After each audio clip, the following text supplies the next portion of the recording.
Hello everybody, welcome back to the channel. Welcome to some ranking up. We're going to be doing some ranking up in Le Mans Ultimate. Whilst drinking tea and eating biscuits. If you're watching this as a catch up, click the like button, subscribe, bang your forehead against the table and regret being born. But this is a live stream. I don't know why that's there. This is a live stream. So you missed it. You missed it. It's a late night live stream. I decided to live stream. I don't know why. I was like, oh, why not? So yeah, let's do it. We got to get some rating here. We are not on a good. We're not doing well. We're not doing well with the rating so far. It's not going well. It's not going well at all. If we're honest, it's going terribly. It's terrible.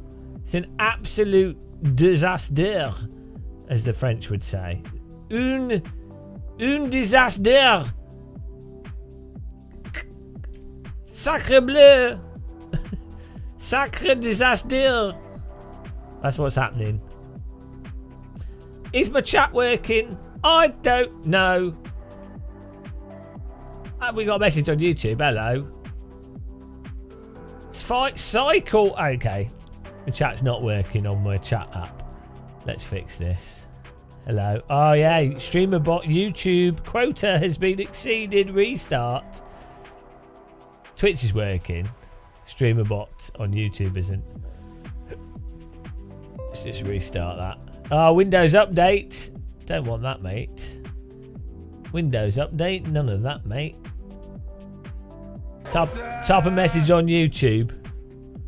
Someone on YouTube type something. Maybe have to restart the whole app.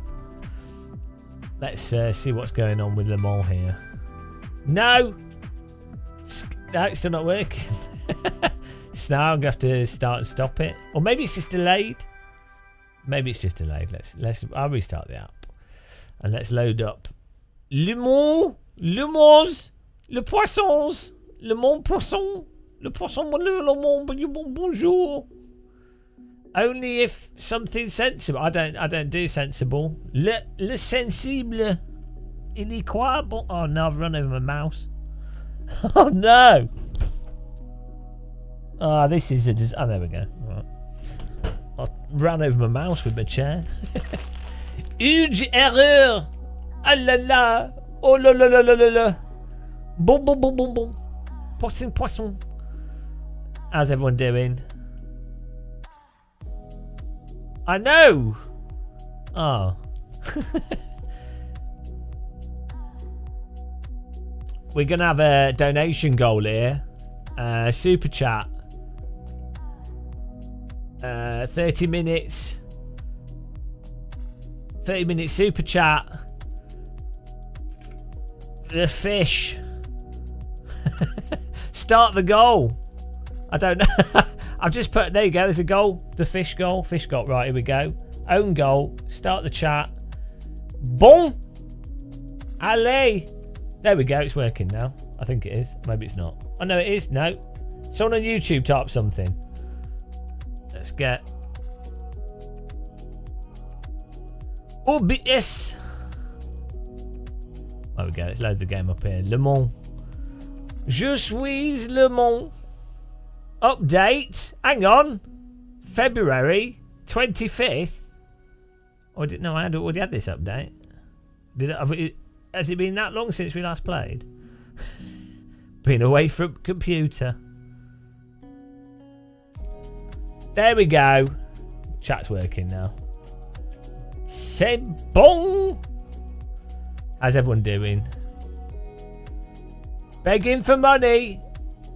I'm always begging for money. We are the money. We are le money. Begging for tea bags. Hello, the fellow.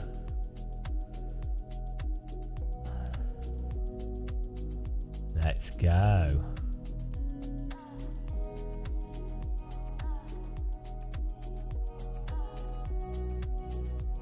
Oh, it's we're loading. Here we go. Loading.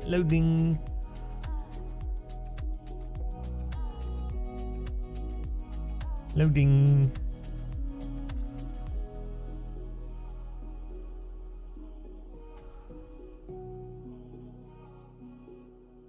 Well, let's try that.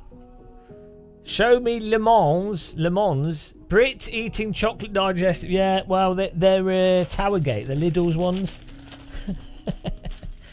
Okay, here we go.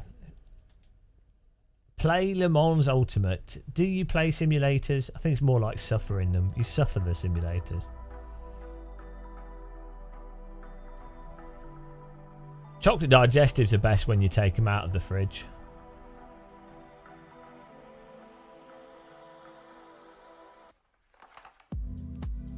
Here we go. Oh, it's just loaded and crashed. Oh no, it's just waiting. Wait for it to respond. Oh no. I didn't wait for it to respond. Like a corpse. Like someone that's eaten pufferfish poison. It's back, it's back. Press any button to start. Okay. I like hot chocolate. I tend not to drink it though because it makes me feel unwell. Anything with refined sugar in it gives me heartburn. Or stuff that's too sweet. It's really weird. I will try the RSS car, yeah. We got to get rating though. Life is ranking.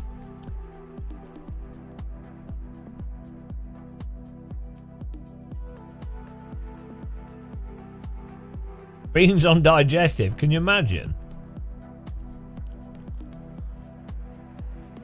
Monza. Is this with the corner? Or without it? How does this work? Okay.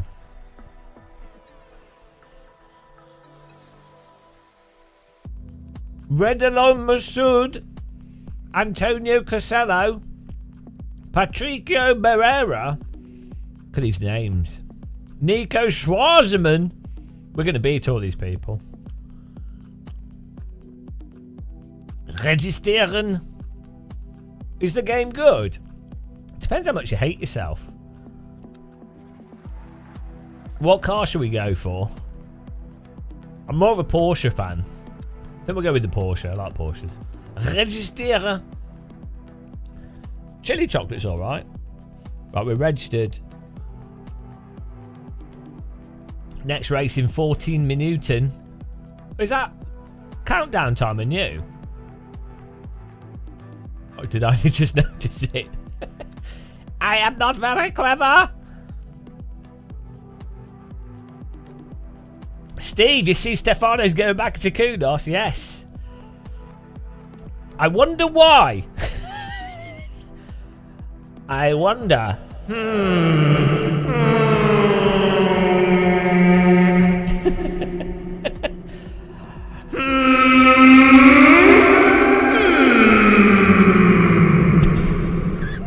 I need to zoom in on my camera.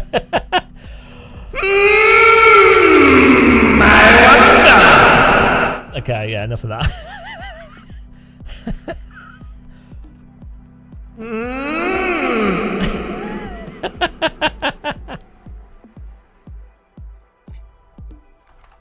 I don't know. I don't know. I don't know.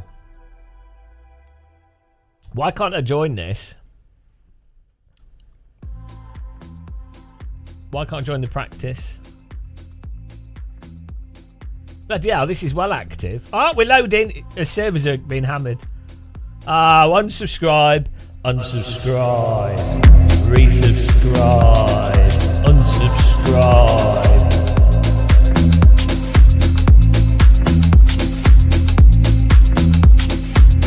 I subscribed to Gamer Muscle. I didn't enjoy his content at all. He likes to complain about simulated aeroplane. Force feedback, it's not good. Graphics, they are too blurry. Subscribe, unsubscribe. Subscribe, unsubscribe. Subscribe. I should do a subscribe, unsubscribe remix. if LMU were clever, Steve Hood, I know Steve. I'm well good mates with Steve Hood. Steve Hood of Dovetail heritage. If you want to know the real success of Le Mans Ultimate, it's because Steve Hood applied everything that he learnt from Dovetail games to Le Mans. Train sims. If you want to predict where Le Mans Ultimate's going to go, just look at Train Sim World. Just look at that. So yeah, I don't even know what I'm saying. Stupid jokes. Hotter than an Ibiza party today. Where are you? I could do with some heat. You can't deny LMU. The LMU people have done a good job. They've done a good job. Michi Hoyer has a sim that with more than 5 people in it now, and that was the whole point. That was the whole point of LMU. Michi Hoyer had been playing driving games by himself for like a decade, all on his own, just sat there driving with his perfectly ironed shirts in his loft. And poor guy. And then I phoned Steve Hood and I said, mate, this German e-sportler is on his own and he needs some people to play with. And Steve was like, oh, James, I really like you. You're so fun to talk to and not irritating in the slightest. Yeah, we can sort this out for... for Michi Hoyer. And I went, oh, good job, Steve. And then I talked to some of the other guys. Talked to some of the other guys at Motorsport Games. And I said to them, do you know what would be really good for Motorsport Games? If Russia suddenly has trade embargoes applied to it, and then there's a complete restructuring. And then they were like, yeah, okay, let's try that out. And then I was like, do you know what, guys? I don't know where this is going. Yeah, no, it's good. I think they've done a really good job, and that's all that matters. I think Sims speak for themselves. I'm not sure what language they speak.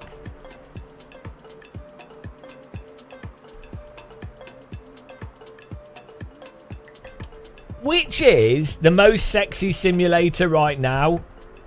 I mean, technically, Le Mans Ultimate is half German, right? It's Studio 397. Marcel Offermans. Is he Dutch? Was he No, he's Belgium, isn't he?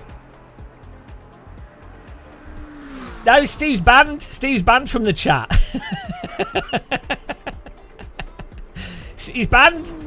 Commander Hood is banned from the chat. Marcel Offermans. He's Belgium, right? Oh, he's Dutch. He's Dutch. That explains so much. So Studio 397, but who did Image Space Incorporation? Image Space is American. Jesus, LMU is a right slut of a simulator. It's American, Dutch, British. Commander Hood in the house. It's American, Dutch, British, and who else are the programmers? There's some Swedes on the team, right? It's a right mess. LMU is the key to evading World War III. Right now, everyone's splitting up. We've got a new EU forming, a new EU army, but we need to build it first by using the car companies. Fantastic! Good job, Donald Trump. All the German car companies were like, oh shit, we haven't prepared for the electronic vehicles and our share prices are going down. No one's buying Porsches and Mercedes. Oh no, what do? We're going bankrupt. We can't. Oh no, it's been a failure. The Chinese car companies are doing better than us, and we can't embargo them because Europe's tied to China. So then we're all going but then, fortunately, Donald Trump decided to be to side with Russia, and so now EU's got an army. So we're now giving all the money to the car companies to build trucks and weapons and tanks and things. So he saved. Thank you, Trump, for saving the car companies. But that means, oh God, what does that mean for simulators? That means car companies will have more money to invest in driving simulators. Turns out World War III is pretty good for sim racing until everyone's dead. So, I don't know. I don't know what to do. I don't know what's going on. Hang on, ISIS is American. That doesn't make sense. As a dyslexic, I always used to read ISI as ISIS. The underpinnings are still there. Brits, Dutch, Italians, French, Swiss Army. I just switched this on and I knew why my ears were burning. The med's not kicked in. Hang on. So, yeah, LMU's like the most international simulator out there. AC is Italian, which explains a lot about that game. AC is Italian. What are the other sims? Richard Burr's Rally's British. That's why everyone loves it, but also hates it at the same time. And nobody knows who owns it or what's even going on. And it's all out of date and beige. That's why that's British. Race Room Swedish. Ish. KW owns it, so it's kind of Germany, Swedish. Developers are in Sweden, and well, developers are all over the place. Rennsport's German.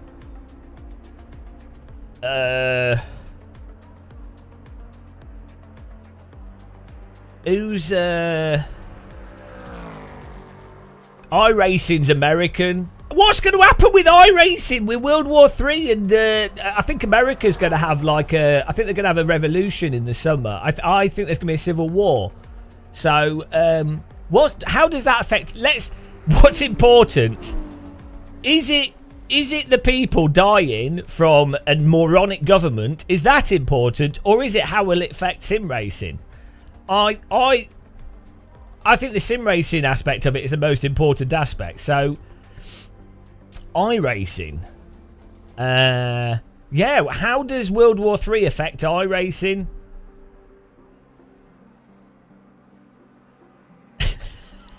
It's the real question. Oh, if you didn't laugh, you would cry. The Last Garage, what's that called? That's Marcel. Hang on, we need to do a bit of practice here. When's the next race? Is in 15 minutes. This stream's already off the rails. Yeah, the Last Garage is nice. Marcel's really good. Oh, hello. Sim Racing Bunker. Hang on. Oh, it's like dusk. Where's my seat so far backwards? Have I heard the news? No, nobody's told me the news. One of the great things about being a live streamer is that people don't tell you the same information a million times over. That's one of the best parts of live streaming. It's why I love it, actually. Hello. Can I have some understeer with my understeer?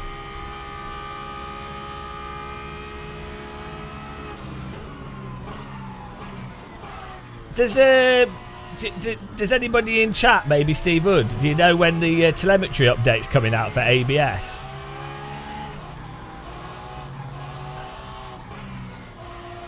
Be nice to know.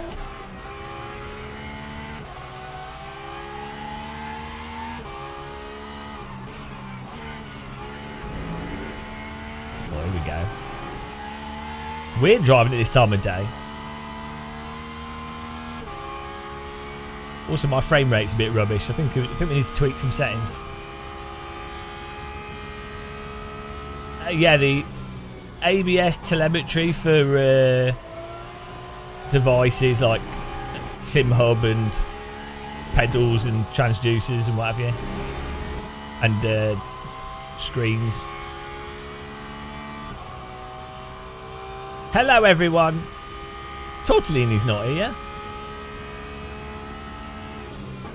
Tortellini's in Poland, so he's busy training up. He's the first line of defence.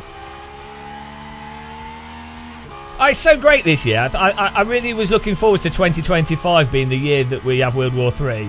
That's what I thought would happen. I was like, yeah, that's good.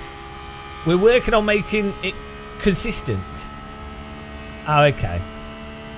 But then it's not a real simulator. You need it. Every update needs to break everything. Like you seem to have forgotten that you're making a racing simulator here. Every update has to break something, and then the player has to mess with ini files to work out what the arbitrary thing that's broken is. If you don't have that, what's the point? Are you making a simulator? Do you know what I mean? Sim developers to just randomly change code every update, not really do anything, and then just do a press release saying that they've improved the tyre model, and everyone will be like, oh wow. Wow, this update, guys, feels amazing. Tyre model V12. Can't wait.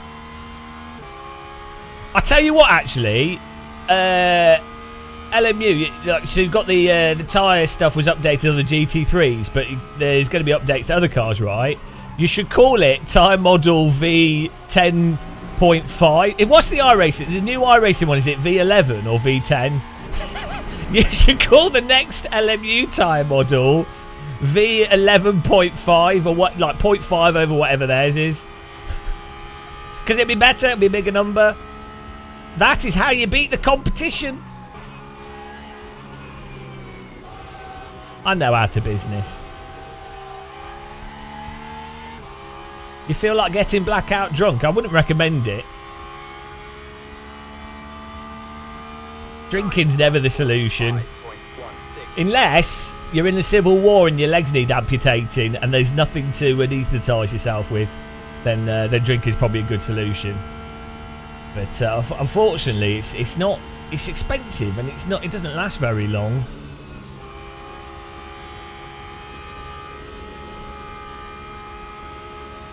Le Muscle Ultimate. This is Michi Hoyer Simulator 2025.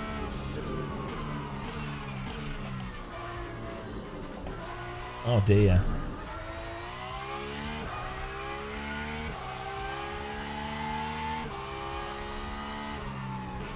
When was the actual... When did the race start? Slip sliding. Michi Hoyer's Commander slip slide.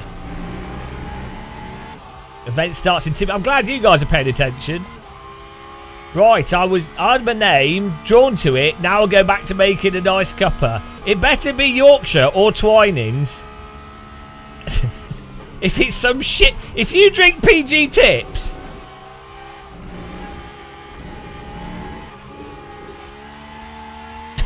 If you're drinking PG Tips... Jesus Christ. He's going to check. If it's PG Tips, I'm sorry. You've lost all credibility. Back to Dovetail you go. Back to trains. You're not allowed on Sims. You're not allowed on racing Sims. Back to trains. Oh, you can get a job at iRacing. Everything's on rails in that sim. Ooh. PG Tips is cheap. Yorkshire Tea is cheap. Which is yeah, PG Tips is awful. It tastes like iron. It's it's got too much tannin in it. Yeah, until it's not on rails and then it derails.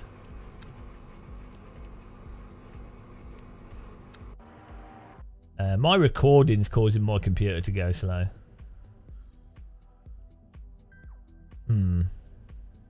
I wanted to record this race, but I don't want it to be making my computer slow. What? Maybe we can use... Well, we can join the event. Maybe we can use a different encoder. recording. Is HVEC more efficient than X264?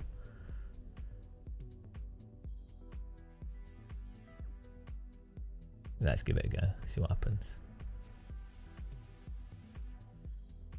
I know one uses the problem is, it depends on the game that you're recording. Some games use the graphics cards in different ways, and some games cause the different encoders to work better or worse. In terms, they both work fine on high-end graphics cards, but in terms of how they impact the frame rate is the issue.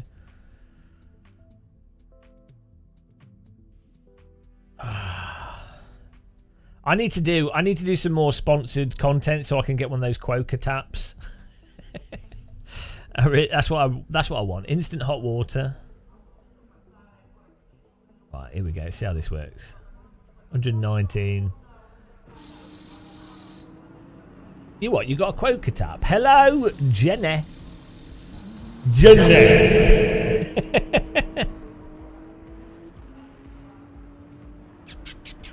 Right, here we go.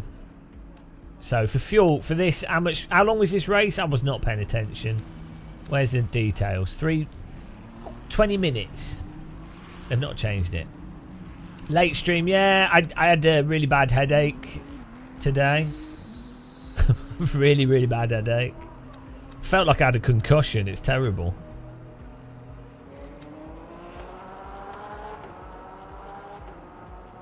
Oh, hang on. We can change the rear wing. Oh, no, we can't. Okay. I was going to say. It's fixed setup, but if you can change the rear wing on this, that's crazy. Well. Okay, let's go. Okay, let's go. I need to fix this.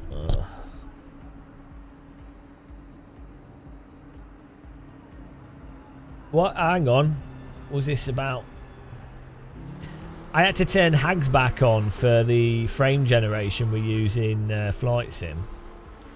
And I don't know if that causes issues with LMU. But we'll see. Christo, here you go. HVAC has lower storage. Less bandwidth to download from the GPU, but then it takes more...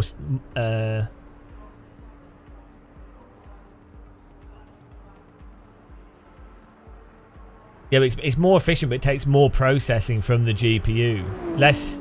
It's less on the GPU side. It's more processing, but then it's built into the chip. It's on like that part of the processing is built onto a separate part of the chip specifically for that. But I don't know why. When I've messed around with it, sometimes H.264 with some games affects the frame rate more than HVAC. I think it's probably not to do with the GPU. I think it's probably to do with some aspect of the CPU, and then games that are more CPU than GPU heavy. Have we started bashing iRacing? No, well, okay, we did. Yeah, we have bashed iRacing a bit. But we might do some iRacing later. There we go, let's do quali. It's American, would it? Yeah. I'm really worried actually I genuinely think there might be a civil war in America in the summer. Like, I'm not even joking. Like, it's actually really depressing. Let's try not to be too depressing. But like, I think there might be a civil war in America. On that positive note, let's do a lap. Jesus, it's so bad. Bloody hell. How many cups of tea? Just one. I need more cups of tea.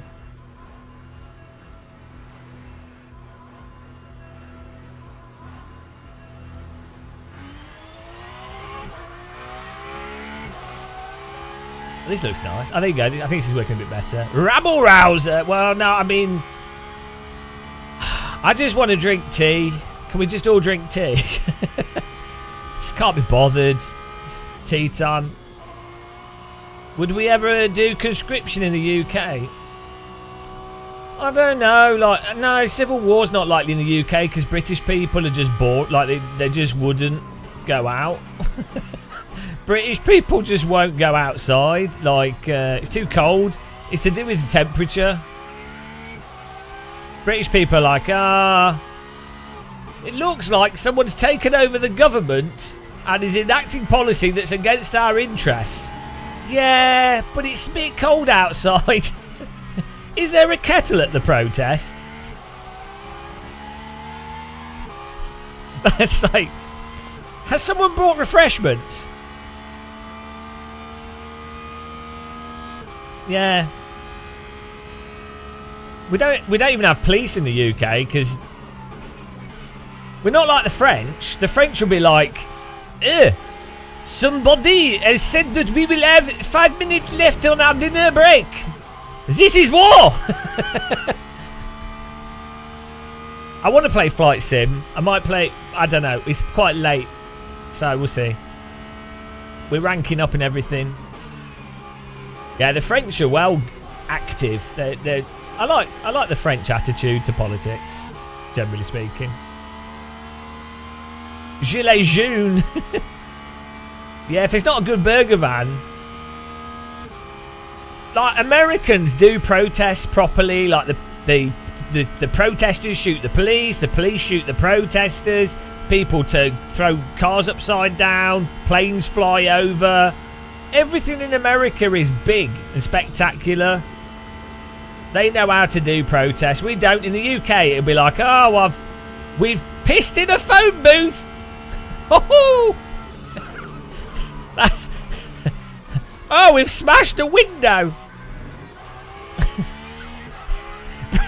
Do you know what I mean? I mean, in some ways that's good, but like, Americans do everything bigger.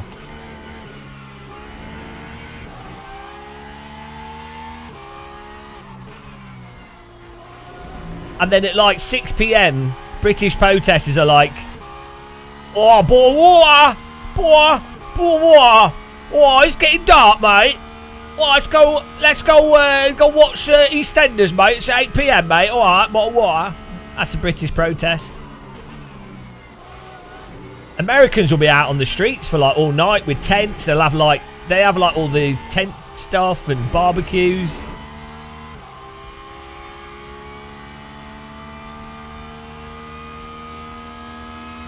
Horses ran through the crowd. What was that? I remember those London protests a long time ago. Yeah, but that wasn't part of the protest. That's just what we just do that for fun. That's just medieval reenactment. That's just British heritage. That's nothing to do with the protest. Oh yeah, kettling's mental, right? Kettling's insane. Like, I can't believe that that's acceptable, because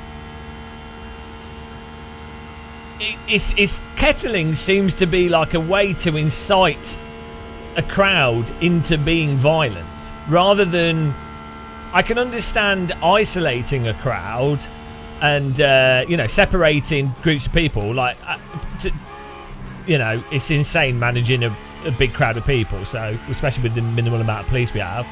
But the specific kettling strategy, from a strategic perspective, it seems to me more to be a way to actually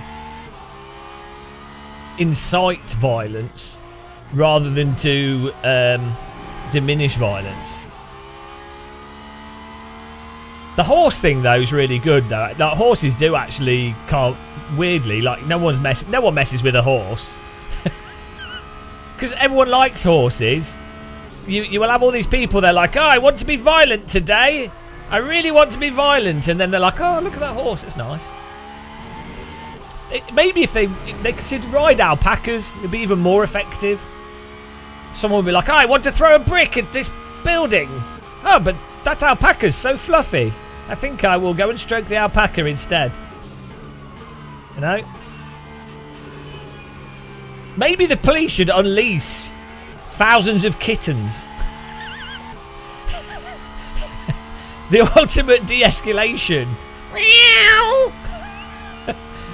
God damn it! I wanted to protest, but there's kittens everywhere.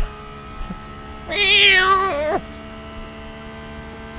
think I might have worked out the ultimate. Just genius. RSPCA might not be too happy with kittens being unleashed on rioters, but you know, you could train the kittens, riot kittens. You could dress them up in really nice, in like cute riot equipment. Bloody hell, I could do with some oversteer. last remaining white rhino. Oh dear. Well, we're starting at the back, but we'll work our way forwards. It's fine. Just, we messed our settings up here. Oh, do you know what I've done? It's because the brake bias needs to be further back. How much fuel do we need for 20 minutes? Here we go. Car setup. Can the fuel expert in chat tell me how much we need? 20 minutes. Got to be like, what? How? I could just look at the lap times, couldn't I? 1:44. Okay, so it's going to be like 17 laps.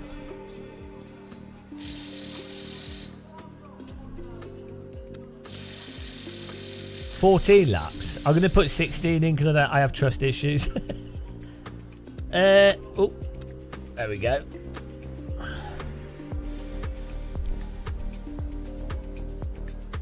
I need a protest kitten emoji. I want like a kitten wearing like a bulletproof jacket and a riot shield.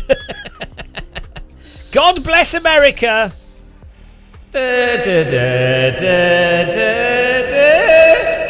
God bless. God bless. Which god? I presume you're talking about Osiris. or maybe you're talking about... I don't know. I can't even remember half the gods. Ah, noob, Gary Clark. I'm learning. American national anthem is pretty good. Sad. I mean, the Russian national anthem is much better than the American national anthem, which is great news, guys, because that's the anthem you'll be singing soon. Ooh. The Russians do have the best national anthem. You know, the original one. The OG.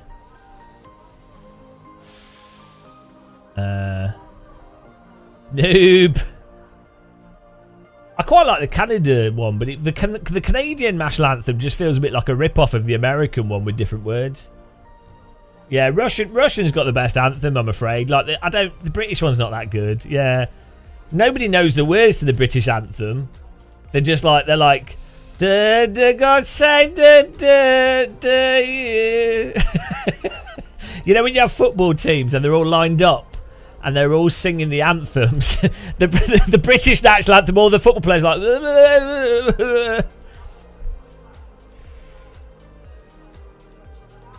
The Canadian national anthem is sacred.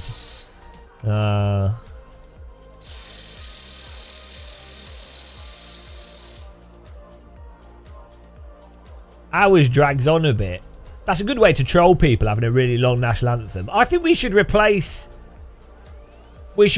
our national anthem with like a techno tune. Something to modernise it a bit. Or maybe like, we get knocked down, but I get up again. Club Hits 97.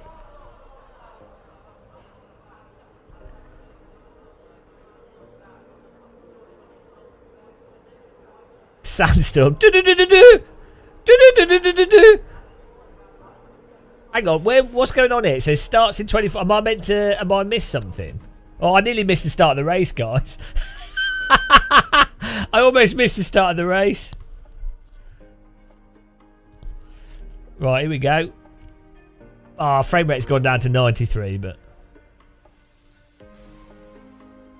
let's see how this goes.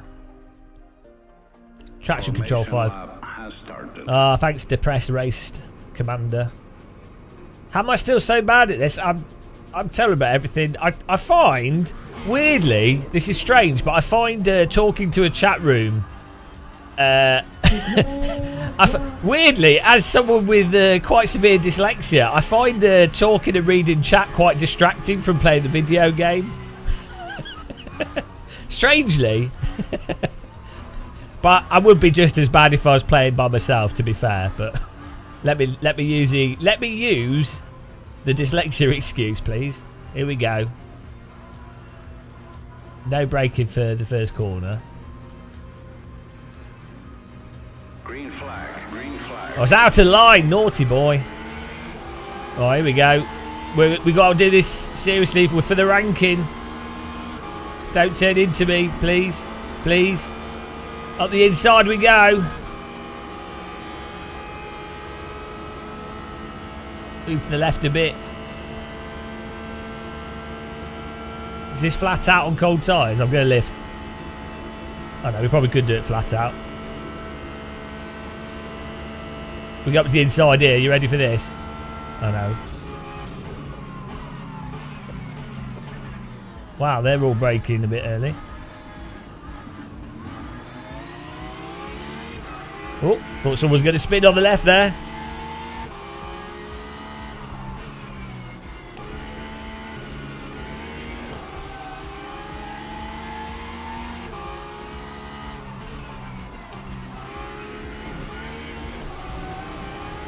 Bit more rear brake, boys. I mean, 59 seems like a lot. 49 rear. But let's go with it. Maybe not. Maybe it's not.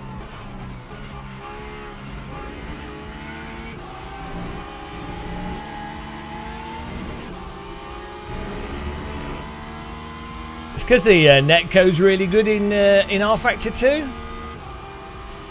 Sorry, LMU. It's good netcode that allows a bit of contact, so people really have to be driving into each other like tits for it to cause a crash. Bloody hell. Get to turn in there.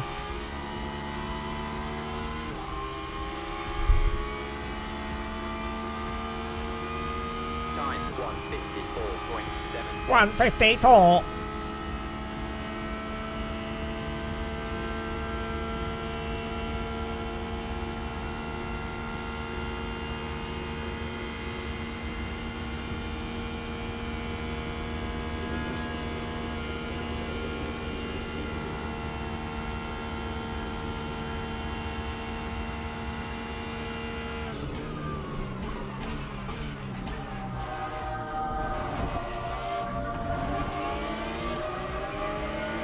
Hello.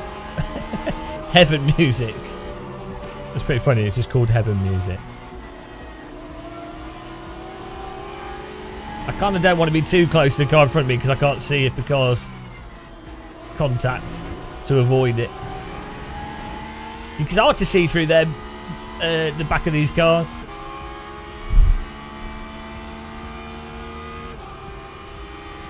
Oh, it looks like a crash in front of us about to happen, so try and take advantage of that.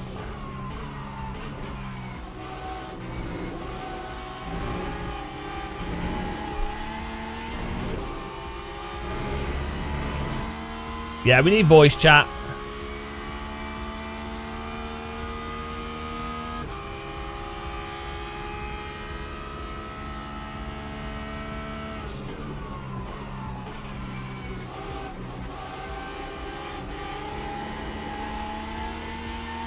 Probably need a little bit less TC on this and then to actually get the lines a bit better. Lap 144.02. Well, there's going to be a crash in front of us for sure. There's 3 cars that are joggling around each other. Is there a rating thing for this so we can see our rating? Like in, you know, like what's it called? Like Race Labs is what I'm trying to say. Is there an app like that for this? Oh, here we go. Starting to get spicy. Yeah, you can. Well, you can mute voice chat.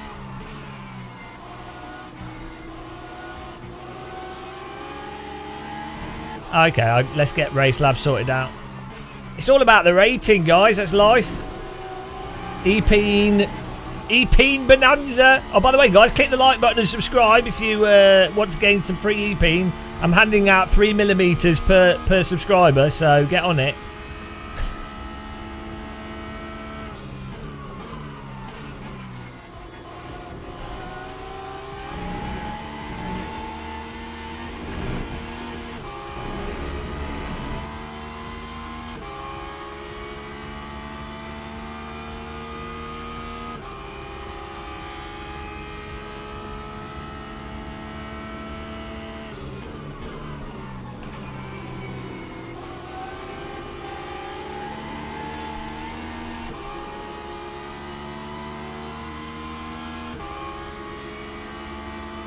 Why is he pitting? Maybe he has damage. 143.09. Drive through.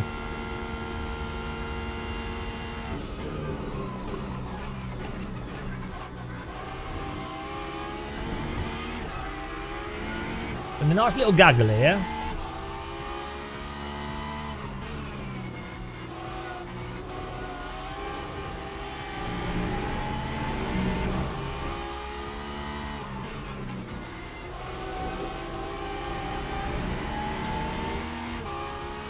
No side draft, no. It's very hard to simulate side draft properly because a lot of side draft is due to sort of the fluctuation in the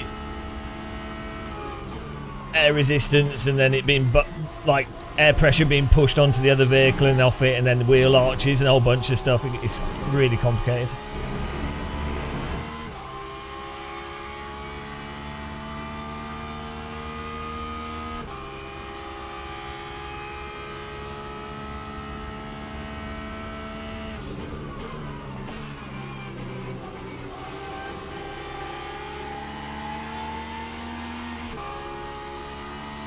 It's quite hard to feel exactly where the limit is in this, even with the updated tyres, with the force feedback. It's still quite tricky to feel.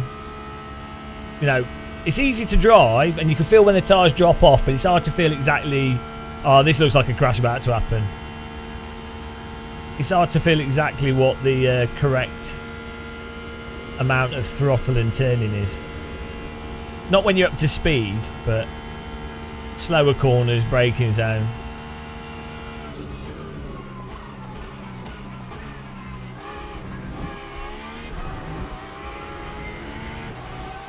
The thing is, TC and ABS masks a lot of stuff, information.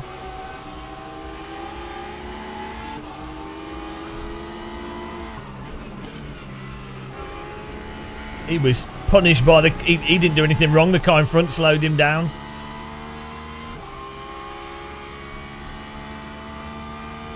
I hope he doesn't counter-attack me here, because it's only going to slow us both down.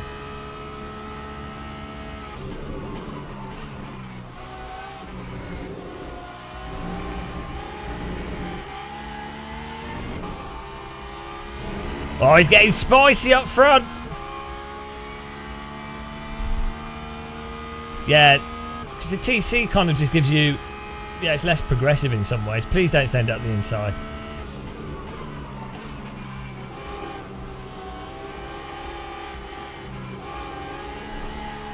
Okay.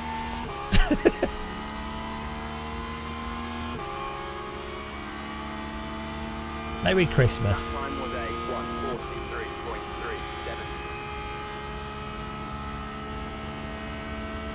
Did he drive straight into it? No battle! I'm just here for the ranking, guys. These cars in front again look like they're spicing on each other. Bloody hell. Mate, there's no space there.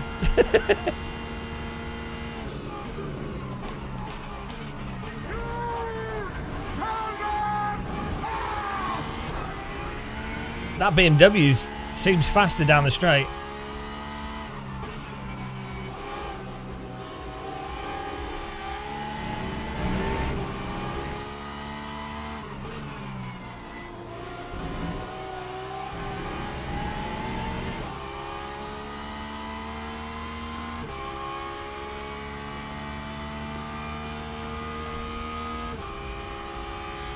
Oh dear, that's a late block, mate.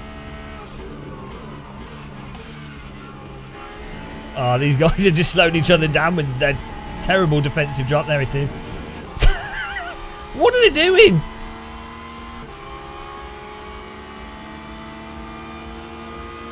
We need to get out in front of this red car on the inside. And the other guy's stuck next to him.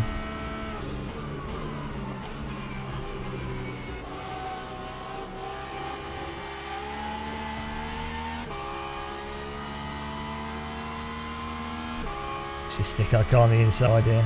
I don't know if we can go. Can we go on the against the wall here? Oh, we don't need to.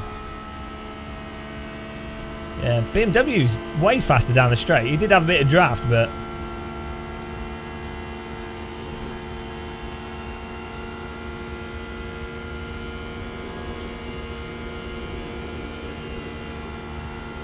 are you going to do this? Why is he doing that? I felt like if I defend that, he's just going to pit us.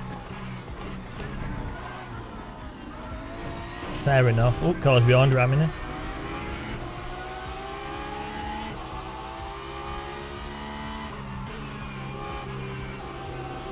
I don't think it's worth the battle there because these two guys, the red, this car in front of us, not the one directly in front, but the one in front of him, he's very aggressively defensive. There's still 8 minutes left, and so I'd rather these guys battle and drive into each other.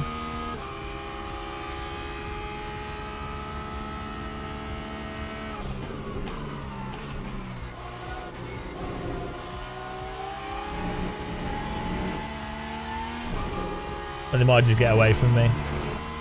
You almost got to T2. That's a good. That's half an oval track.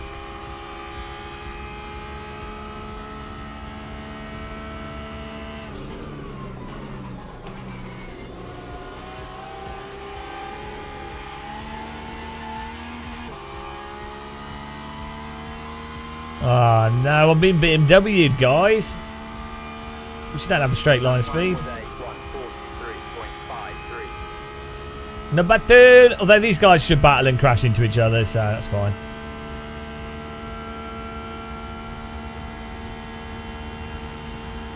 Go on, take each other out, guys. You know you want to.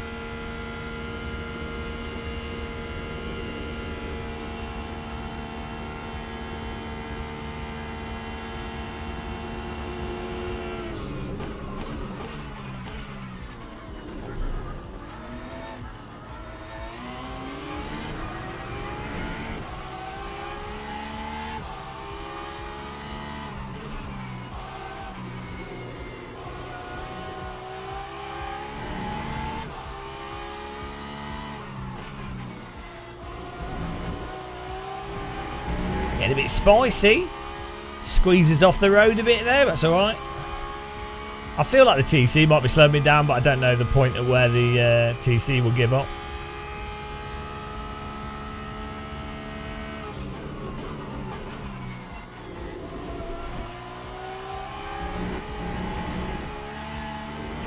Oh, you idiot.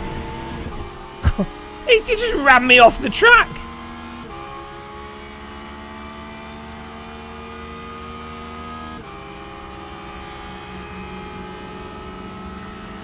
What are you doing? What? He's on the outside, and he's just driven right into me there. He's just trying to pit maneuver himself. These guys do not have much awareness of racing line. That time was a 1:44.60. The thing is, it would just take him out if he does that. It's not going to take me out. Well, let's hope these guys don't take me out when they crash.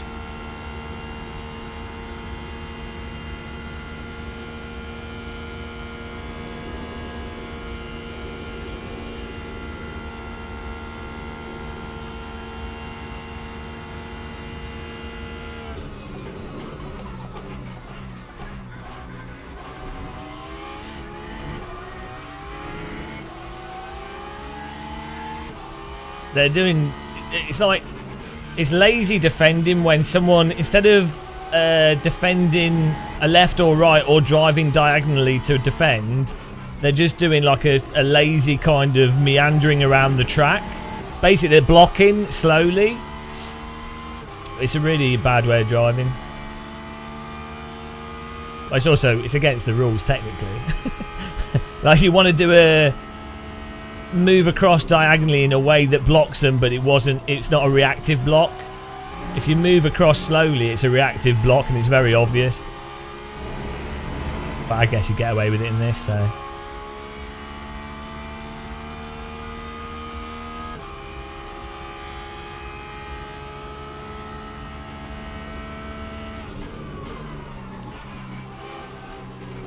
This is war!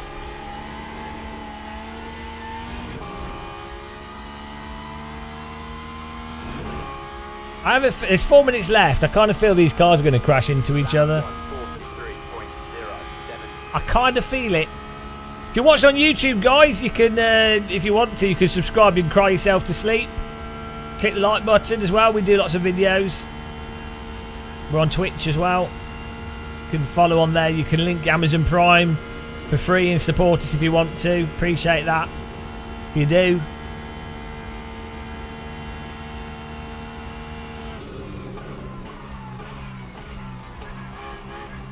Wow, I could be breaking a lot later. Oh, here we go, here we go. These guys are getting angry, guys! They're getting angry! They're tickling each other's bottoms with a concrete slab. What is he doing? Slab tickler. Oh, here we go. Slapping him with the slab.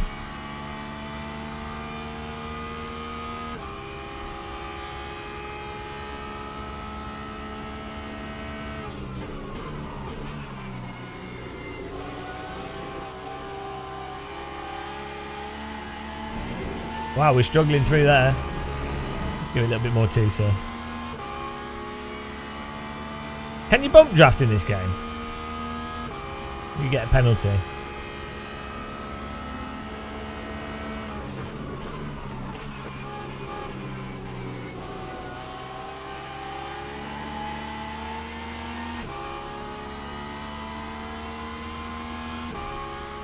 My chat stopped. I don't know if everyone stopped.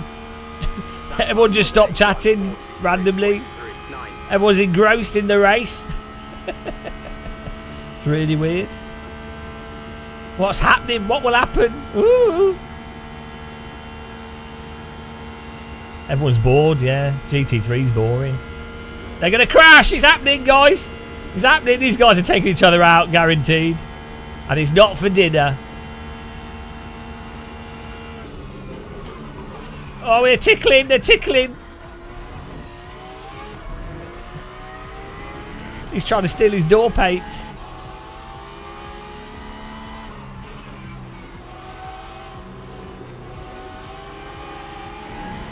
One minute 50. Can we take these two cars in front? We don't have the straight line space, but pace. We have the braking.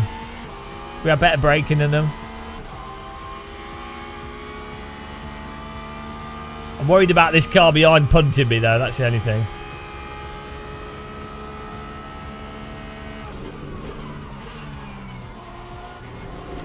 Why is he trying to pass around the outside of there? I do not know. He should just wait for the straight. Final lap, I think. Or maybe not. Yeah, actually. Yeah, final lap. Car's in front. Only just gone across the finish line.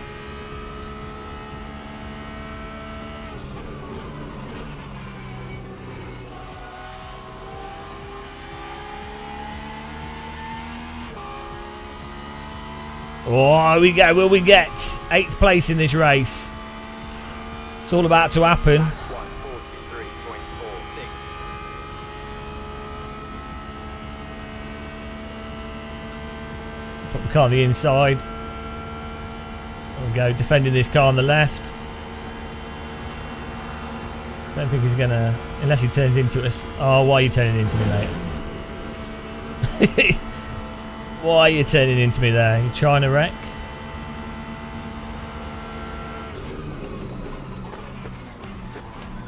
Ah, don't. Ah, he's under. Well, okay, we've got these 2 places.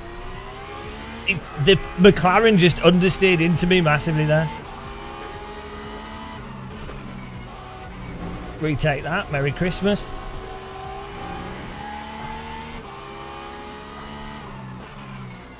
Please don't wreck me. They took each other out as was expected. Defend the inside here. See if we can hold this McLaren off.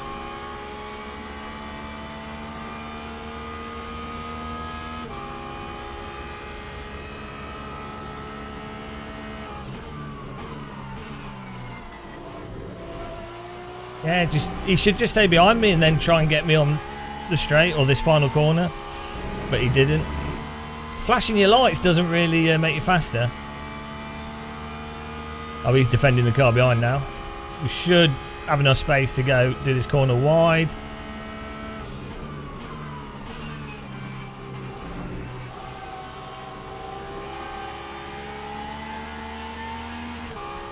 There we go. We got the positions. Beautiful. Went about as well as we could do with the pace of this car there, I think. Not bad. Good solid ninth place. Beautiful. Easy. Le battle. Yeah, it was alright. It's nice that you can have a bit of contact in this game without it wrecking you. I need to tighten my pedal face. Yeah, let's see. Frederick F. Yeah, it's alright. GT3's a bit of a convoy, isn't it? Peugeot is second. Tobias in third. How do you know your driver rating in the game? We need to get race labs on our computer, so we'll do that.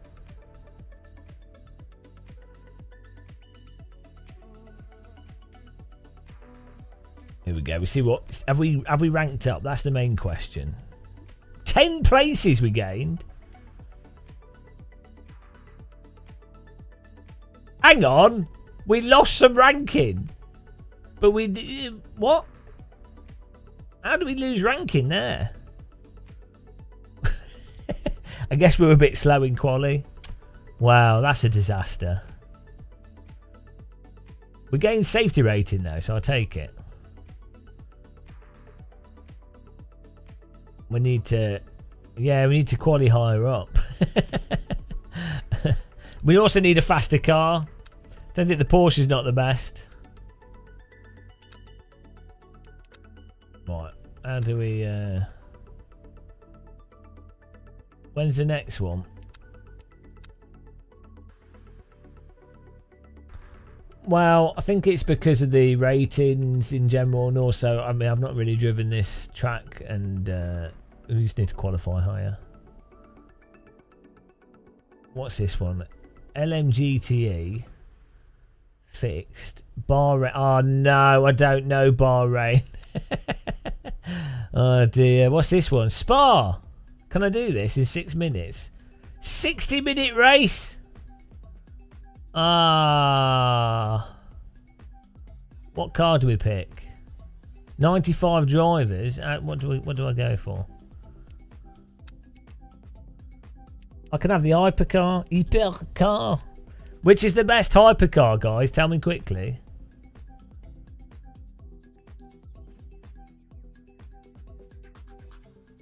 Which is the fastest?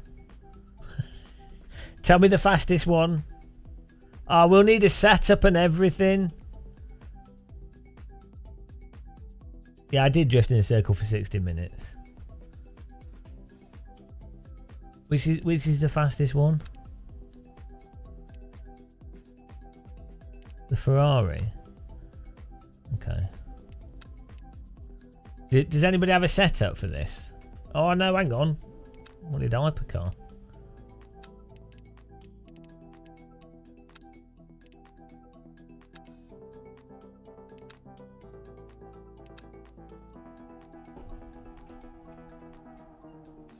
Okay, we need... my pedal needs tightening up. It was the face of my pedal was flopping because it's not tight.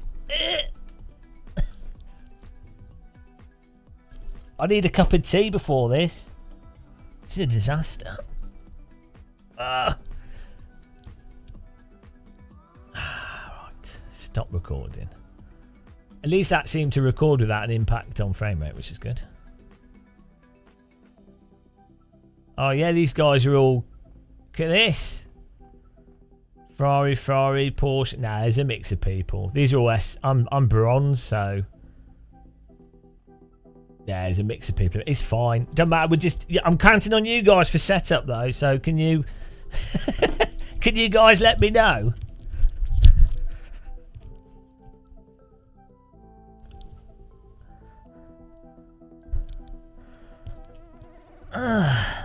tighten this pedal face. It's well weird when you're braking and your pedal and your pedal face moves, because feels like your pedal's falling off. It's a very strange feeling. There we go. I'm just getting a cup of tea, guys.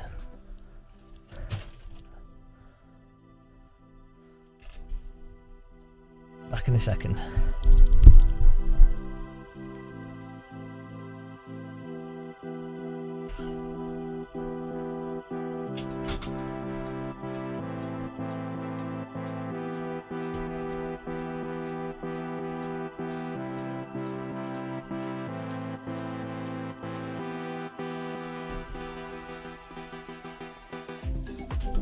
I need a mug.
I don't know how this event works. I've got a sandwich, guys, quickly here. No, one's a coffee and one's a tea.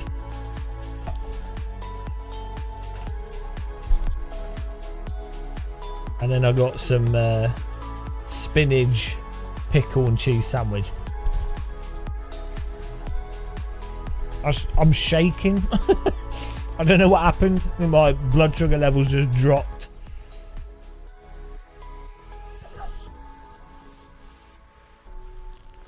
The pace car is out of control. Thanks for following. Welcome.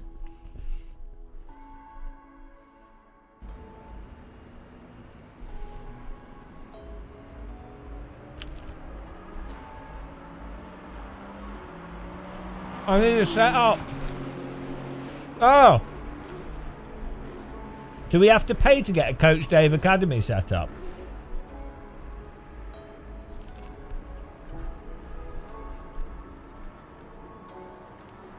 Anybody know?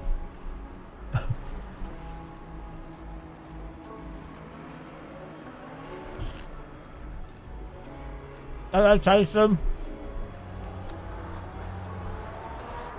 Oh.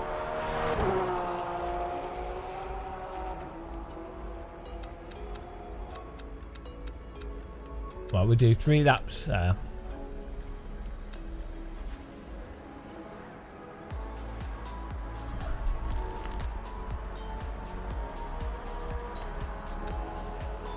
Oh no. Still fix that up.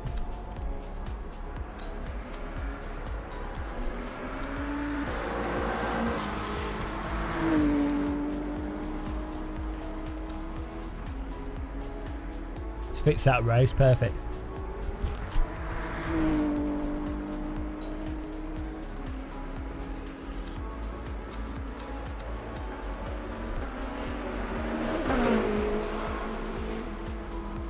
Oh yeah. Does our summertime happen at the same time? Did Coach Dave ever win anything? Dave Perel's a paid driver, so he's paid to be a good driver. Basically, Dave Perel is basically a very advanced Uber driver. Really, like rich people pay him to get the car around the track, and then they drive slowly, and then he drives it quickly again. The pace car is out of control. That's actually the truth.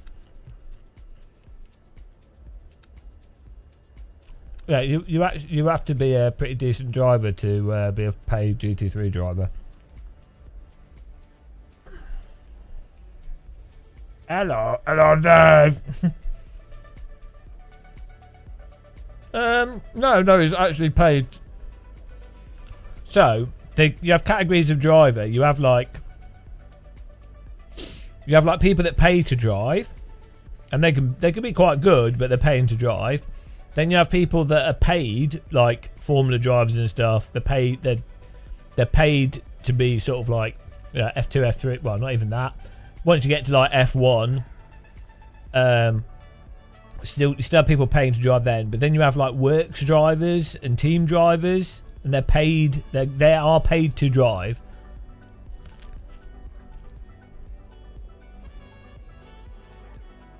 There's a whole range of stuff. It'd be quite an interesting YouTube video, actually.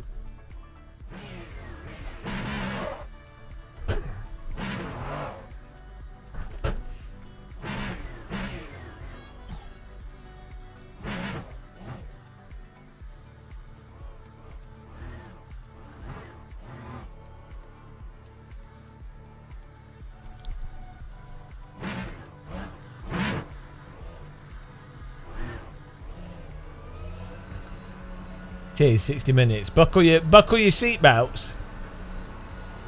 Oh, bloody hell. Drive halfway around Belgium for this.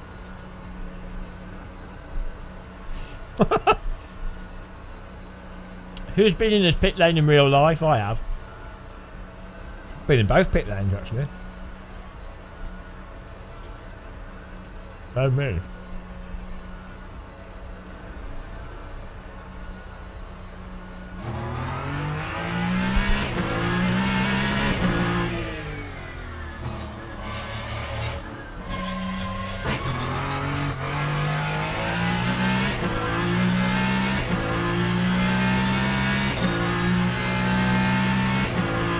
Oh no, we forgot to take the tab off the pitot tube.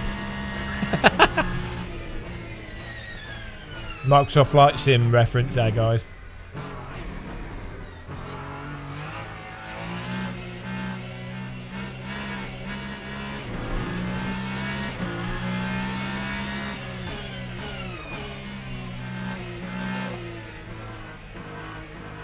This car's so weird.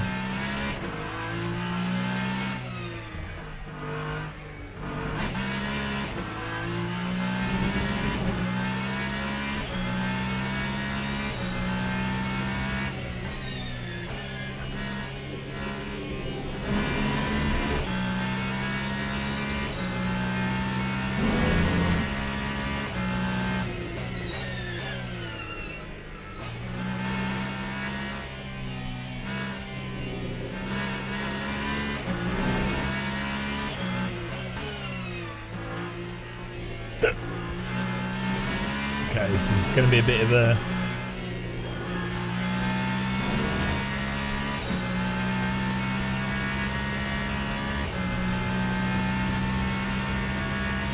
Hang on, why is my button not working? Up.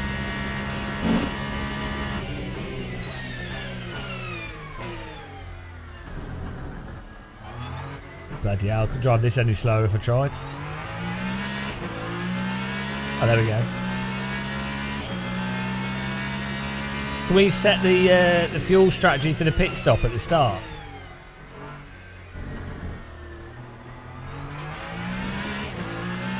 Loose Earl, yeah, Earl Grey is quite nice. It's not my favourite. Hello, Matt. It's not my favourite tea because it's quite it's got quite a lot of flavour to it.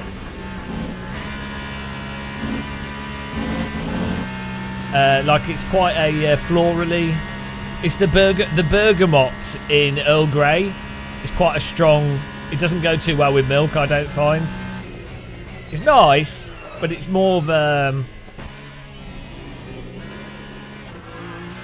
yeah, it's kind of a specific flavour. It's like a chai, like spiced tea, rather than it being a black tea, if that makes sense.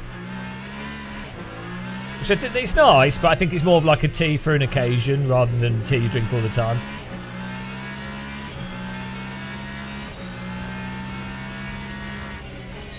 Most British people are drinking black tea. Like English breakfast tea, which is a mixture of black teas. A blend.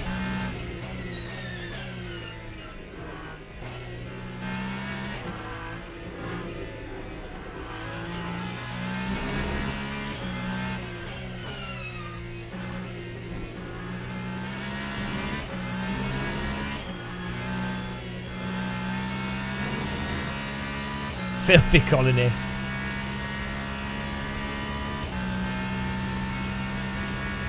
I need to adjust my brake pedal.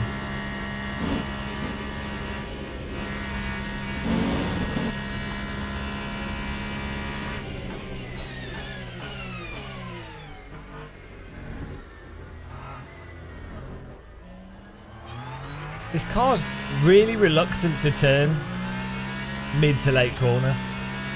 Time 2:05.91. Maybe it's just the setup.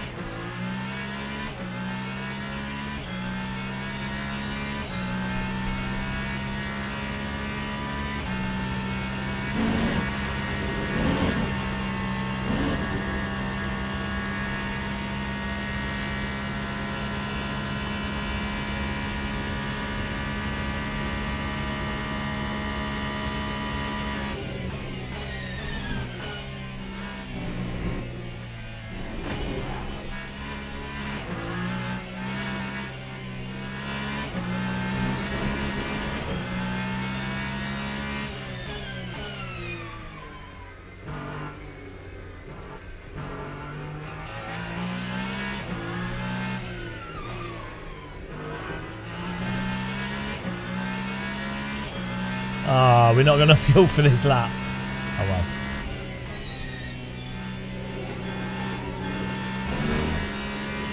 I don't really drive this car. Oh no, we're not going to make it to the finish line. Oh well. Okay. Right. Let's just adjust some brake settings here quickly.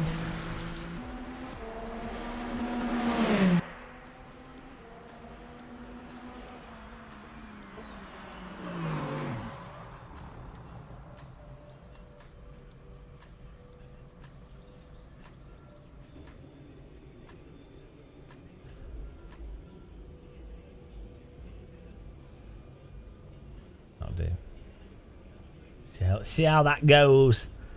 Here we go. How much fuel do we need for this race? It's maxing it out, isn't it? It's fixed setup. 60-minute race. Is it a 60-minute race? No, 40-minute race. So we need... We'll do the max fuel.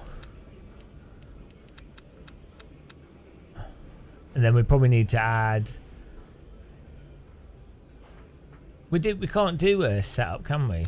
For the pit. We have to do it in the car. Was I expected to qualify first? That's rubbish. I think because we haven't played this enough.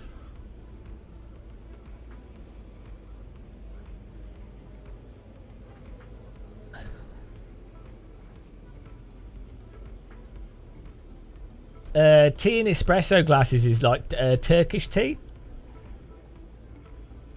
They drink tea in like very sugary tea in like a small cup. They put a lot of sugar in it. But it's different tea again.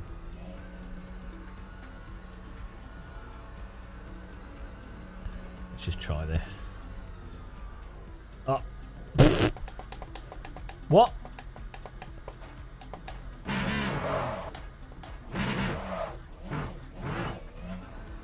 Yeah, the low speed physics in this are weird. How's it go? We're doing alright, yeah, we're just messing around with stuff. We ain't gonna get out of the pit here.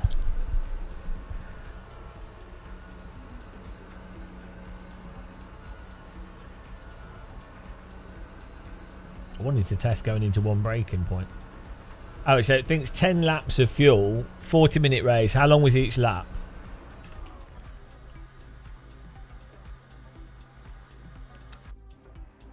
Two minutes 5. So, hang on. We're not going to need to pit. We don't need to pit. Don't know. These tyres should be fine. It should be all right. Or you can change that if you want to.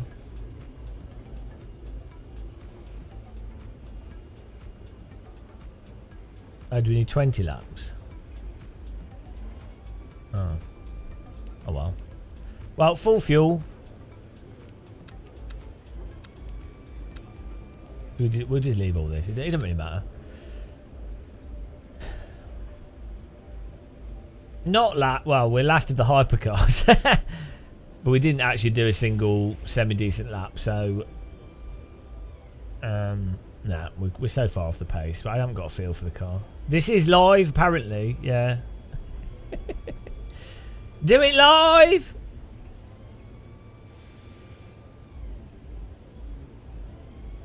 This guy's done a bloody 204 in a... Oh, hang on. Do we need medium tyres for the race? Hang on, what's going on here? Soft. Hang on.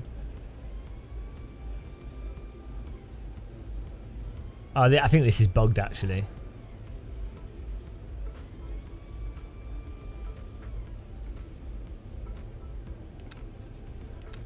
Because it's fixed setup, so... Oh no, soft. Do I do... Oh no, soft's all we've got. Yeah, the menu's bugged. the menu's bugged, don't worry about it.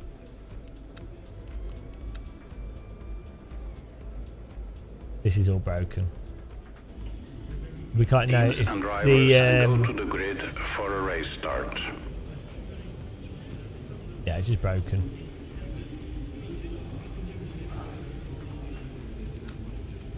Let's go. Are you ready, guys?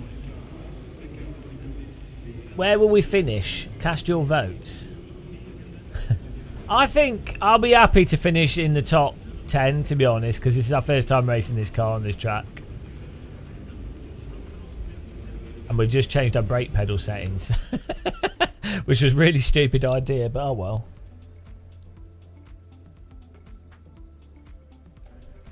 We can move this, we don't need to look at that. See.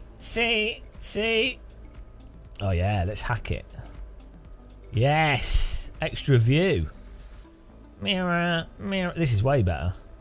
This is the Emil Bernstorff technique. I think Mitchie Hoyer does this as well. Dirty cheat. I'm like this in my car. I'm driving, guys! I'm ready for the race! Can you imagine? Undoing your safety harness.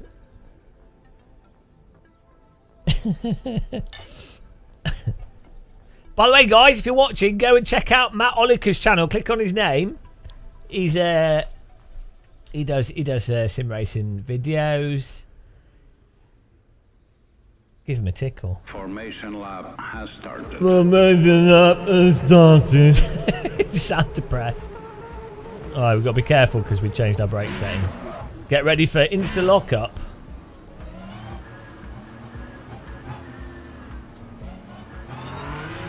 Ketchup. Erratic driving? What? Catch up, erratic driving. Excuse me, that's the only driving I know. What? I'm not erratic driving. This is the only driving I know. Erratic driving? I need a t-shirt that says that. I can show them some erratic driving. Oh my god, what is going on?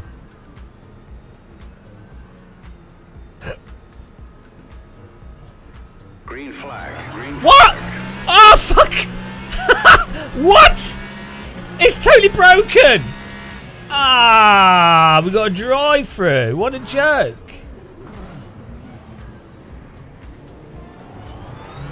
Ah, such a joke.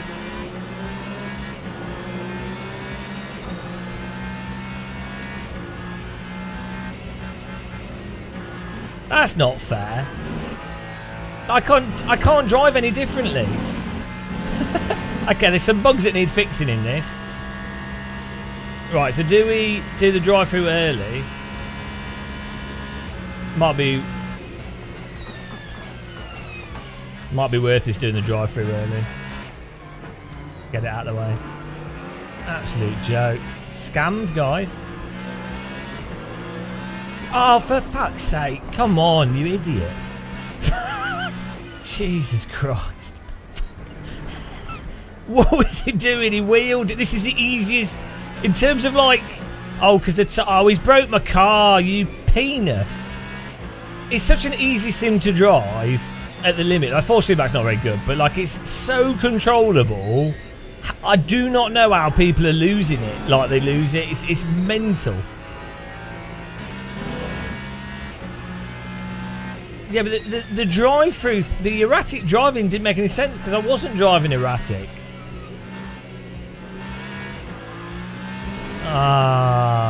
We'll need to do the drive-through. We'll probably have to do repairs. Bloody okay. Some stuff needs fixing in this. My rating, damn it! I'm gonna drive with a wonky wheel now. Yeah, my driver's erotic, not erratic. The dyslexic. What platform? This is on the Atari ST.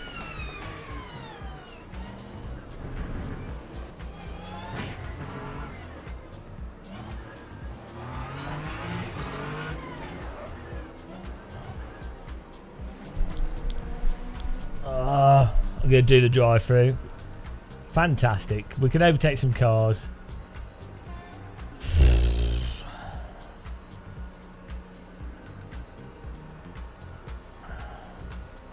It's good that it's only a small pit lane as well.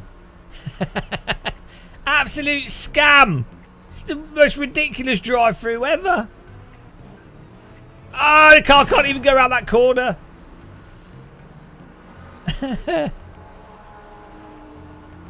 Ah, this is terrible. Jesus.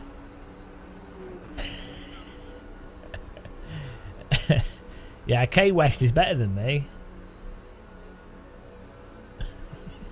Oh, God damn it. What? This is a joke. Will Red Sport going cross-platform bring interest to the sim? Yeah, I think it could do. If they can polish it up, I think it could find a place. Because there's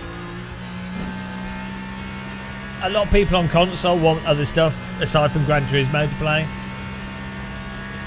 But they won't have much time because I think Evo's got all the hype behind it, to be honest. But it'll be interesting to see.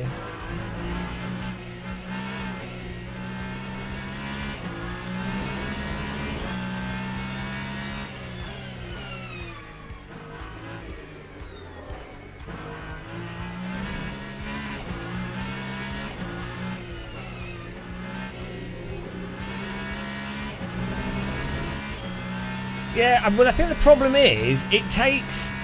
I think a modern video game takes like 5 to 6 years to make. That's just the reality. Like, you look at R Factor 2 and LMU, it's basically taken. Like, R Factor 2 came out in 2012, but since Studio 397 took over it, it took them like 4 years, right? And that's with an existing game engine and all the other stuff. So I think that's just the problem of modern. If you're doing a complex game and you've got realistic graphics and all these things, it takes a long time to develop.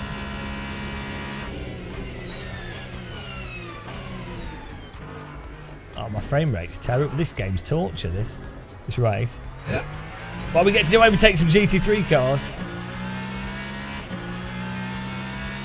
We do recovery easy. Oh, this car's drives atrocious. It's like super understeer. Yeah. I don't know how much of it's the car or the setup.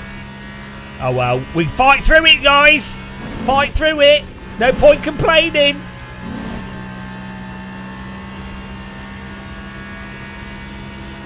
Yes, I'm here. Please do not just ignore me. 2 illegal passes. Are you idiots? I was forced onto the grass to avoid the car that just blindly turned out into us. I was driving as the safest thing possible. You avoided a crash by going on the grass and giving plenty of space, Give back up. Give the place back to a car that's in a different class. It's all right. We recovered it though. We recovered it, guys. This car drives pretty well on the grass.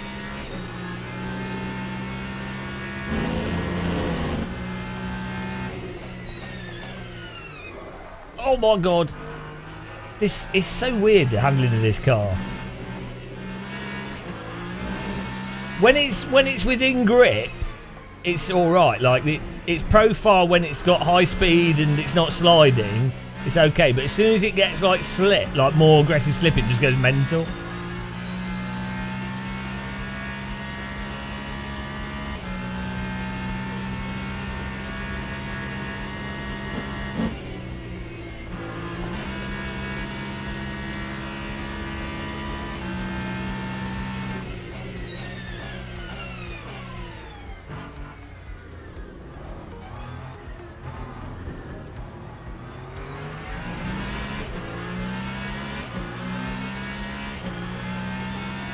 Lap 2, 13.30.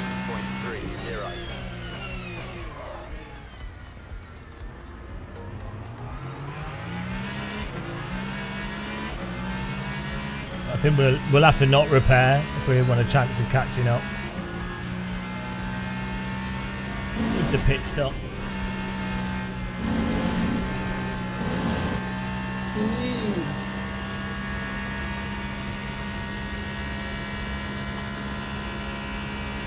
Yeah, thanks for subscribing.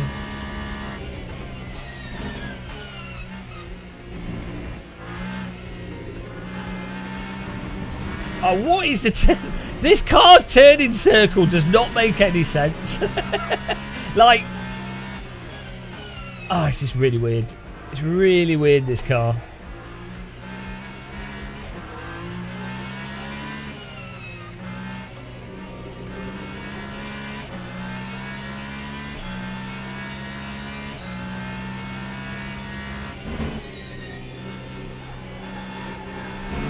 Not sure why the rear left's skidding, but oh well.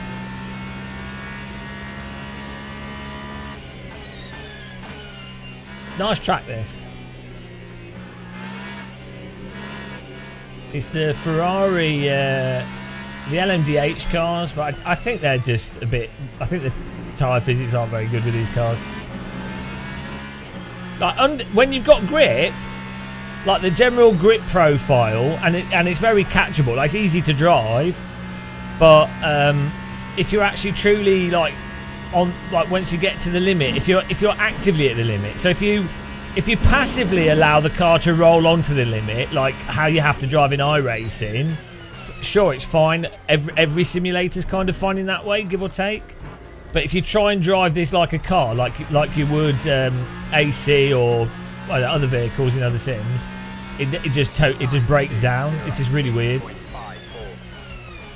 And it has no force feedback for the limit either. And at low speed, like the grip levels, the way the tires grip at low speed to high speed is completely like out of whack. Like it doesn't make sense. So yeah, I think they are updating it. But it's like, yeah, it's just so weird. I don't know why other people don't notice it. It's super, super obvious. Like just weirdly inconsistent handling. But controllable when you do slide, so at least it doesn't just kill you.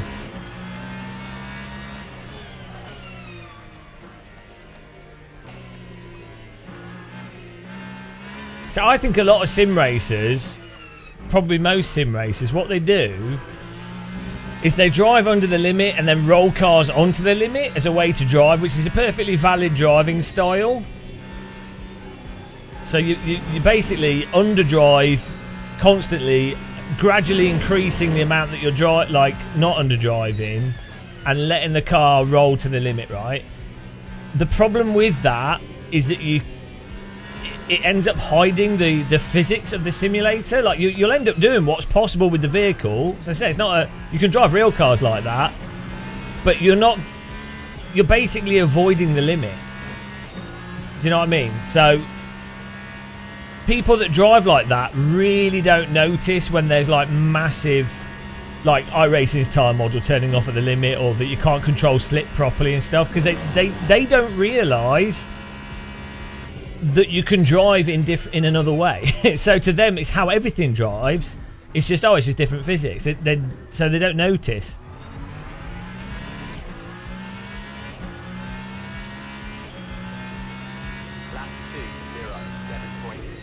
It's like how there's actually a lot of sim racers that can't drift, which is really bizarre to me. It's like, I think the first skill that you should develop as a sim racer is drifting. Like, you have people that are 5k I racers, or like, you know, decent pace, but they can't drift. So it's like, well, so they haven't developed basic car control. so they don't. It's just, or like they can't drive. They couldn't drive RBR or something. And it's like, well, hang on, but that's the fundamental part of, well, arguably, the crux of driving would be actually balancing at the limit, which is effectively a drift. It's just a very small drift, and then you're choosing how much you're doing that drift based off how much tyre temperature, how much tyre wear, how aggressive you want to drive. But that is like fundamental driving, right? There's a whole, probably over half of sim racers I don't think know that, and it's not really their fault. It's because a lot of sims don't allow you to drive like that, or really punish you if you do drive like that.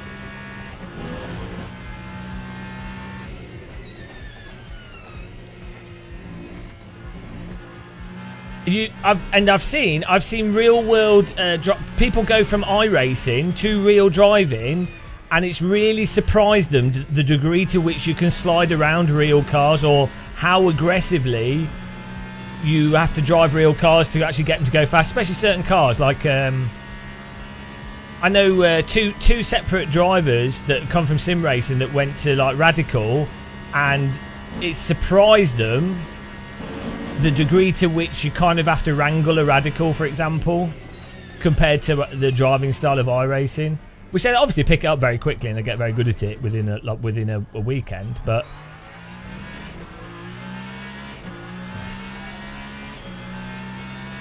that time was a 2:06.58. this car does not turn. It's so weird. It's like a plank. It's alright though. 25 minutes. How much fuel have we got? 4.2 laps. We'll do the pit. We won't repair. We'll get the fuel. Take it on the chin. Do the drivers know me? Sadly I know quite a few drivers, and they obviously all hate me. They all stay away from me. I don't blame them. I wouldn't talk to me. I would avoid me at all costs.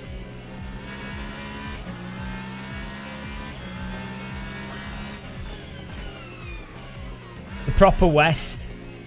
It's my sister. she just to get back at me, she's picked up LMU, and she's like, ha! Take that!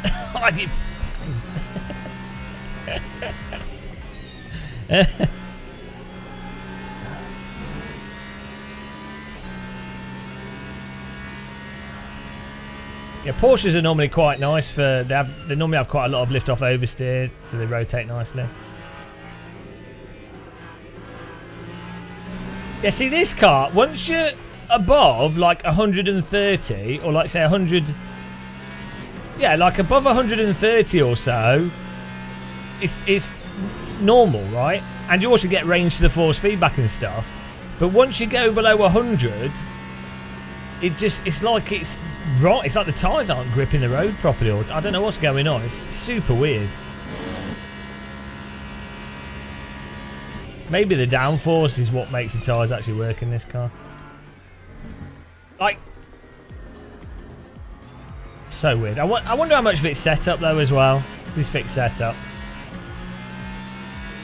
Lap 2:06.50.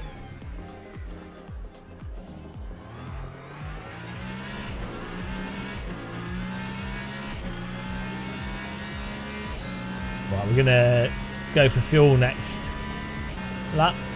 this lap. This camera, putting the camera here is really good. It's a much better view.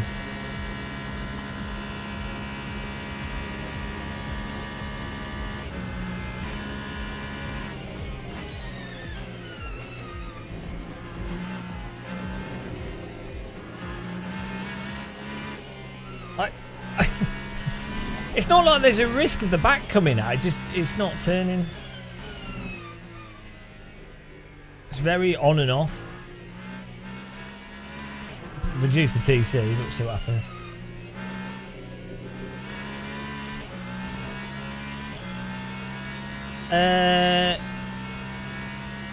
Yeah. So the downforce will push the car into the ground, which then will make the force feedback stronger for sure.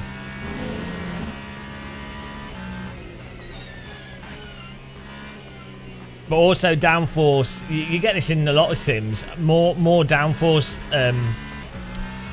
sort of stabilizes physics and stuff with driving sims. So even back in R-Factor 1, iRacing, lots of sims, lighter cars with more downforce would drive more naturally and like not do the weird stuff. Like there's some really broken physics in R-Factor 1 and iRacing, and you'll notice once you've got downforce, it allows the tyres to snap back into grip quicker, which you'll see with real car tyres. They tend to bite back quite quickly even without downforce. It's like a really weird. It seems that sims struggle with that behaviour. Either sims have it so that their tyres are bitey but the grip turns off and never comes back. We're going to pit next lap. Or the sims are too slidey, like they don't have that initial bite, and it's like a rally car. So it's really hard for sims to get the bitey behaviour with it also being progressive. What tends to happen is if they make it forgiving, if they make it so that you can catch it and the tyres are bitey, you then open the sims open to like really weird exploits. What does the soft limit? It's for the when you rotate the wheel to the bump stop. It's how hard the bump stop is, I think. But I think that's what you're talking about. You never turn a steering wheel to a bump stop unless you're doing drifting, or you're turning the wheel 100% to come out the pits or something. So basically, it's where the wheel stops rotating and how hard that is. So obviously a DD wheel could just rotate infinitely, but a real car you'd hit the end of the steering rack. But you never really, only drifting would you ever be slamming a wheel against the bump stop.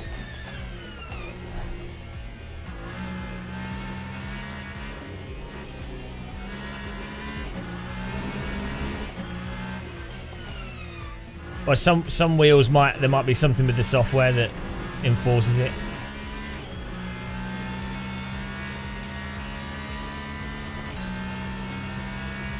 Right, we need to pit.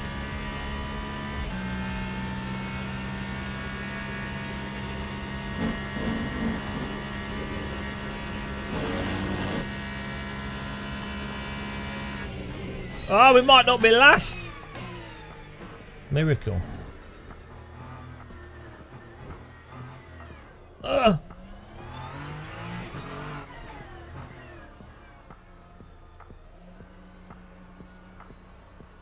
You can collide in the pit lane, can't you? Yeah, we did a Moser pit house thing. I'm going to fiddle actually in this live stream. I'm going to fiddle with some force feedback settings, and we'll see what the best force feedback we can get is. Oh, that's not our pit box. Hang on. Oh, the red markings the red markings the track, and then ours is the glowing box, the virtual pit box, obviously. Bloody hell, being absolutely abused. In real life, your pit garage would come out and be slapping.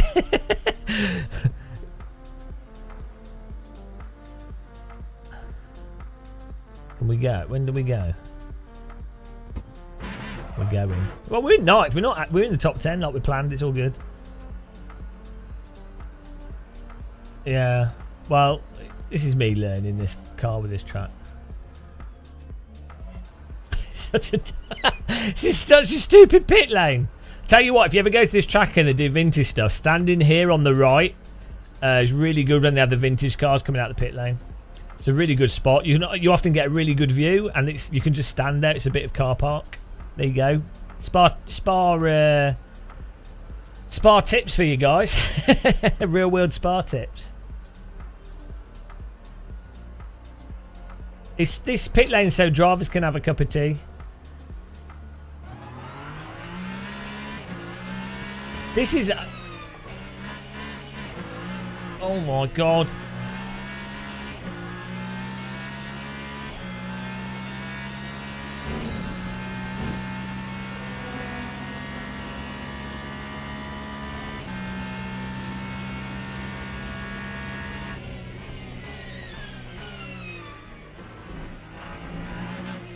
What? That's the racing line. Track limiting me. What? I'm being abused. Michi Hoyer told me that this game was sexy and would make me attractive to German women. I'm so far. Maybe this is like one of those weird leather things where you get whipped.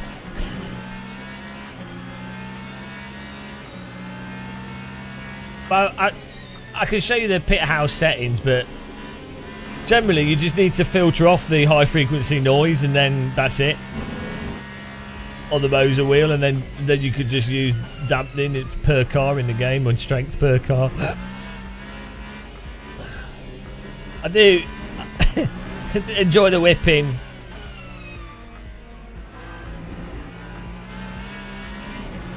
Give it a bit of whipping. Talking about whipped cream, right?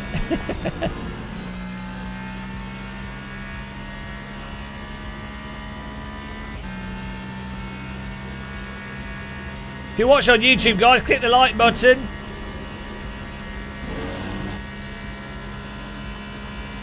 Subscribe if you like sim racing and hair loss. Oh, he's not pitted.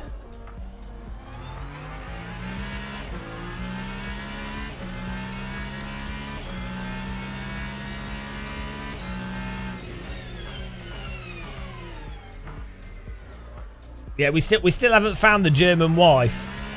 Every nice German I meet has got a partner. I've yet to meet a single beautiful German woman. We need to hit the bars in Berlin. Berlin bars. I quite like to DJ some techno actually. That'd be good fun. A lot of the German scene is just mental.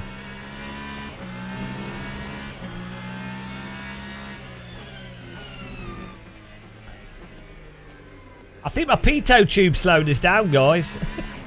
It's got to be in it. No, well, we had a little bit of insomnia. It was more that I had like a really bad really bad headache and couldn't sleep properly. You know you've got a bad headache when you can't sleep. Hello, Amir DePassy.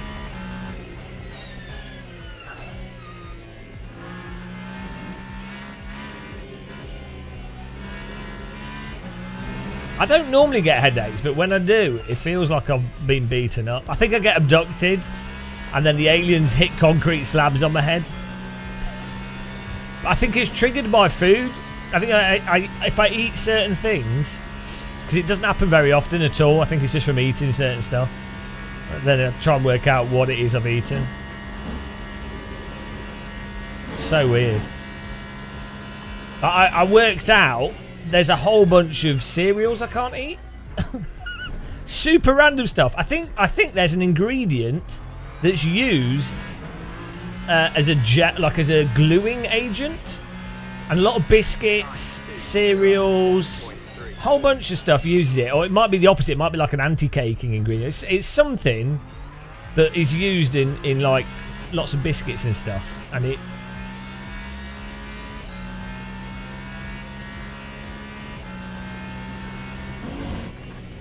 So But it's in, they put it in random stuff, whatever it is. If that's what it is. Ah, he marked me as my favourite YouTuber. I'm sorry to hear that.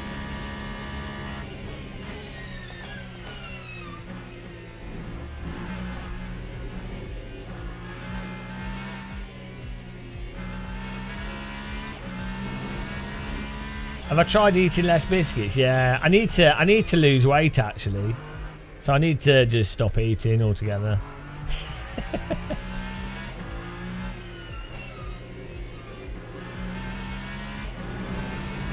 just no food.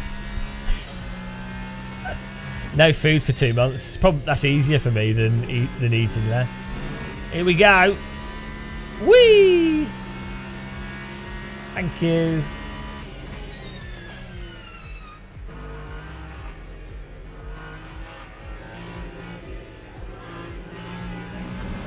It's a new line.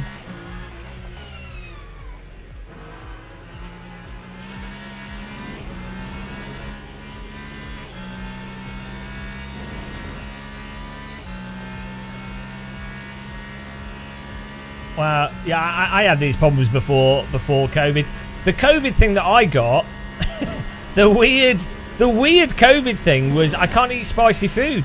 That was COVID. Before COVID, I could eat spicy food just fine, and then after COVID, if I eat chili or anything, it absolutely wrecks my stomach. Even like mild and onion. Cooked onion's not too bad, and pickled onion's not too bad, but a tiny bit of raw onion, and I'm wrecked for like 2 days.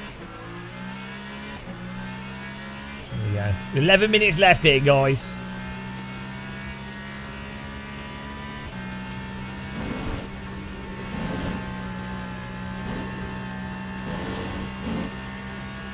Try those powdered. I'd rather not. I'd rather just eat like more broccoli and stuff, more vegetables. I quite like it though. Like I like pickled stuff. Like pickled gherkins are nice, and baby leaf spinach is good. I like broccoli. Yeah, I can't eat. I do eat yogurt. It's not too bad. But if I eat Greek yogurt, that like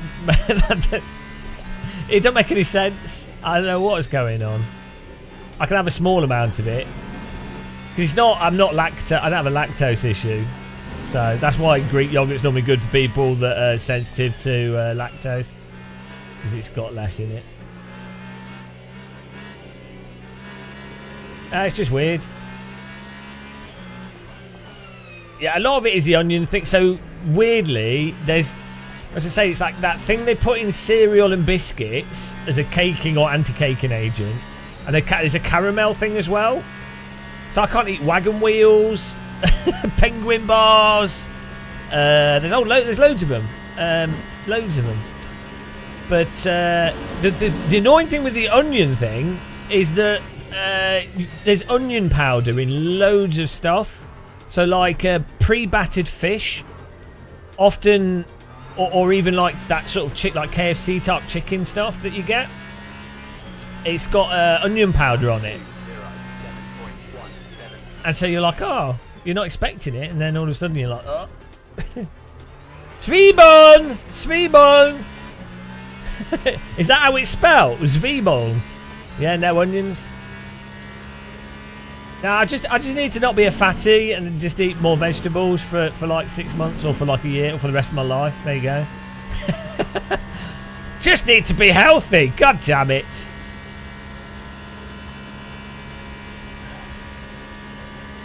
What a depressing thing. Yeah, I quite like how onions taste, especially raw onion. Raw onions in a proper salad are so nice. Red onion, and also what are those red things that are small and quite crispy? They look like onions, but they're small. They taste mustardy. What are they called? Yeah, whatever they are. Yeah, radish.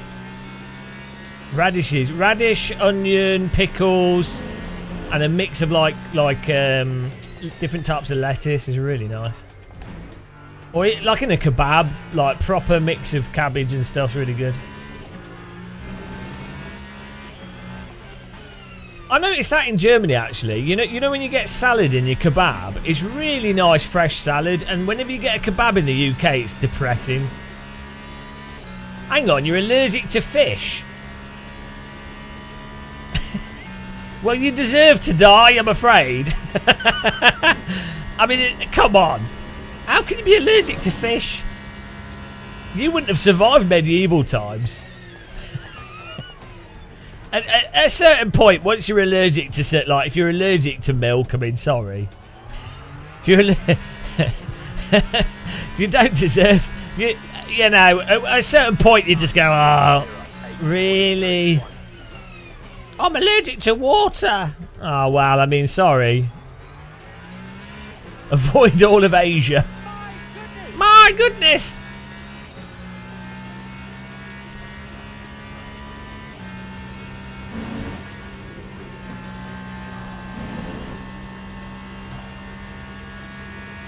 You're allergic to healthy food. I quite like healthy food. What's this guy doing? Oh, please do not turn into me. There we go. Whee! This car sounds like a washing machine. They should do, Ferrari should do a partnership with dishwashers, clothes washers.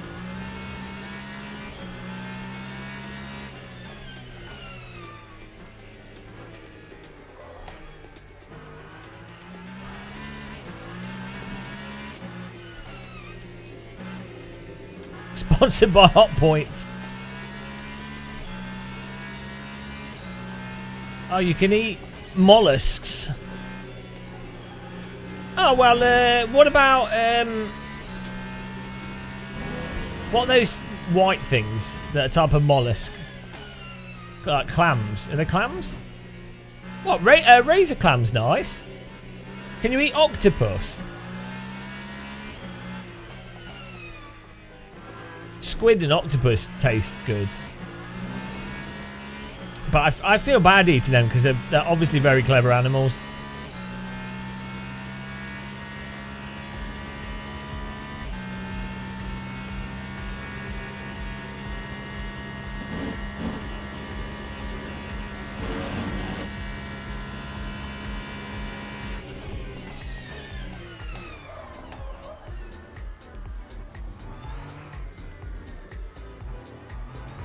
Yes! Is that 8th place there? Can we've got 5 minutes to move up. After this we'll get the ranking stuff on the screen sorted out. Race. Is there a better app than Race Labs? Because Race Labs are a bit weird when I've used them in the past.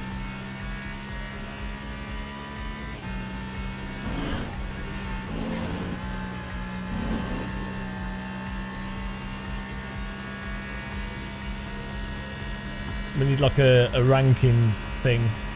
Because viewers, you guys like to see the numbers because you don't get outside at all. So you all want to see the numbers.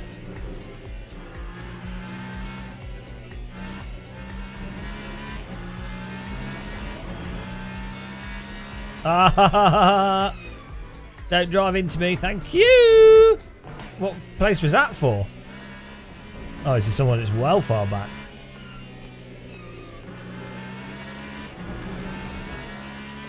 I don't really have any phobias, no. Well, no, not really. I mean, I used to have a really bad fear of flying, but I really love flying now. Public speaking. Yeah, that was pretty bad. I don't actually like being on camera. But on the same time, I'm a masochist, so it's like, yeah. So I'm like, oh well. Can't think of anything like mega like.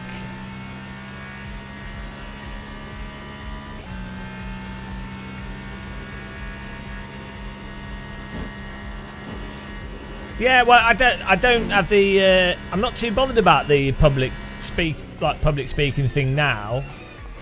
But yeah, it's really weird. Like I said this before, when we did that Rensport ESL R1 thing, I just did a little side thing. It was totally irrelevant, really. So like the other people were doing all the work. I didn't do anything.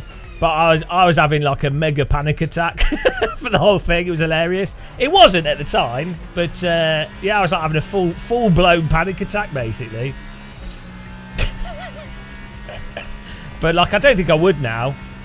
It was just a weird thing.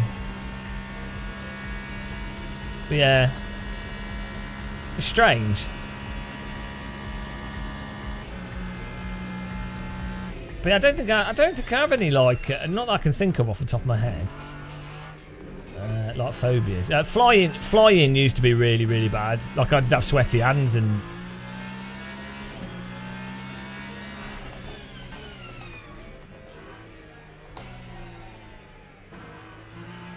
Does SimHub have a thing?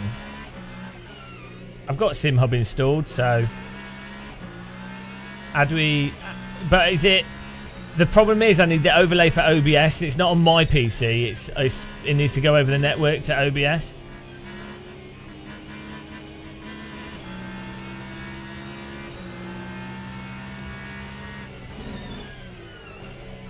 I find it easier doing stuff on your own, to be honest. Well, it's working with other people that you don't know and in a situation that's completely novel. That to me is because I have to do things my own way.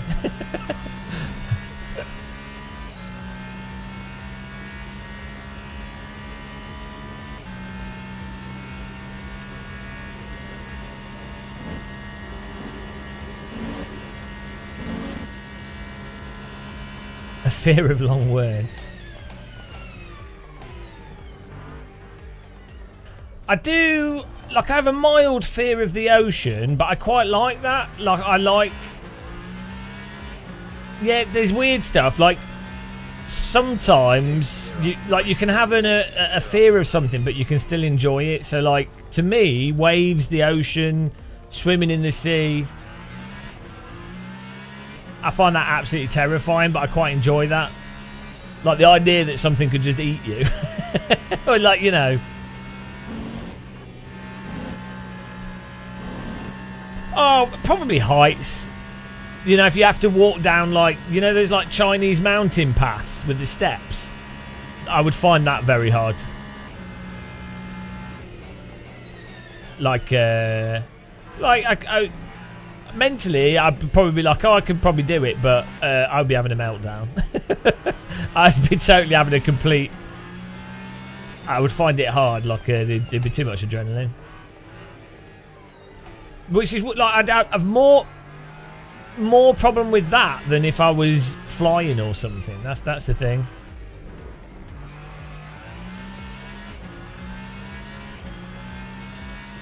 I think the thing with the ocean is I don't have the fear of like drowning and stuff, because if you're really comfortable with swimming a lot, and especially if you've swum in the sea a lot with big waves, or you've swum in rivers with like rapids and things, you know. If you're a really confident swimmer, you know that basically you'll stay afloat. Like if you've got oxygen in your lungs, you'll basically stay afloat. So that's the thing. The sea's really dangerous for people that panic and exhaust themselves. It's surprising. Like even in quite big waves, you're totally fine. I mean, as long as you're not being pushed into some rocks or something. And as long as they're not really... There's certain types of waves that you can't keep above.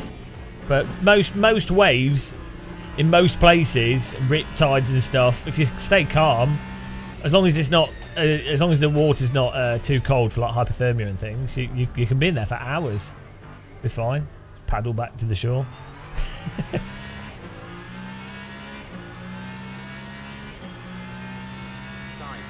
Oh, I've got one more lap!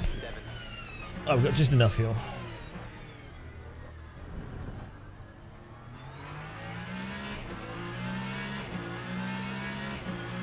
You're really good at sinking. Well, I have almost drowned twice, so I guess maybe I'm too comfortable.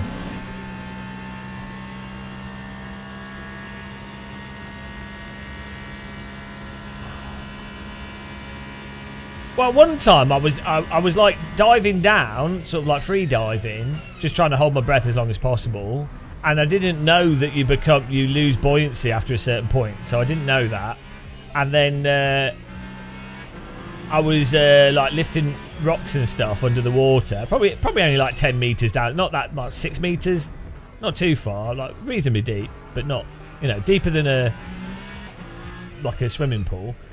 And the bloody octopus like came out of the rock, and I was like, and I panicked, and then I was like, I almost didn't get back to the surface, and I had to swim up to the surface as well. So it wasn't like I could just float up, and I'd breathed out all the oxygen, so that was bad.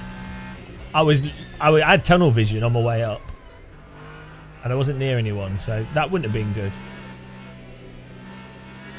Yeah, no, I couldn't see it at all. It inked at me as well, which is pretty cool actually, because I'd never seen that, but just surprised me. Is that Tortellini in chat? Hello, Tortellini. Do you play? Are you allowed to play LMU?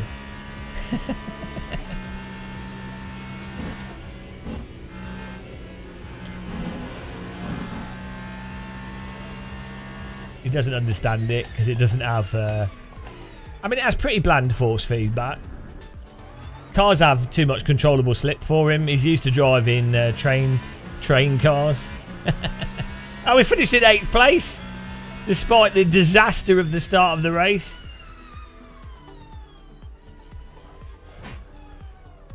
All right. Oh, thank you.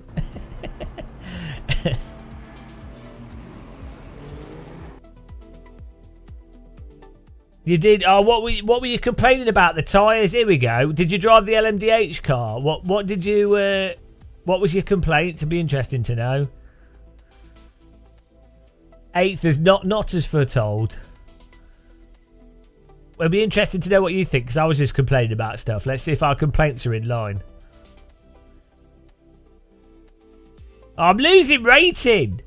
Expected 3rd. Oh, no. But I'm getting safety, so that's fine. Yeah, but what was the complaint with the tyre? You can't just say the tyre. My complaint is the tyre. Yeah, we need to get good here. We need to get qualifying. We need the rating on the screen. We do have race labs, so maybe we can get that working. Let's see. Oh, no. Don't want to do Bahrain. When's the next intermediate? Prototype Classic Trophy. What's Autodrome Jose Carlos? Is that it? That's Interlagos, right? Yeah. We could do that. 24 minutes. Right, let's get this race labs working. Maybe I don't know if I still got it. Or maybe I do. Oh yeah, we did get a drive through, yeah, which wasn't our fault, so.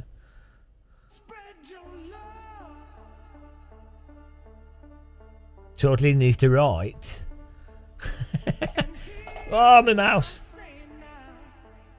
Kaput. Nicht good. Oh no, apparently we've missed it. What? It hadn't updated. Oh no. No, it had no. What is going on? Ah, I know. Starts in 23 minutes. It's drunk. Starts in 23 minutes. Let's register to it.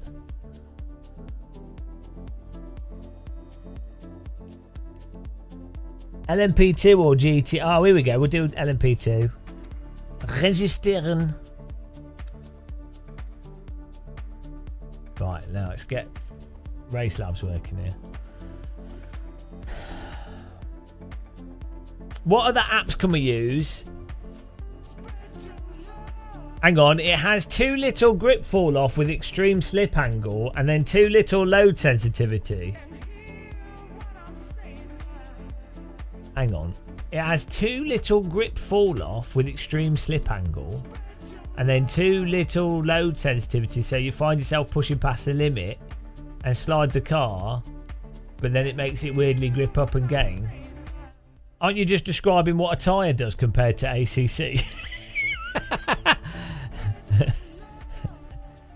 Like, yeah, I think I get what you mean. Like, so when you're in the groove, if you're driving within the groove, there should be like a narrow range of like controllable slip that's quite narrow, few degrees, and then quite aggressive fall off.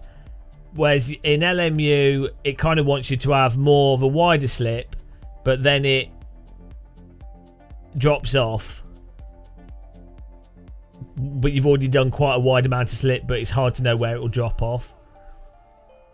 But it does snap, the grip does snap back quickly if you counter steer that point.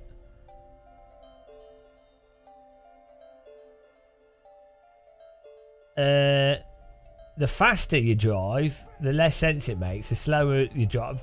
Well, the one thing I find with the LMDH is that at low speeds, it's super weird.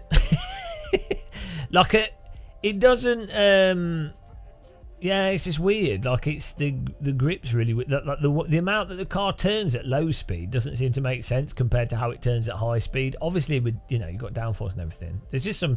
You play AC1, it just makes sense. Obviously, the slide that controllable slide in AC1 is a bit canned, a bit simple, but it makes sense. It's consistent. Same with Automobilista 1. I think this is the problem with these complex tyre models is they end up having all these random behaviours. Their tyres are so complex. The developers keep doing different tyres, and then each tyre fixes one thing, but then another behaviour emerges at another point that's completely bizarre. Like it's almost impossible, I think, for a developer to use these complex tyre models to get like something that's consistent across all tyre behaviours.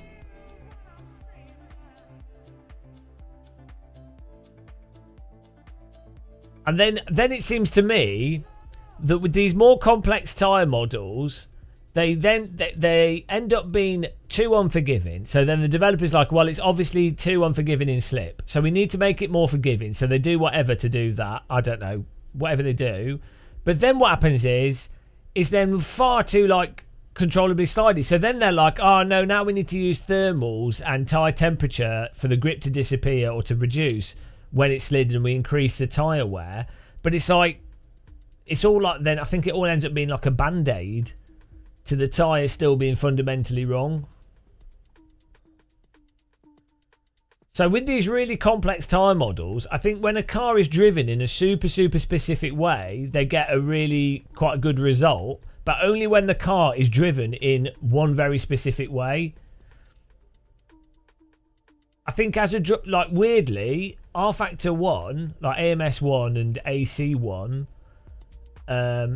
they give you more freedom as a driver, even if the tyre is not as pokey or is a little bit simple. Weirdly, it ends up giving the driver more freedom in how they can approach driving. So it's really weird, tyre models and physics stuff.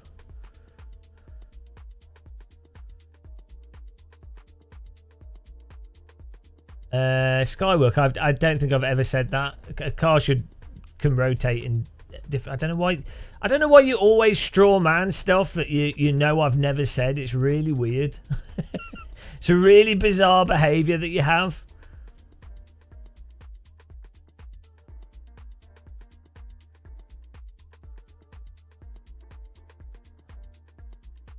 Yeah, but you have to keep in mind Tortellini likes ACC, so you can ignore everything he says. We need to get race labs isn't working.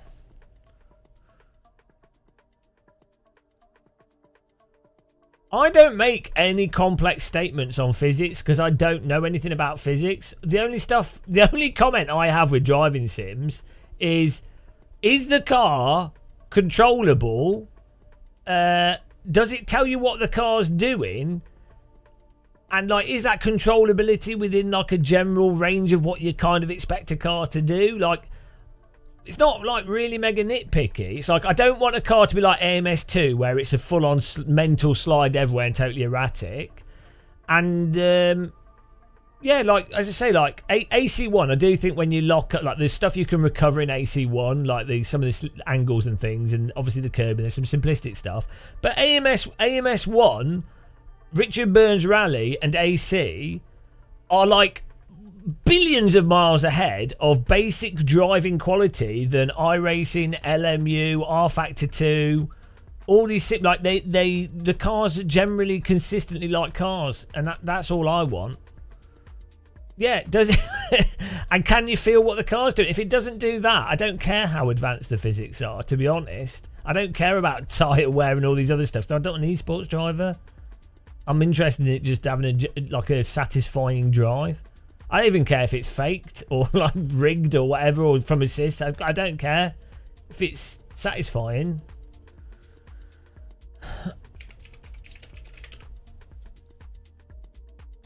I think we'll try and use Race Labs here.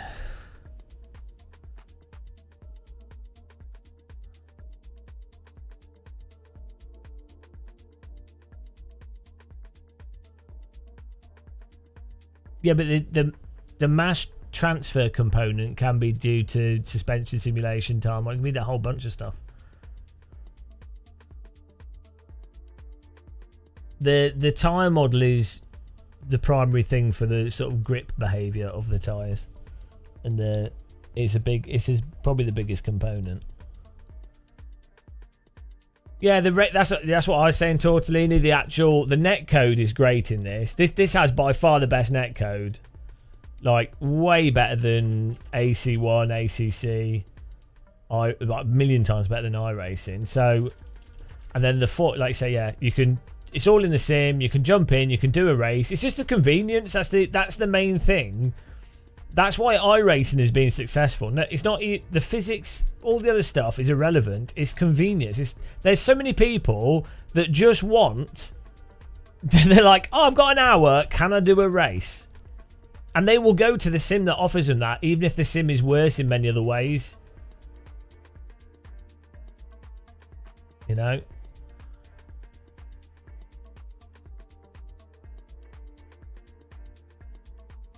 Yeah, I think it's not just so the aspect of the netcode that's good with this, with LMU, is that it's not really necessarily the netcode. It's more that the car contacts are reduced. So, like the actual smoothing of the vehicles is done better in iRacing, but iRacing doesn't.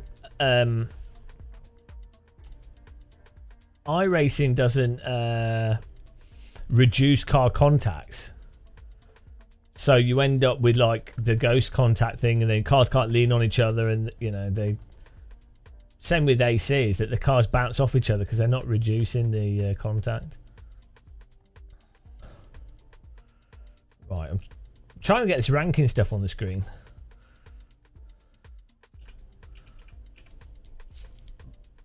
I have to quit and rejoin the sim here. Yeah, I wonder if that's to do with the way it does packets. Maybe because if you stream normally, some sims might. Oh, here we go. Some sims might clog up your router, or maybe it has smaller packets, so your streaming can go in between it or something. I don't know. R Factor 2 netcode, I think, follows on from R Factor 1, which was obviously designed around 56k.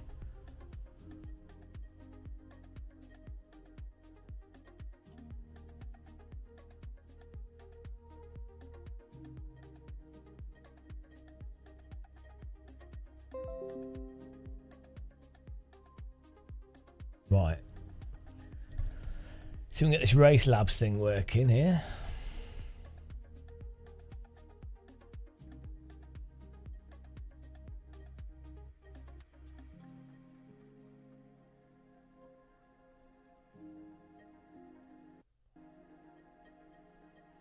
Race Labs is, yeah, but you don't have to. It works without the subscription. The subscription is just for more stuff.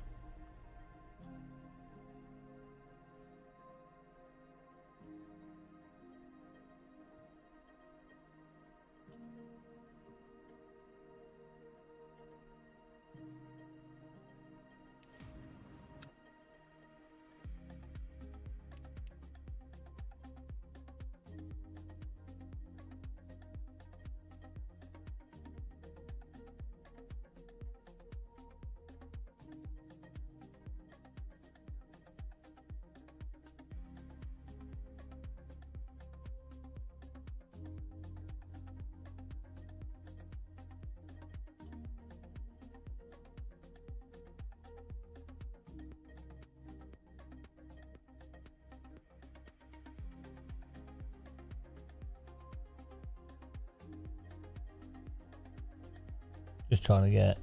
Oh, here we go.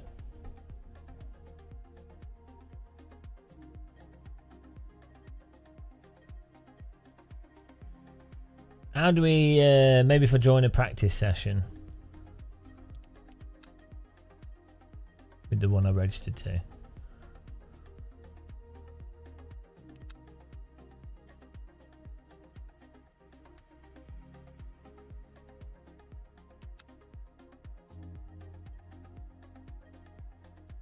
You sold your Tesla. Were you worried it was going to get vandalised?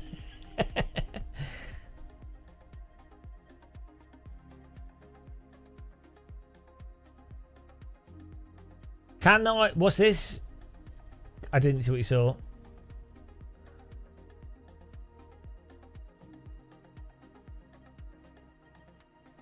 What's this base game and freebies? Oh, you can do all the base races, I think, with the base game.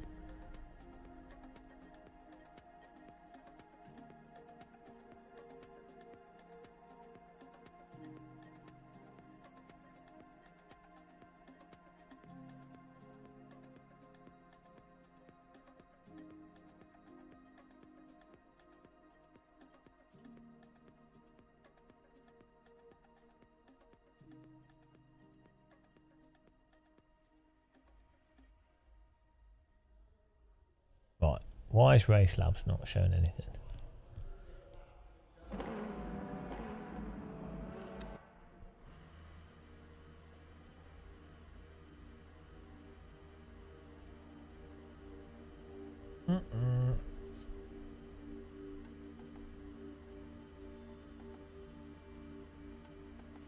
No, we're not using Race Labs like that.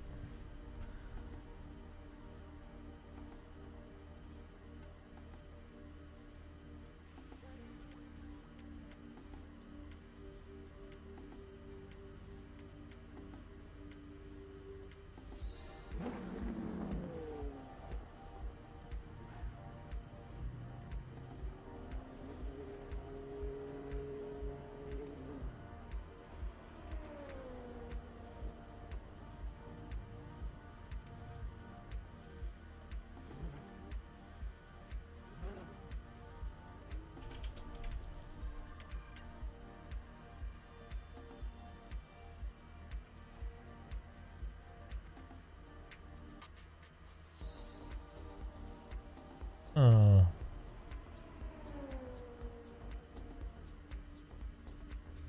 It's weird. Sometimes it doesn't work.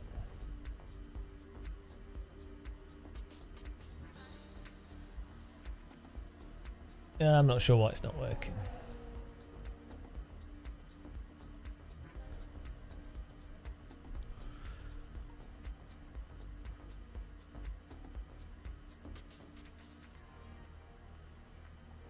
Oh well, we'll see if it starts working. Maybe I have to restart OBS. I've had this problem before. I'm gonna just force me. We'll do a little practice drive here. I've not driven this track for a long time.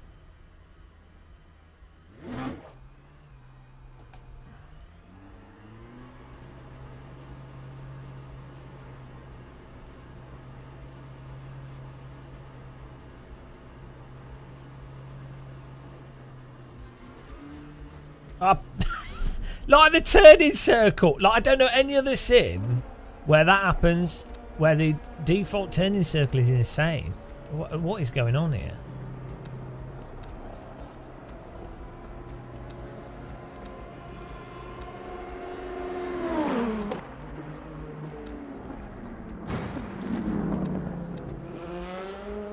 Right, so that should be... This is messed up, these settings, huh? That should be faster steering, but it's just going to ignore it. Yeah, it's just... Oh, it's messed up.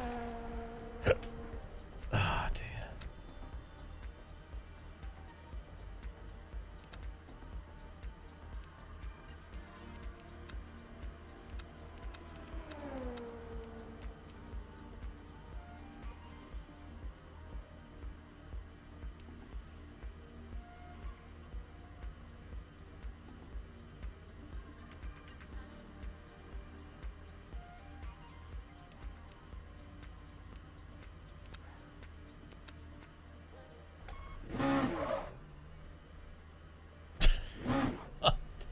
Oh my god.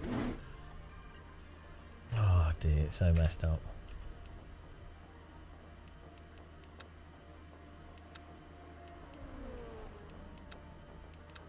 This has been a problem since R Factor 1.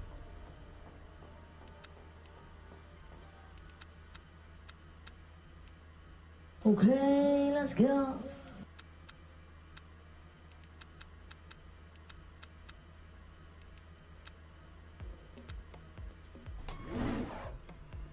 Oh, it's totally buggered. No, it doesn't work like this. It's an issue with wheels and it's a bug with R Factor 2 and R Factor 1. To do with it not the way it syncs up with the wheel and then doesn't sync up, and then the way the setup doesn't work with the car properly and where it sets the lock. It's literally been a bug since for like it's been a bug for 20 years. Don't do it with all wheelbases, it depends on the wheelbase.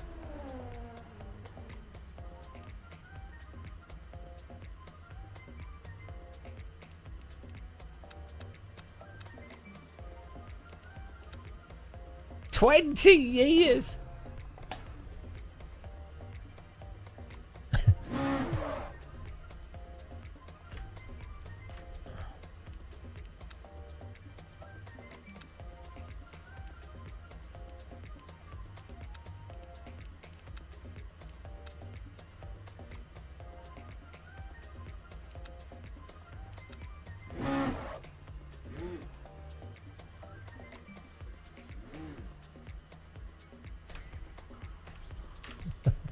It's so stupid. Such a dumb...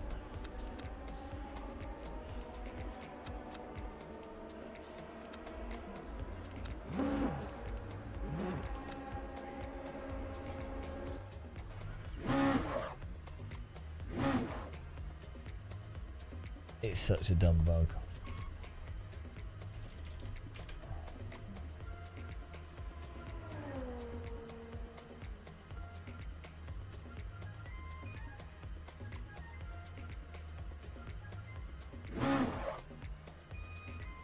Oh my god.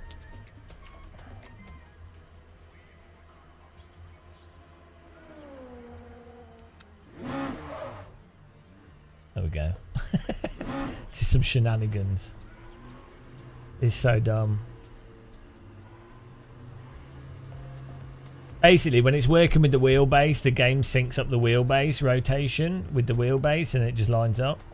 But because you have like the wheel rotation, you have the steering wheel in the car rotation. It's just really weird.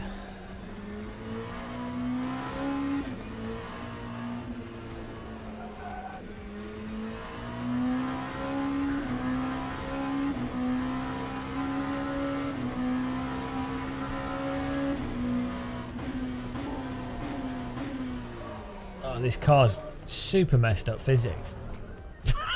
Yeah, that's what cold tyres do. Yeah, it's exactly what happens.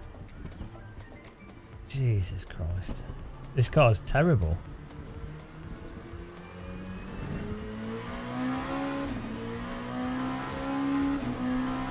cold tyres. Drive through for spinning.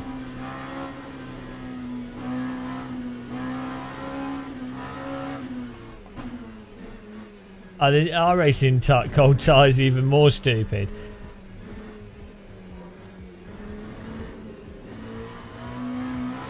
I think the problem with this is that the tyre physics, or like the physics, feels separate to what's actually got this. There's some like really bizarre disconnect going on. Just like.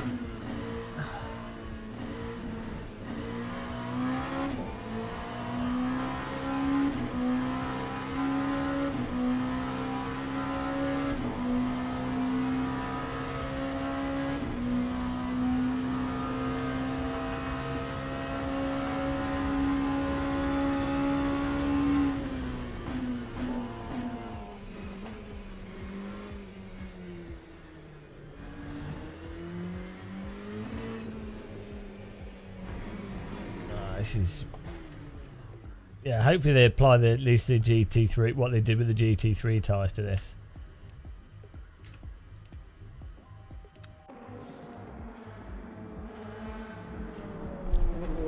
Let's just adjust this. The thing is, what happens is people get used to these. So people play this and they've been playing it for 3 or 4 months.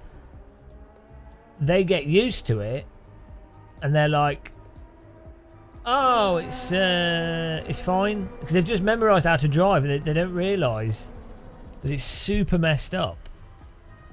It's like what happened with iRacing. People just drive it, they get used to it, and they're like, oh no, it's fine, you just need to get good. And it's like, no, you're missing the point. You've just learnt the arbitrary, like the super weird physics, and it seems normal because you've got used to it. And I think if you're someone that goes from sim to sim, it really, really stands out. If you truly drive a lot of simulators often.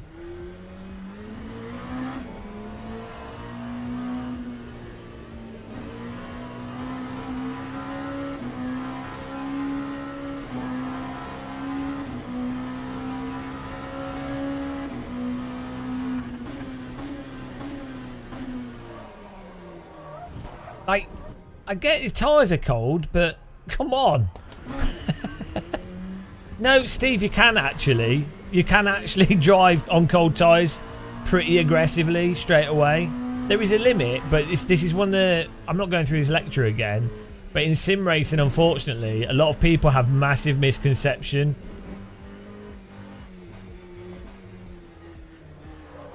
You're talking within a range, like, yeah, obviously you can't absolutely smash cold tyres, but they still behave like tyres.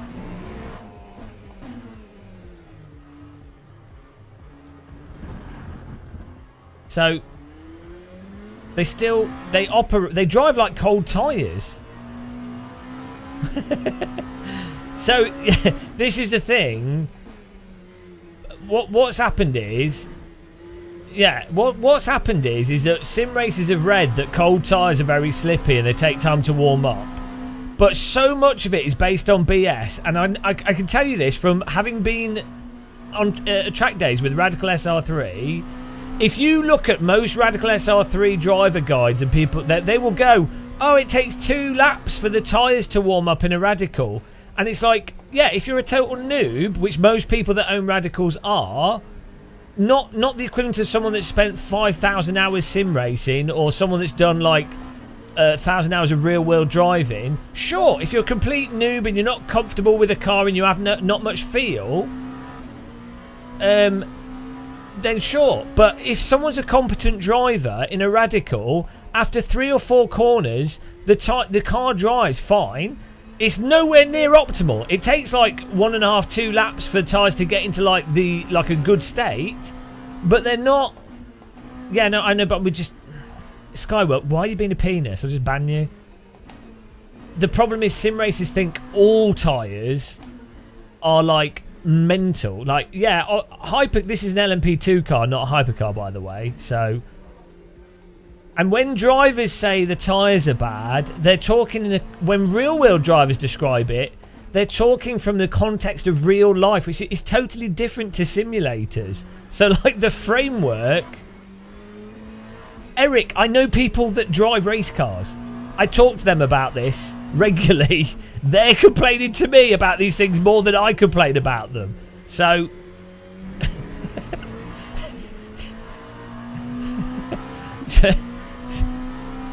I wish more drivers would just talk publicly. That's the thing.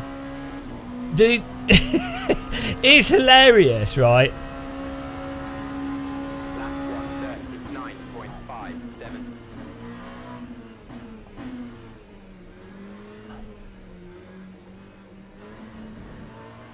1:39.57. The problem is most decent real-world drivers don't say stuff publicly because they're not generally allowed to. It's not. Hang on, when's this race start? How do we know when the actual race begins? They can't say stuff publicly contractually. Well, what you don't Inventor, you don't even know what I'm saying. I don't even know what you're so there's a range to this. There's a range to what is the window of a cold tire, like how a cold tire is and how a warm tire is and how drivable a cold tire is. There's a range to that. The point I'm making is that in a lot of driving simulators, a lot of sim racers have this massive misconception as to what cold tires are actually like to drive on. Like, because they have just consumed Formula One media or like what commentators have said, and it's like with the wet line and a dry line, right? It's like sim racers be like, oh, you can't drive on the dry line in the wet because it's slippy. I don't like ACC, but I do like the normalist. So that is amazing. So it's probably one of the well, one of the or not the best simulation to practice, like even F1 or GT mods. They're really good. Yeah, also, a lot of sim racers don't realise how bad real world GT drivers are. And if the cold tyres were as bad as they are in some simulators, given how bad the real world drivers are that have even more feel in a real car because of G-forces, they would. It's like iRacing's tyre model. You'll get iRacing. I would point out iRacing's tyre model is mental at the limit, and real tyres are much more forgiving. And iRacers would go, but this real driver, why does Max Verstappen play iRacing? And you're like, it's just, you know, it's like, what it is when you make a point about something that's got a range to it, the people that disagree with you just straw man what you're saying to basically try and maintain their like view of the simulator.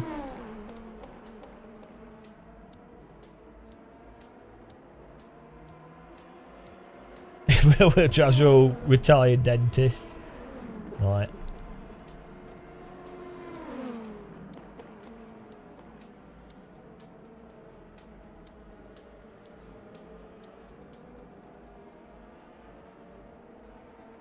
What's the thing is, I think as well, with a lot of what I've noticed with a lot of sim racers is whatever the current, so that they're fans of the whatever given sim they're playing, and whatever the current state of the current sim is becomes their reality for what it should be, and they don't question that at all, and they'll just go, so like if the tyres are very sloppy when they're cold, they will just go, it's because real drivers have said it's slippy in the sims. That's what it is in the sim. And so I just need to, the cold tyres.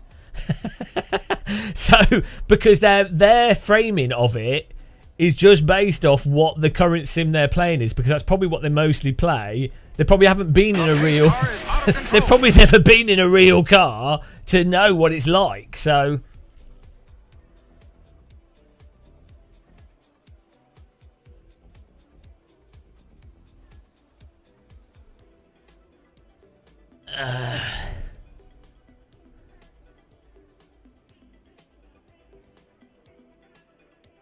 Right, we do. Car setup.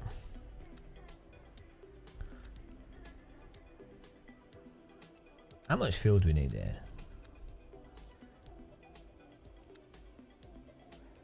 And then what you have is the with any given simulator you're playing, you'll have the player base of that simulator will have memorized that specific simulator, and so if you point something out that's based off an expectation that's in line with actual reality,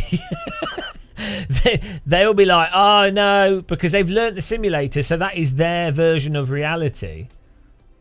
Like, it's like questioning someone's religion.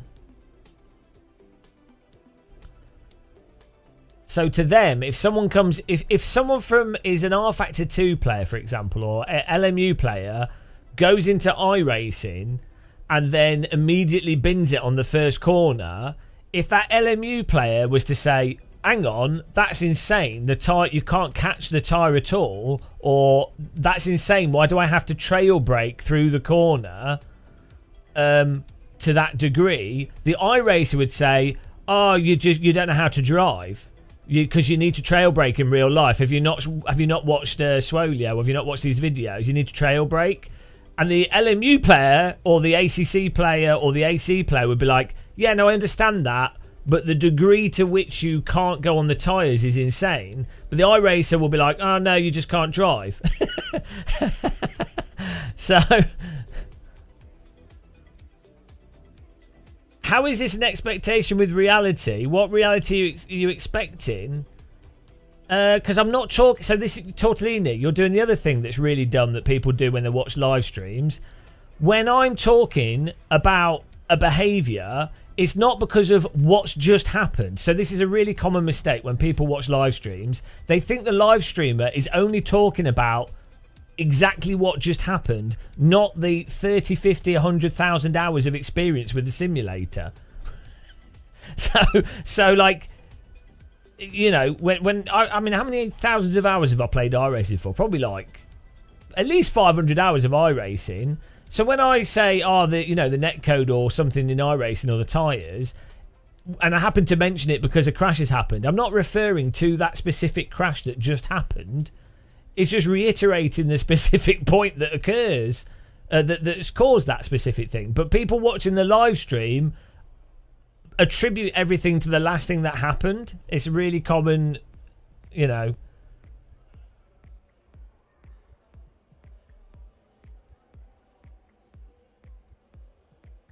No, but this is. I gave a general example as well.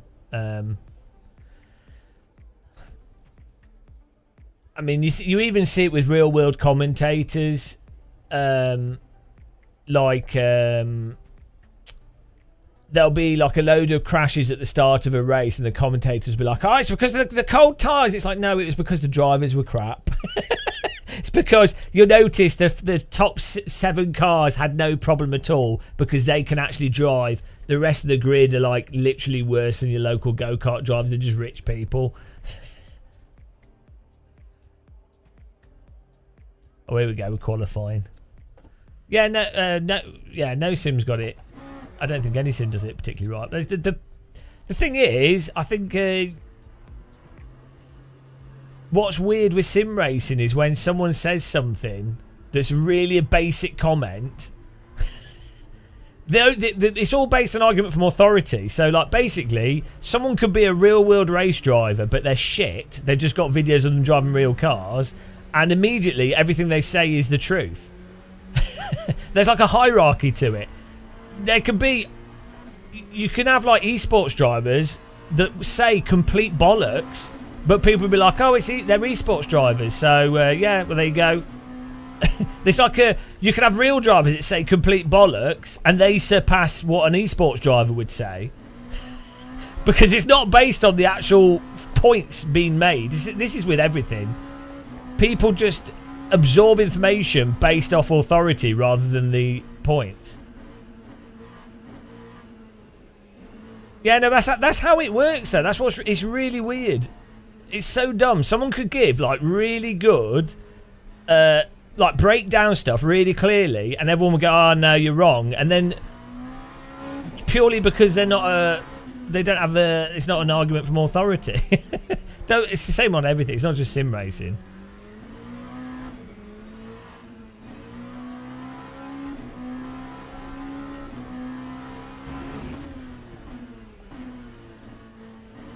Like you even get it with, you know, like Armour, Operation Flashpoint and Armour, right? It's like you point out that in real life, guns obviously quite heavy, it's tiresome. You know, there's a whole bunch of aspects to a gun, but if you point a gun at something, it's not like walking through a doorway isn't like mental. Like everything's not slow and floppy. But someone go, oh, you're not a real soldier, how could you know? It's like, oh yeah, in real life, you don't have to think about crouching. Like, it's not like some crazy process of, am I going to walk into a wall? Like, it just happens naturally, right?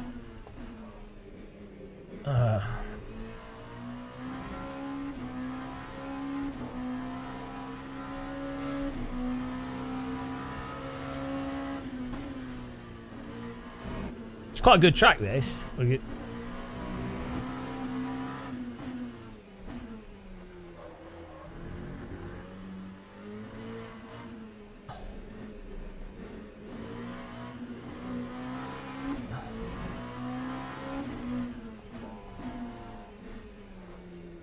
Anyway, I get the best thing as a streamer is that you should just not say anything critical. A lot of people don't like being critical about stuff or thinking about things. It actually hurts people's brains. But it's separate to agreeing or disagreeing, they just don't like it.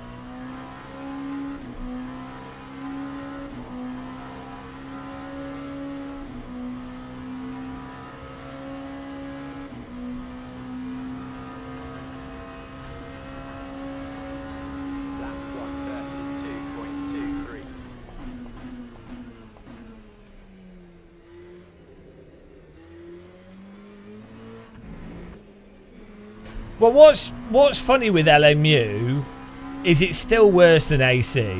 Like, it's great. Like, don't get me wrong. I'm actually quite a fan of R Factor 2 and stuff, and always have been.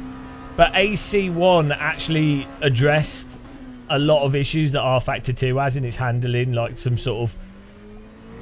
There's some, like, sort of baked character. The slip slidiness. There's certain approaches to driving with a lot of the cars in R Factor 2 that's actually a bit weird. I think LMU's done a really good job, but I think the force feedback is really bad in LMU. It's better than some stuff. I mean, the general car behaviour in LMU is a lot more convincing, I think, than AMS2. So it's not... I don't think the car behaviour is... From a gameplay perspective, I don't think the car behaviour is bad. Like, the cars aren't going to bin you. They're not a chore to just drive around the track. So, that's good. But I would definitely say AMS1 and AC, they're more simplistic, but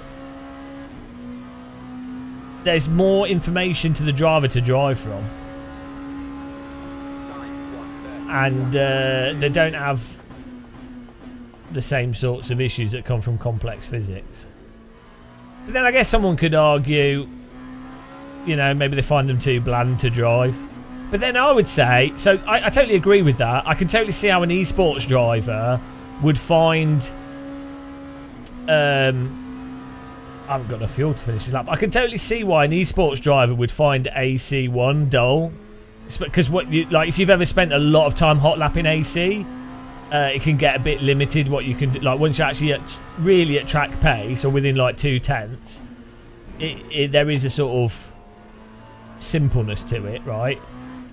But you have to keep in mind, 99% of sim racers are not within 2/10 of track pace, so it doesn't really matter, I don't think.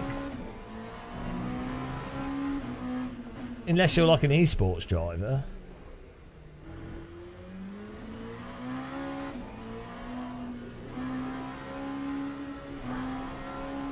Oh, have I got enough fuel? I don't think I've got enough fuel.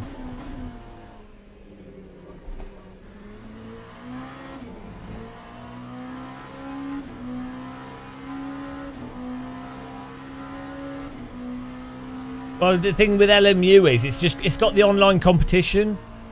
Oh no, fuel fail. It's got the online competition, so you know you've got an event every hour. You can jump in, you can have a race. It's a better video game. Ironically, That's the thing. That's what it comes down to. It's like what you were saying, Steve. I think was saying this. At the end of the day, what it comes down to, what's a better video game? The worst things to do to focus on the aliens. Well, yeah, I think there's a balance. So the thing is, having like an alien. So you do have. Like Neil's Niox is good, and I'm sure Tortellini would be good as well. Like having drivers that are very consistently able to drive within 2/10 of what the top pace of a track is, or within 5/10, and they can just do it straight away. And also, you need those ones that are also very competent in different simulators and understand why they're, what those things are.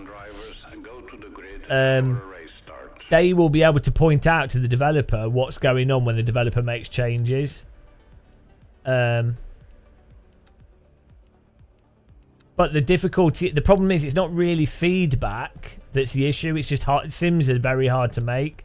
So there's a really common misconception that people think the reason why Sims are good or bad, they think it's because the developer doesn't know what they're doing. It's not that. The developer knows what they're aiming for. A lot of these developers have really competent drivers on the dev team and real world drivers as well. It's just technically a nightmare to get the Sims to behave how they want them to behave. I could never become an esports pro because I'm not consistent enough. I'm not a good driver. I know I have to put too much time in to get fast. I can get to like 7/10 of pace, but it takes me a lot of practice. So, well, no, Asobo doesn't suck. I know the guy's working on it. The difficulty is it's a too complex project. It's a logistical nightmare. Like the projects are so complicated, and it's the same thing with the really advanced tire models. You're making a really complicated thing to deal with. It's like try painting a painting. If someone says you can only use 2 colours, right? Oh my goodness. You can only use 2 colours. Well, it's going to be less. You'll be able to get the most out of 2 colours than if someone said you've got 1,000 colours. The limitation focuses you into what you can do. You'll get the most out of those 2 colours. Green flag, green flag.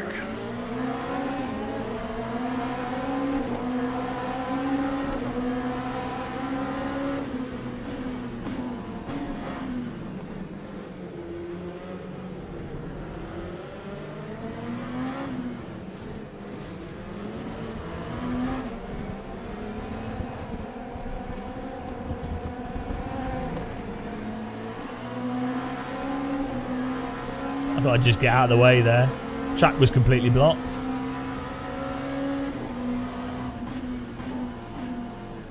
It's a shame that we couldn't get onto the track faster.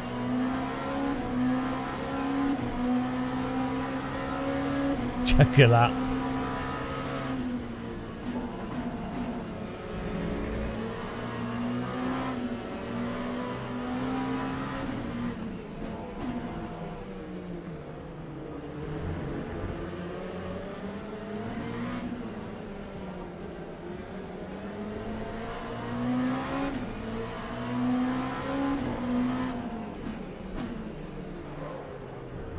Yeah, there's something with these cars. Once you're already in the corner, they don't want to turn.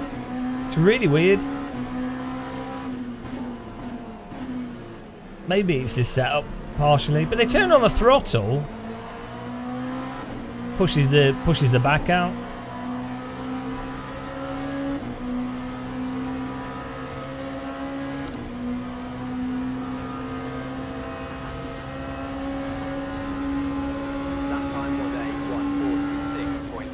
This is a 40-minute race, actually. Why was everyone going crazy at the start? It's really weird. With a 40-minute race, it's fine. Probably like 800 kilograms, maybe a bit more.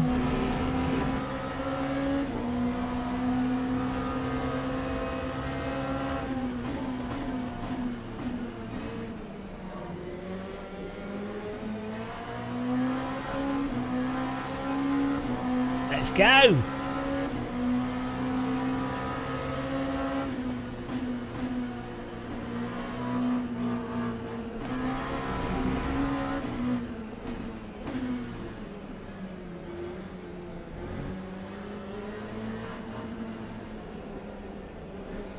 All right, night, tortellini.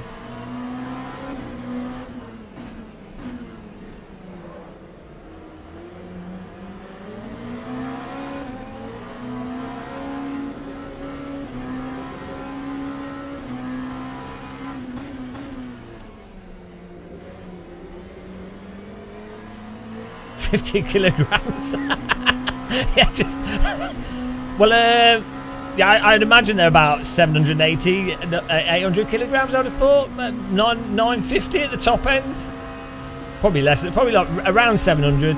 Google it. 1.44. They're mental, these cars. Like if you've ever seen them, like the cockpit just like separates out from the vehicle. They're like Meccano. Super weird. There's 950. There you go. Okay.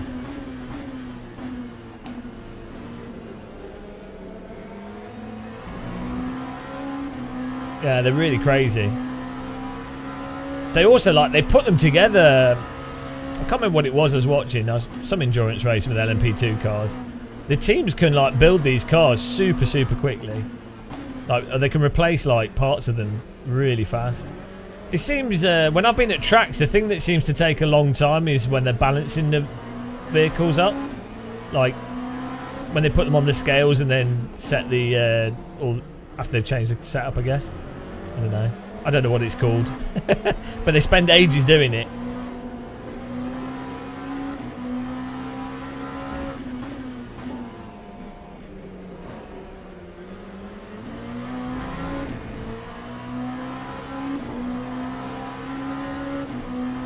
Well, I don't know what's going on with LMP2 because they're moving in. Yeah, I don't know what's going on because even IMSA's sort of making less of a thing of LMP2, and I guess there's more people doing GT3, and they kind of just want GT3 and LMDH, right?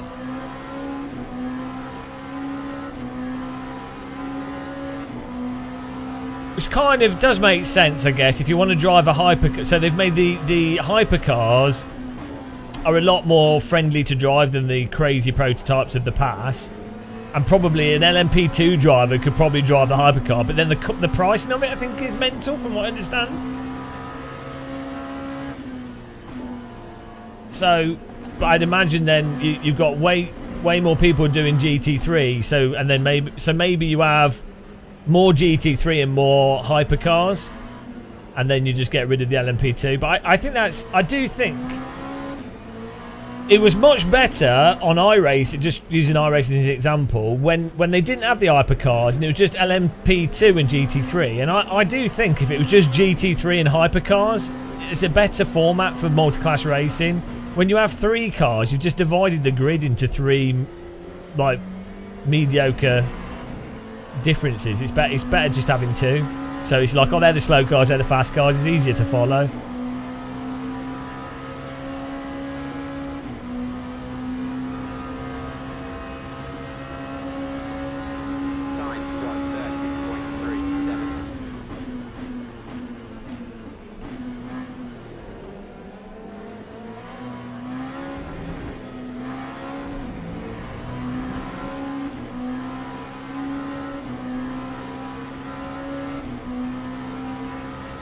I do like how hypercars have pretty limited electronic stuff, right? Like you used to...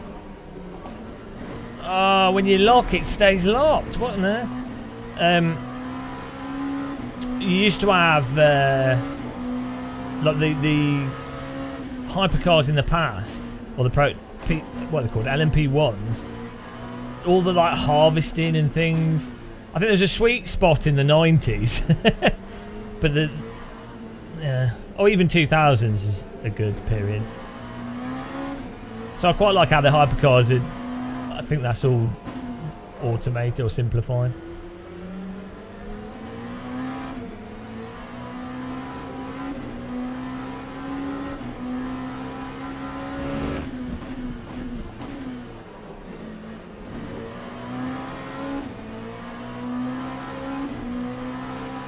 I really miss all the like Caterham prototypes, like all the random prototype stuff. There's a whole bunch of them. Delara, Caterham, who out there? Did Radical had a higher spec prototype as well? Caterham had like 3, I think.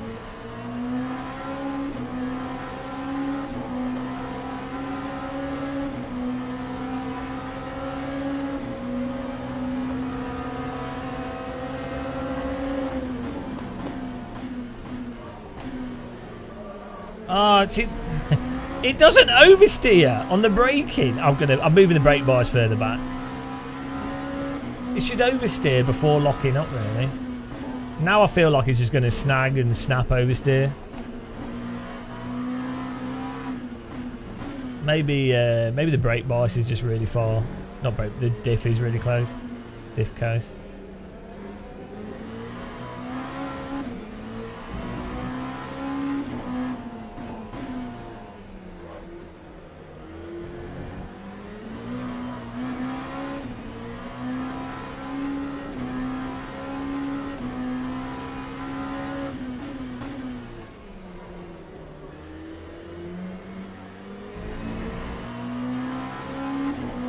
We need more oversteer. Give me the oversteer, boys.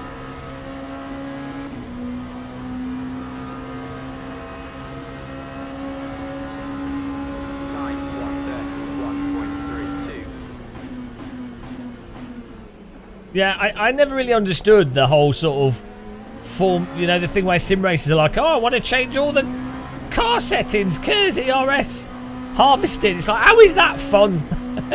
How is that enjoyable? Better to focus on the driving, right? Oh, bloody hell, it does not want to go through that corner. It does not.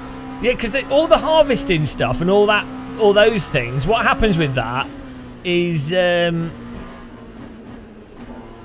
would, on the face of it, it seems like, oh, there's a strategy to when you're doing it. But what happens is the sim racers that have just spent the most amount of time grinding it and trial and erroring it work out what the like best routine to do is. And so unless you've sat down, it's like the setup thing, unless you happen to have sat down and grinded out the boring, tedious routine, you just get beaten by someone that's wasted more of their life. And not through them driving better, but just by clicking the correct options.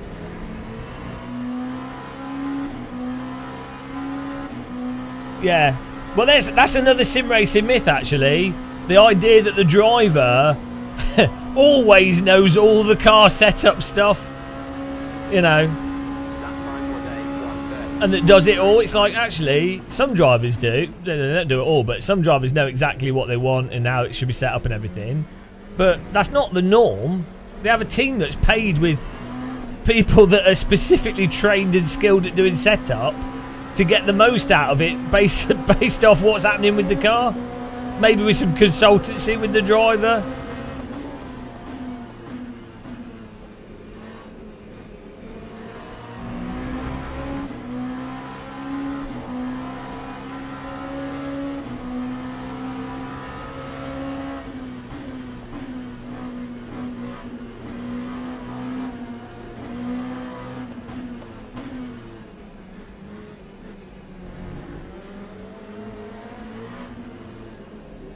Exactly. How dare you? Dirty gamer.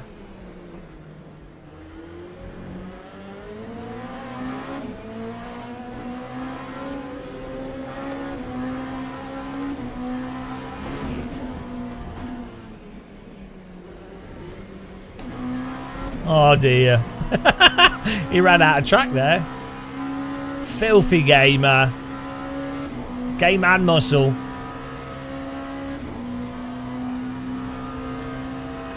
This is good. It's a good car track combo, this. I mean, I think if they can, you know, the stuff they did to the GT3 car tyres, if they can make this car a bit,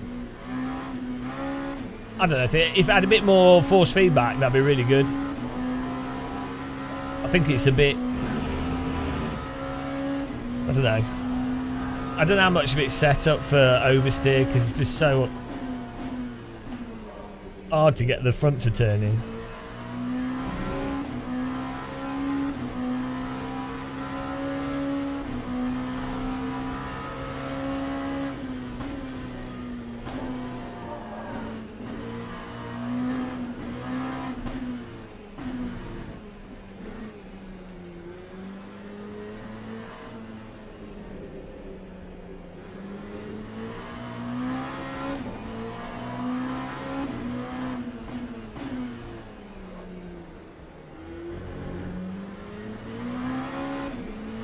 Can't feel the, I don't know where it locks up on the brake here.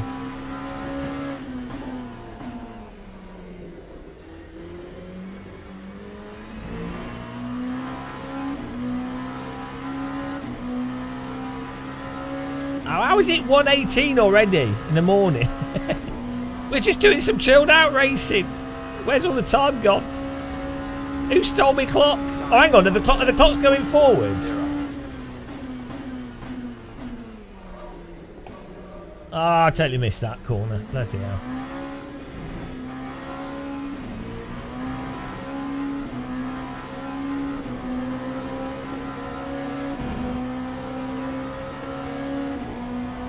For Americans it is, but not for us.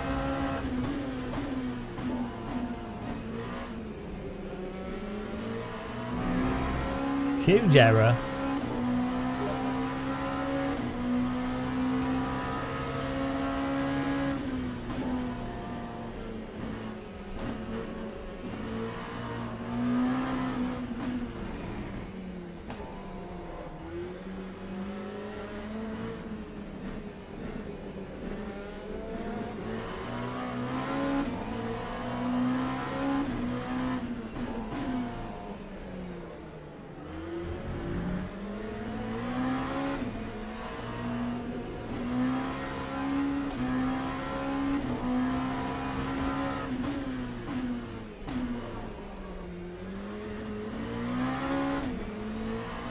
I'm moving the brake bias even further back, guys. All in.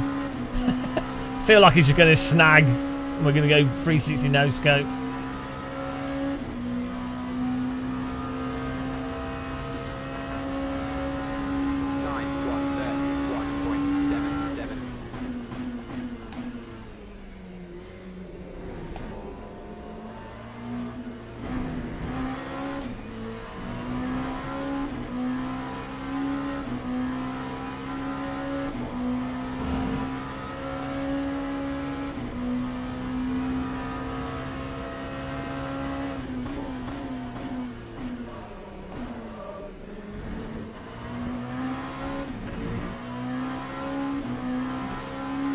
If you lock up, it just straight lines, and with this setup, it locks up before the back rotates.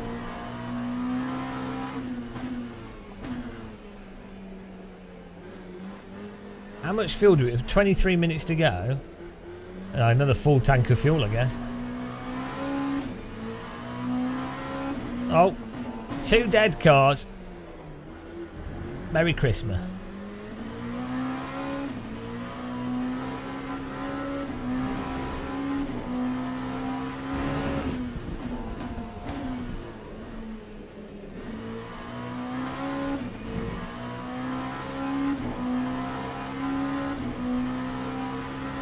Four laps to go, guys. Here we go.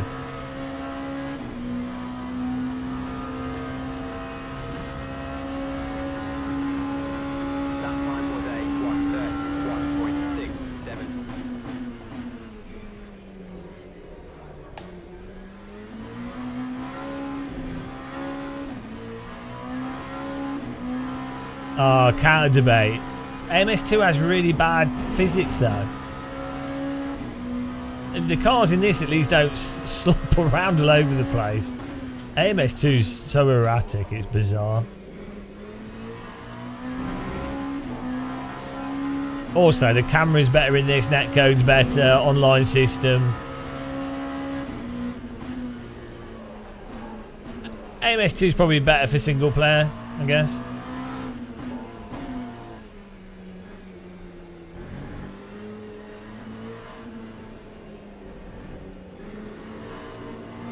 I can't hear you. You could photograph your wife's bottom and stick it on the dash of this car, then this would be perfect.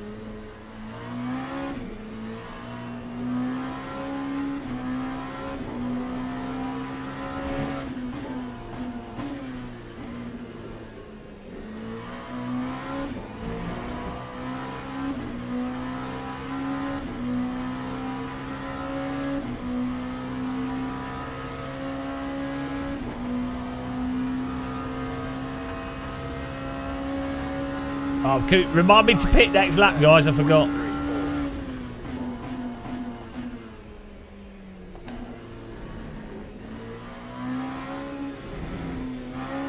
Oh, bloody hell.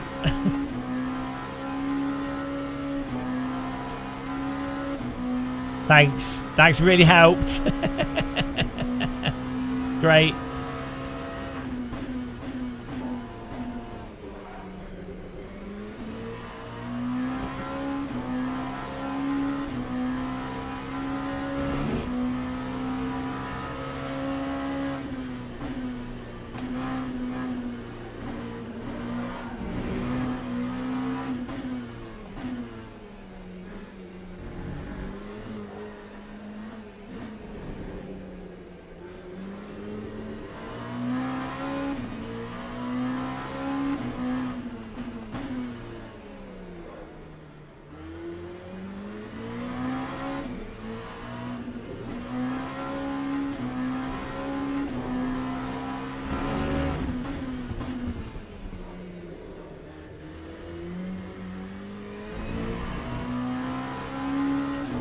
Oh, I'm gonna pick. I'm gonna pick. Where's the oh, there's the speed line. 60? Got to walk into the pit. Time 1:37.54.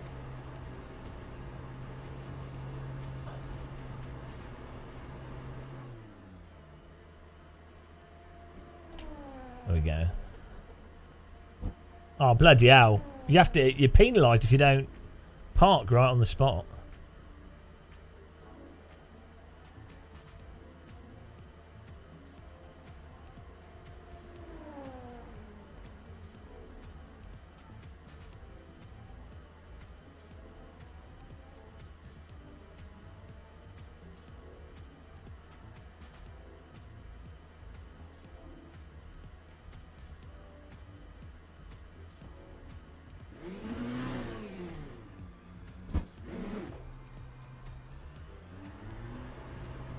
Okay. Hope we have enough fuel for the... Hope we haven't pitted too soon here. That would be a pity.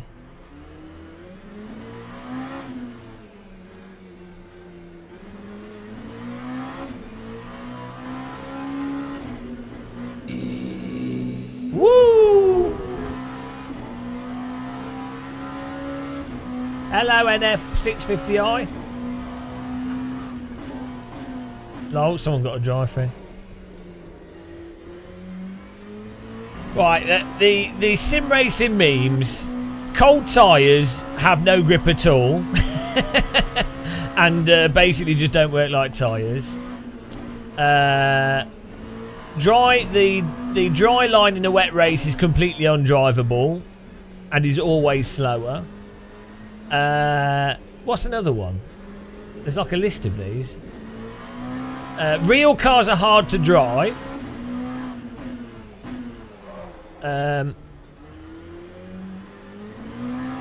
Like you shouldn't be able to hold a slide in like anything that's a race car. Like you should only be able to drift cars, basically.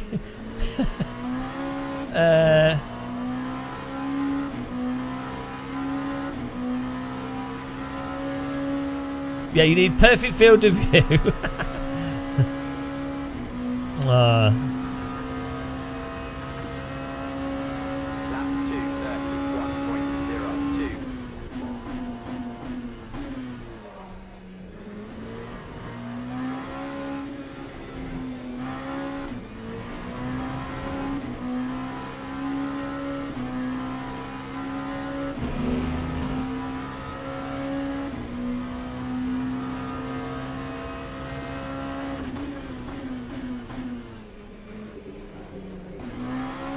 What brake bars are we on? 49. I think maybe we can go even further rearward.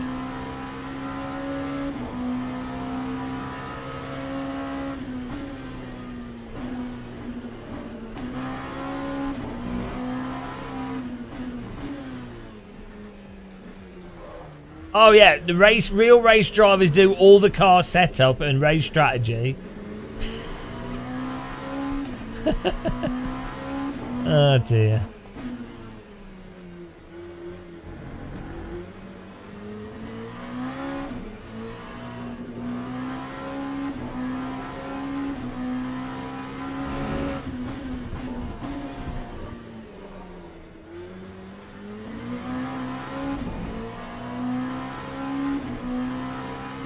I'll go 48.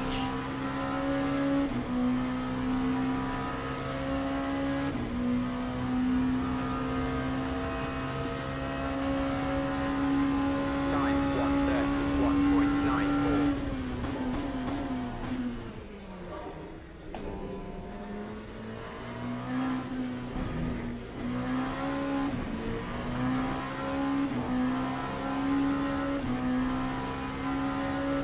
Most sim racers think you have to have locked to car for it to be realistic.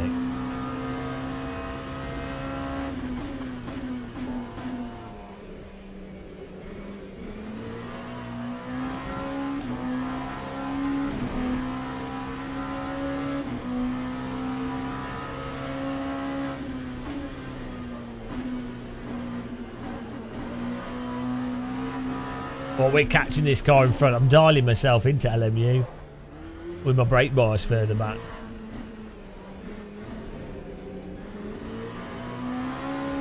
Oh, the heavy brake. Heavy brake. Real cars all have heavy brakes, and you know you have to have a ridiculously heavy load cell in order to drive quickly.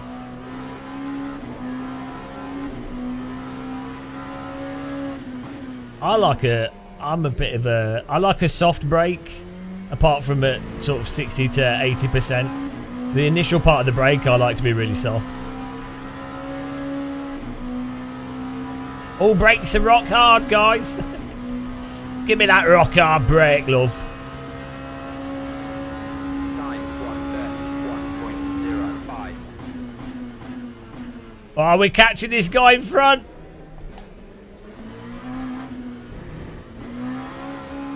By the power of Michi Hoyer.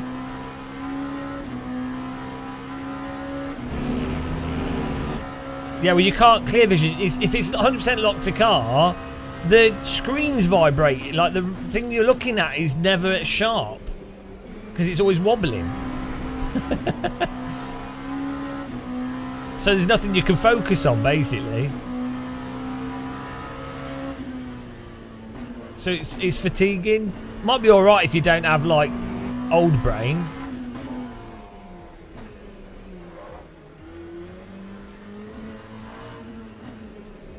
Should I put the TC down one? Let's go TC6. Get in there. Whoa! Okay. That's weird. It's like TC and then it turns off.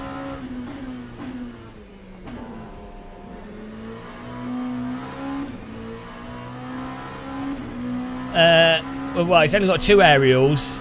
One of them's a pitot tube. Pay attention, cat debate.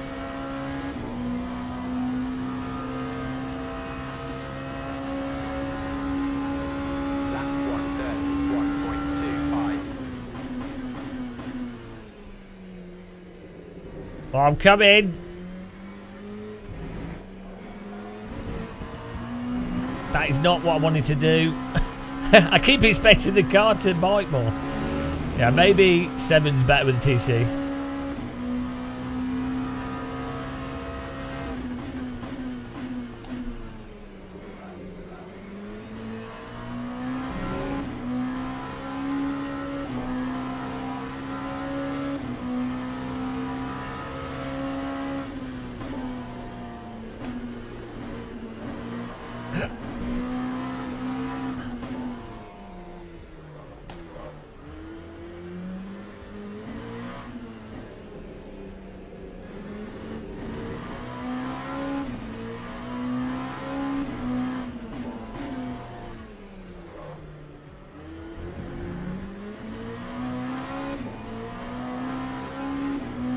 There's no way. Are there any files with this game to edit the audio a bit more? Come on, guys, we're catching C Zimmerling. 11 minutes to get the Zimmerling. Zimmerling a ding dong. Oh, the webcam's for the TV. That's for the. That's for the sponsorship, isn't it? That's the big sponsorship money there.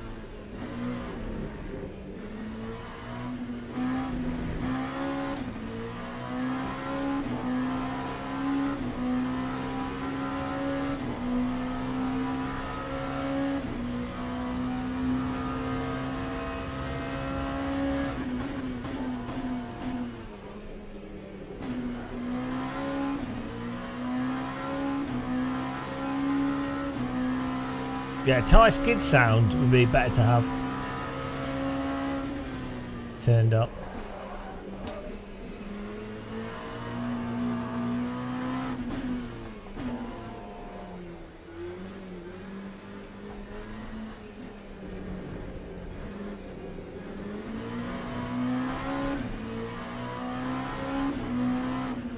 Yeah, I do think this track's a lot more fun to drive in this than it is in iRacing. Like, the flow of it makes more sense.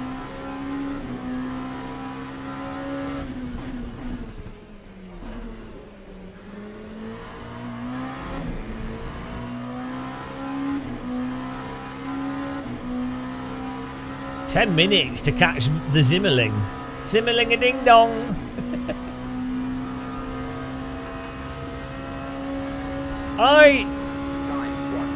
How's performance on triples? It should be okay. It depends what resolution you're running on triples.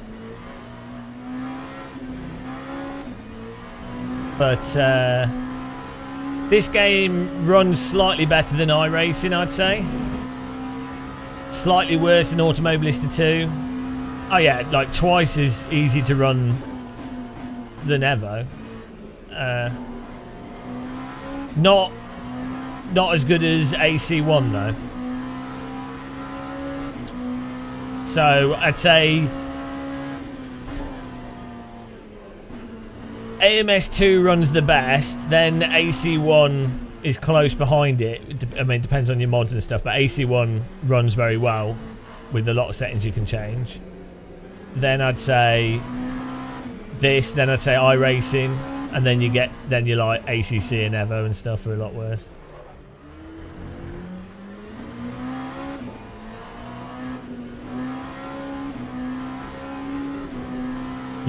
What, for VR? It's this game's very CPU heavy, so having an X3D chip helps a lot, rather than GPU, because this is using older game engine technology. They've updated it and they've improved it, but this doesn't take advantage of your GPU as well as some of the newer sims. But then it's a less complex sim in terms of lighting and shading and stuff, so.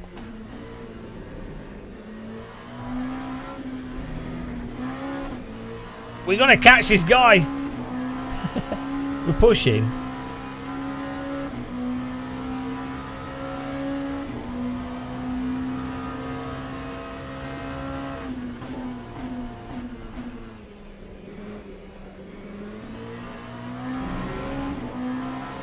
If you enjoy sim racing, guys, sub on YouTube or Twitch for free, or whatever you follow, whatever the button is.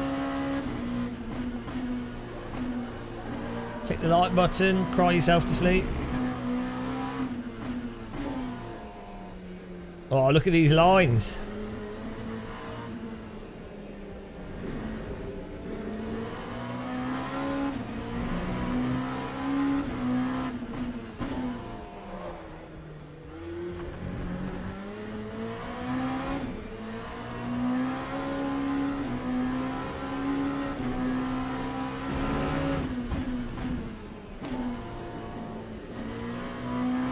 Ah, we scared him off the track.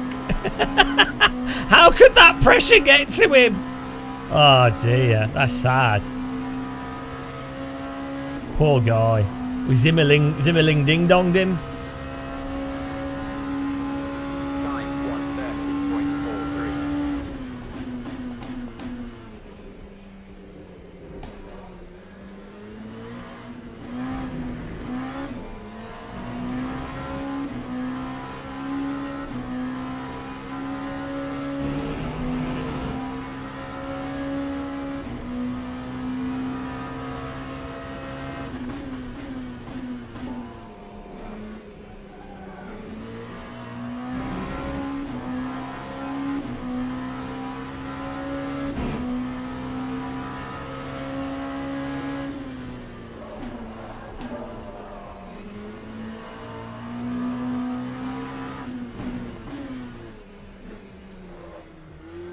Nice. Oh, kind of wall. My glorious 7th.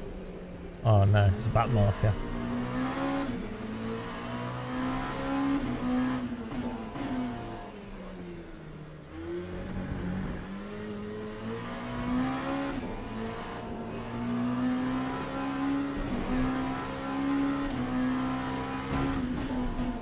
Whoa, a drift entry. It's fine. That was the problem with the brake bias that far back. Caught it. I was trying some different lines there. Did you like the drift entry? It's a classic. That time was a 1:32.99. We'll get him back.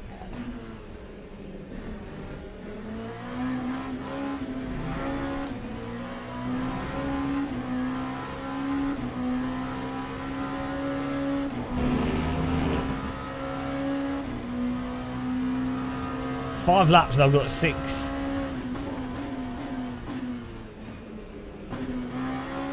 litres of fuel.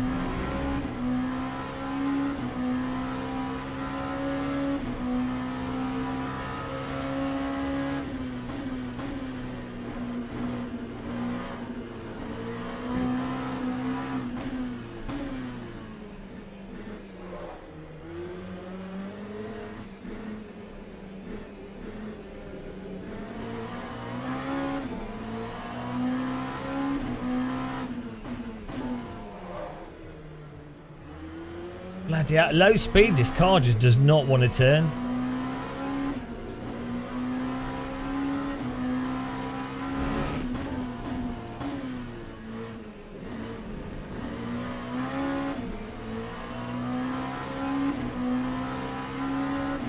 Yeah, good job, mate. Good job.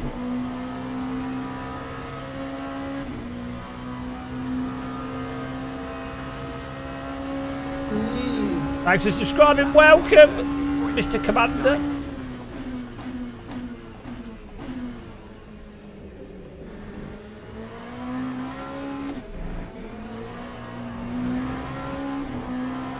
Game over, yeah. No, we've got 5 laps of fuel. We're fine. 21 litres for 3 minutes. Come on.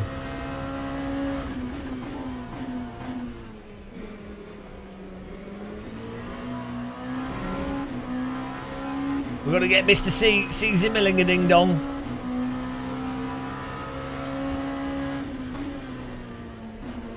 He's really slow through this corner. I don't think he realises how much speed you can carry through it.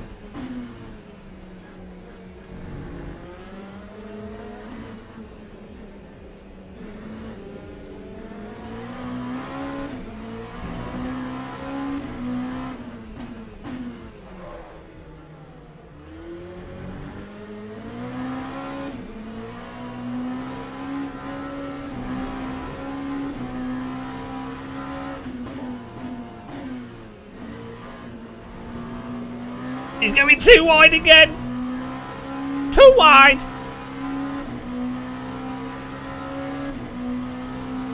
Zimmerling. Zimmerling.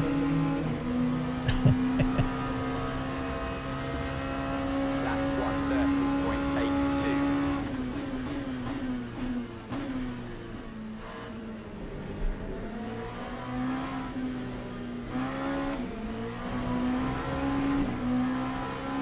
It's crazy how much you can drive on the curbs in this game.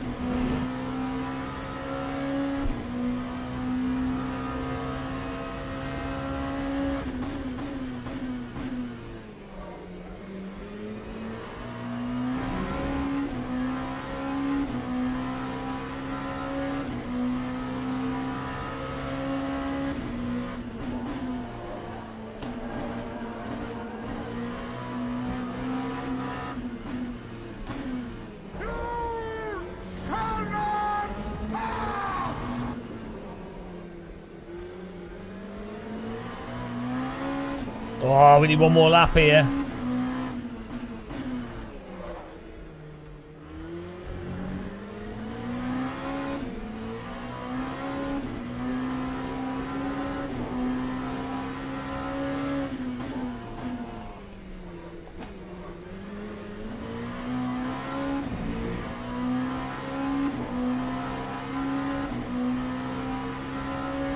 More speed, more power, more passion, more energy. Lap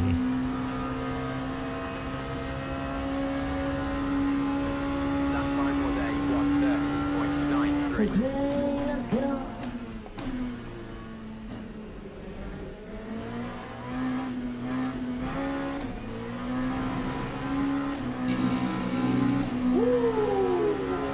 Are you ready for this end of the decade?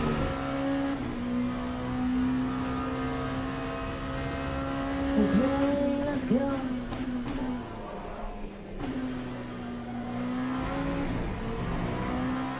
Well, that didn't work.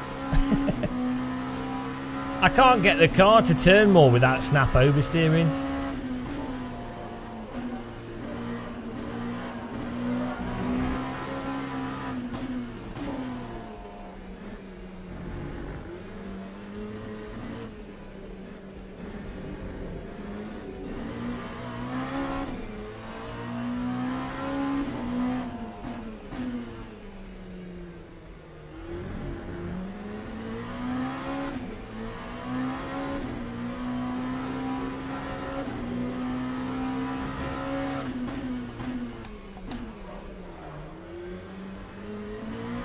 Oh, I should have used priority delivery. Take off the handbrake. That's good driving now.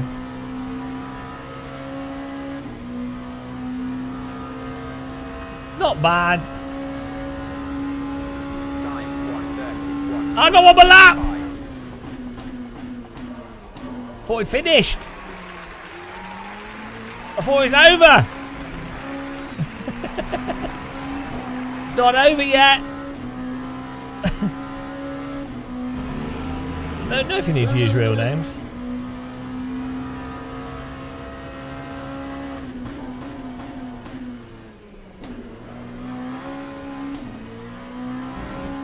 Well, anybody?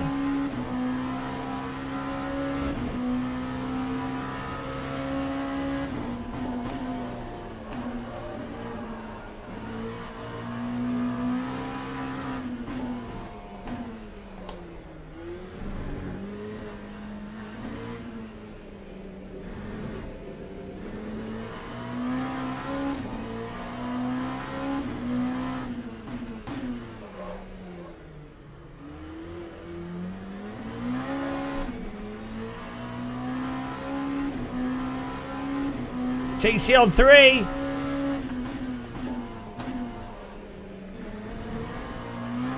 Oh, maybe we should be racing on TC on 3.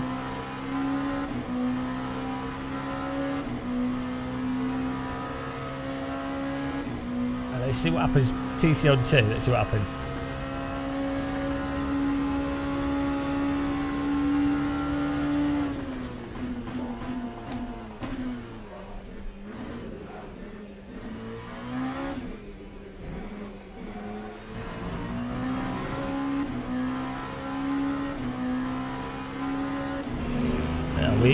8th is alright.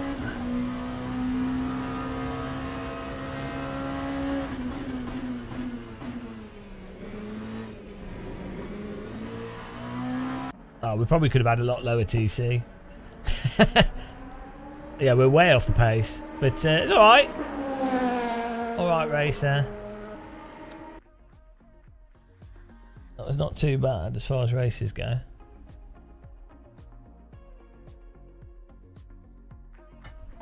Eight places gained. Oh, oh no, we gained some rating.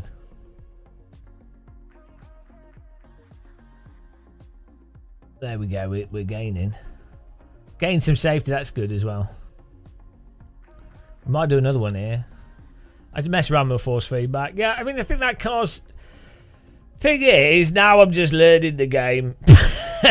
You know, this is quite a late stream, yeah, but we stream all over the place. What's this? Bahrain. We could do another one of these. What's it? We could do another one of these.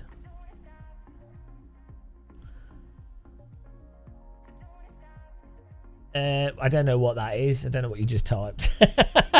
You've used some words there. Nice words. I'll have 3 of those words. Thank you.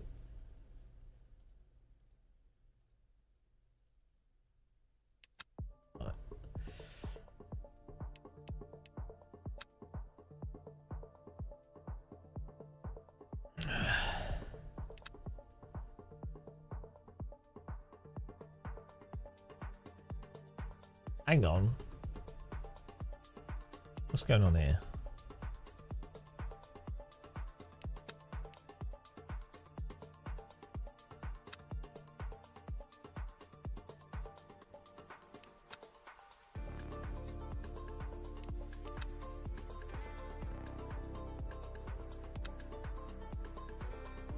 Hang on, we've got another GT3 race at the same track.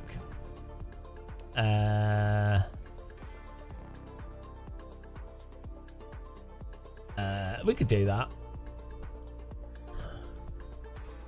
Yeah, the other one's at 3. Oh no, what cars we got here? Oh, there's no one registered. Is it messed up? Why is no one registered to this?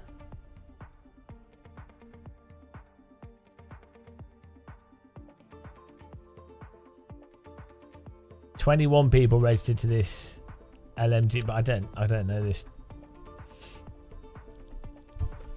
I don't like Bahrain. My concentration face. No one seems to want to do this. Prototype Classic Trophy. Why does no one want to do it? Ain't nobody interested, mate. What cars have we got? Oh, LMP2 and GTE.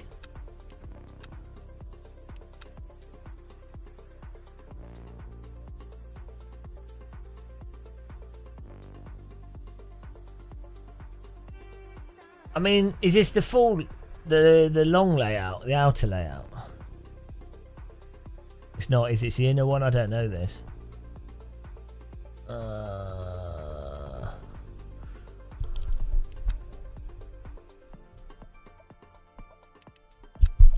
What's this advanced one? How do you get to advanced? Required. Oh, I have to be SR gold. Then nobody's going to be in these, are they?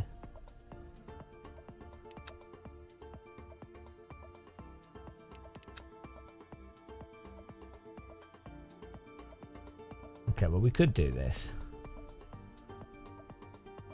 What cars can we use? Oh, it's all GT3, right?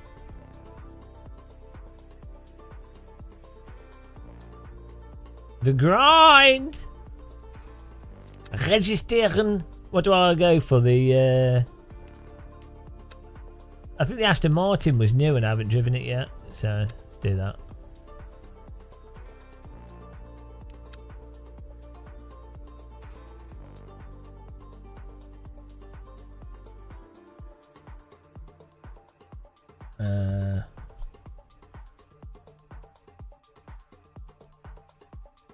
Ooh.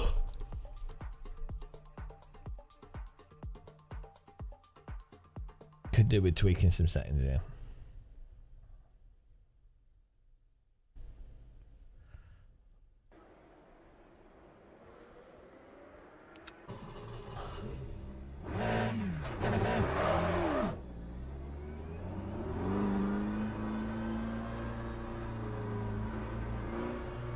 Oh. We could register with a different one. I'll try driving it now and see what happens.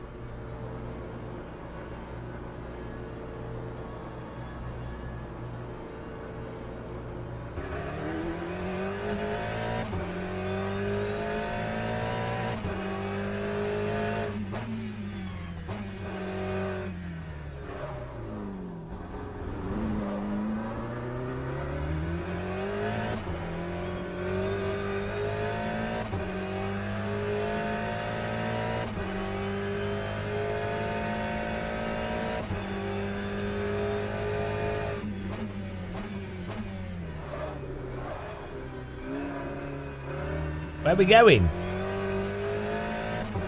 I don't know what layout we're doing. What is going on?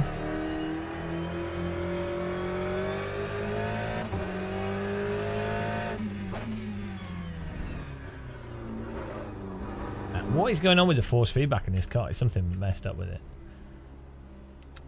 We're not driving that. It's terrible.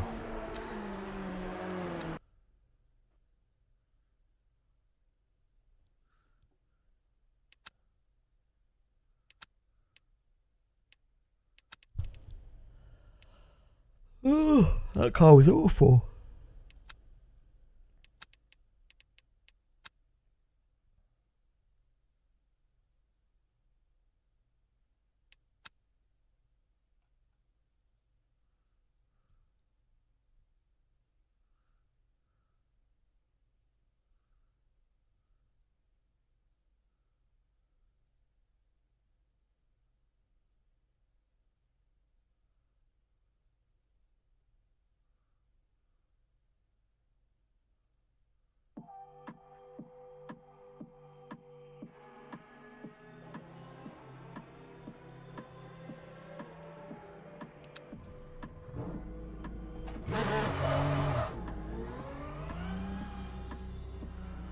I think there's something weird going on with the force feedback here.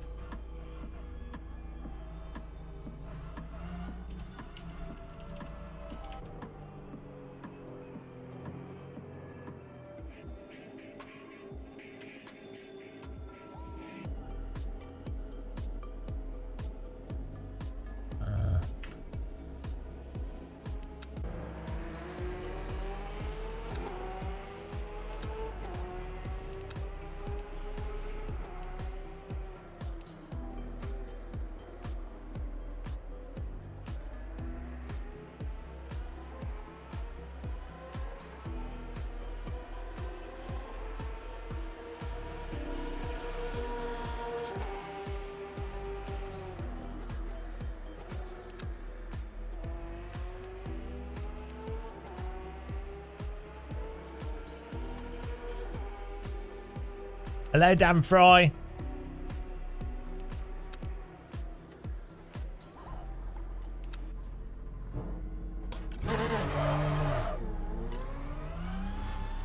Hang on, there's something super messed up. Oh no.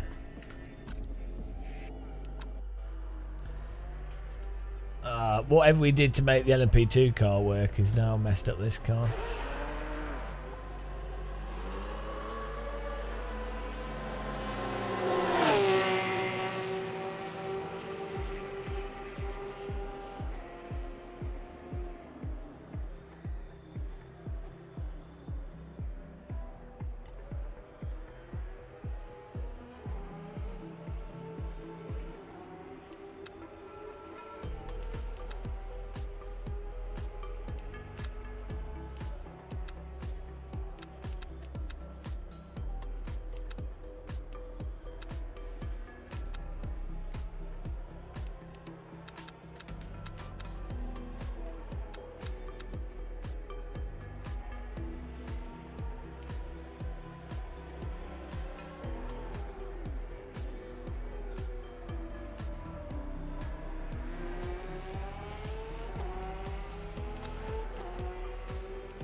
I don't know actually. I don't know how the DLC works exactly.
What on earth? There's some weird stuff happening with this.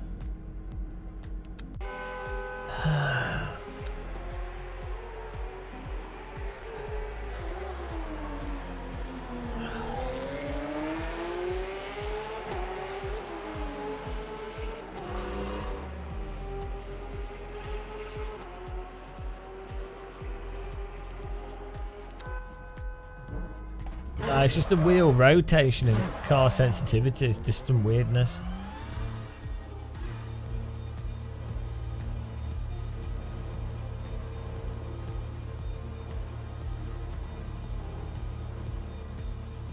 Also, the way the car responds to the steering in this game is really weird.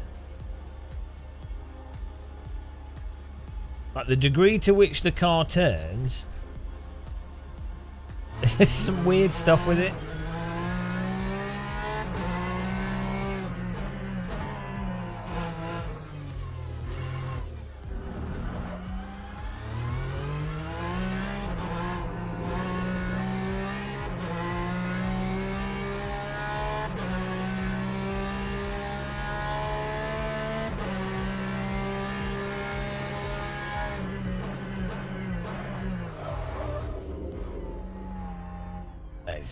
There's just something with this game that's super messed up. It's hard to put my finger on.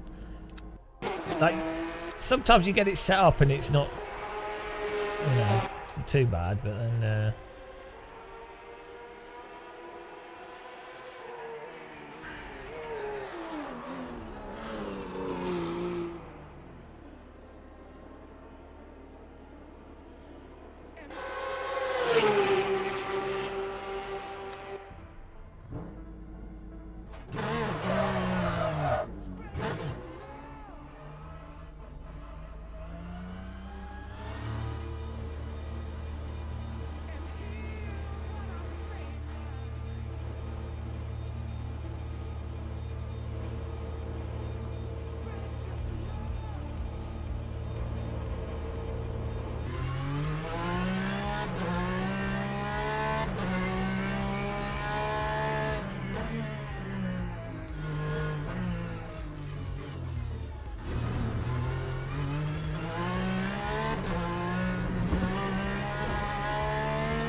there's just something really weird. We've been doing lots of different settings. It's always felt, this sim's always felt off with the way this car responds to the steering input, and then the way the force feedback is as well. There's just something, it's hard to put a finger on. It's almost like there's like some weird non-linear response to the wheel, but even when it lines up, I don't know, it's just really, it's there's something crazy.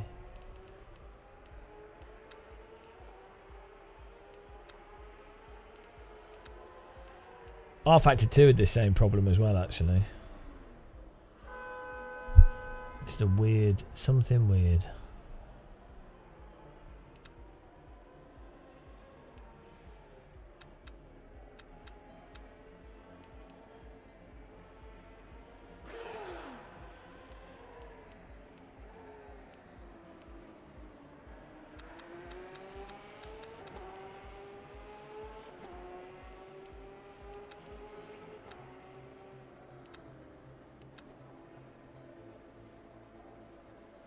Well,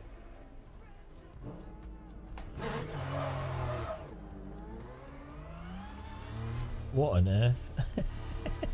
No, it's the way. Okay.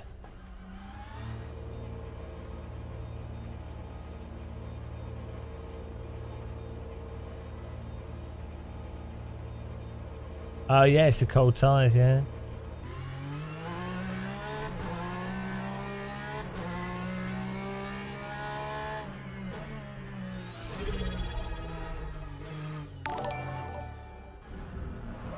Thanks, Mad Hat. Early access, can't complain. Early access, can't complain.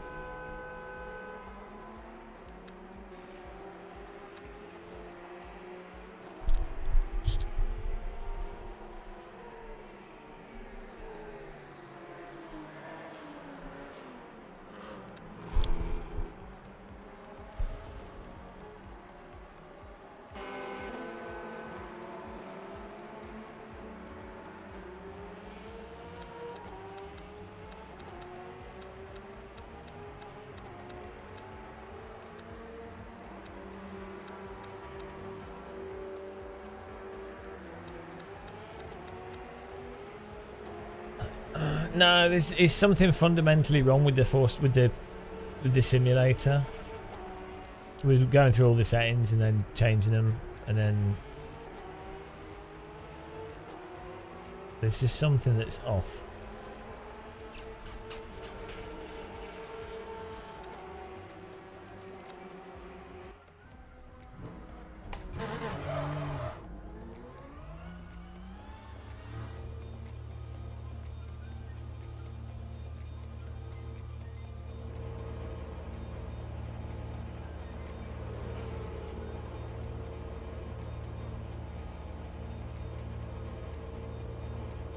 No, it's not set. We've literally gone through every setting. The sim's fucked. But there's like, you can actually tell, because if you put the wrong setting on, like you run like ridiculously the wrong rotation, so like the sim's thinking it's 900 and you run your wheel at 200, you still have a dead zone in the middle, which doesn't make any sense because you've scaled the. It doesn't. The force feedback and stuff does not scale properly, and it's actually like baked into it. It's really weird. If you do that in any other simulator, if you, let's say you don't have a dead zone in the middle, if you run your force feedback too high, you'll end up with it being the wheel will just oscillate. So there's something fundamentally messed up with this.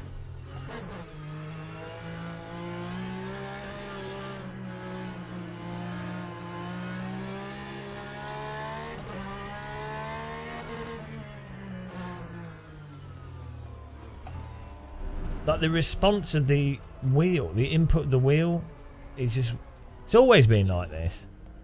You can hide it by tweaking settings, but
Well, a car under braking at the limit does move left and right.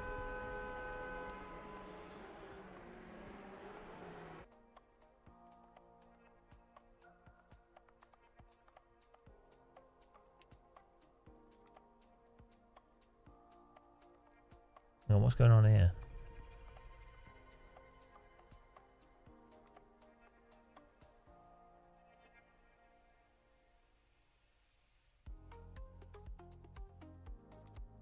Wait, is this GTE cars that we're running? Are these are not GT3, are they? They're the GTE. Oh yeah, they're GTE. They're the old. So the GT3 cars are not messed up like this. These are LMGTE with the older tyre on it. So I guess they did improve the GT3 cars quite a bit. I'm not going to race this. It's too crap. Yeah. So yeah, I guess they did improve the GT3 cars quite a bit, because that GTE car it's just shit. Yeah, it's terrible. Well, there you go. Yeah, it's absolutely crap. So they improved the GT3 versions of the cars a lot better. So that shows you how much of an effect the tyre model has. I was wondering why, because and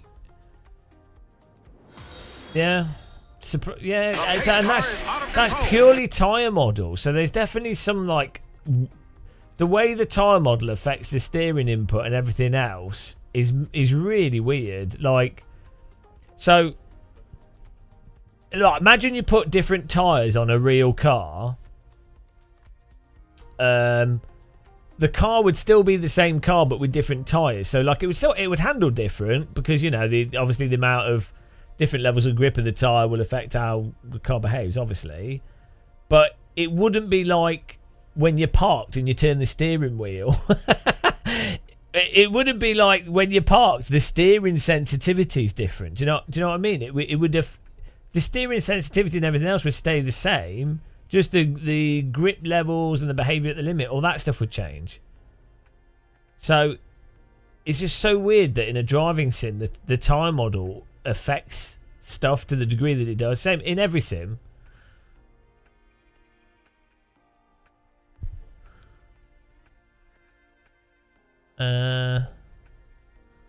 Let's try these settings with another car. The practice. No, they're bollocks, Alex. They're terrible. Like the wheel, I don't know what's going on with the wheel, but super messed up.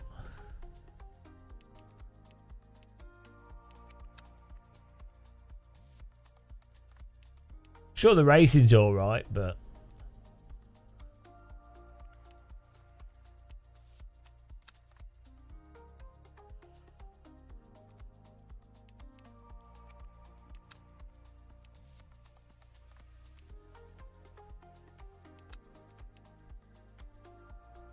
where's the car?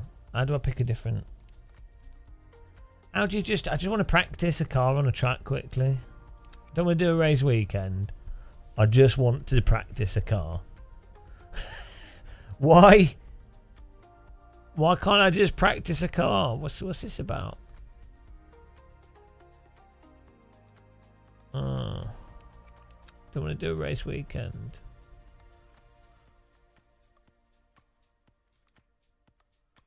I just want to practice.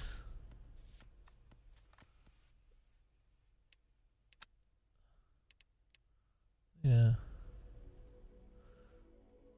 Here we go, GT3. Why can't I pick?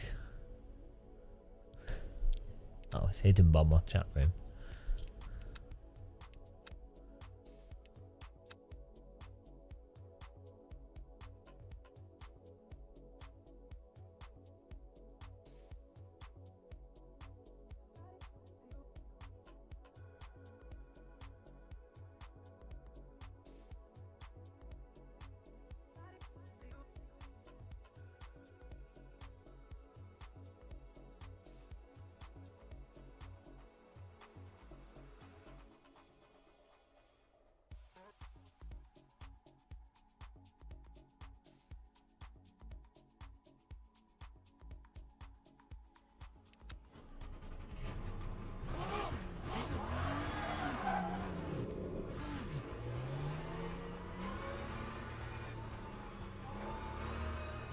Yeah, this doesn't have the dead zone in the centre like that GTE car. That's really weird.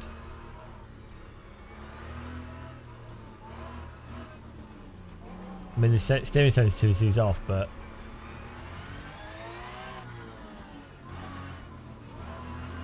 Those tyres on that GTE car is so messed up, that's crazy.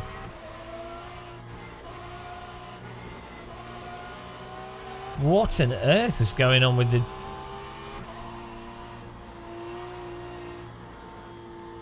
How on earth can a sim be that messed up? How were people playing that GTE car and not noticing?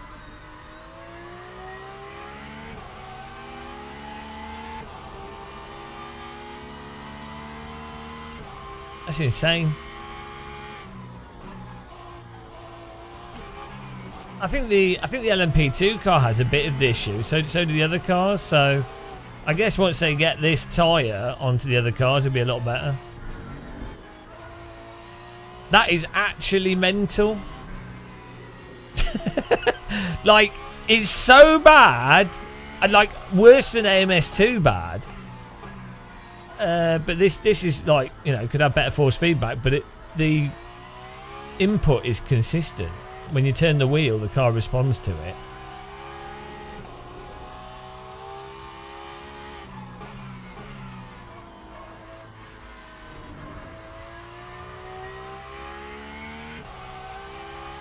I genuinely can't believe how bad that is. And you know, I was going. You know, when this first came out, I was going mental, and people were saying to me, they're like, no Gamer Master. It's like, well, hang on a minute. Go and drive this GT3 car, then drive a GT car, and tell me if you notice something hugely different between them in terms of the basic steering input.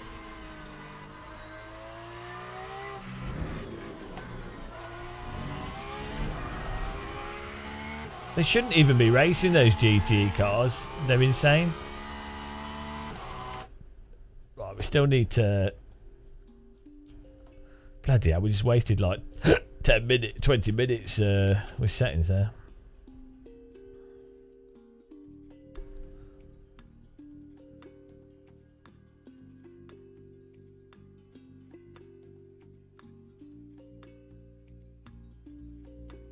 Yeah, so I think the thing they're saying is that by changing the wheel rotation, so it's the wrong wheel rotation, it actually exposes where the physics are messed up.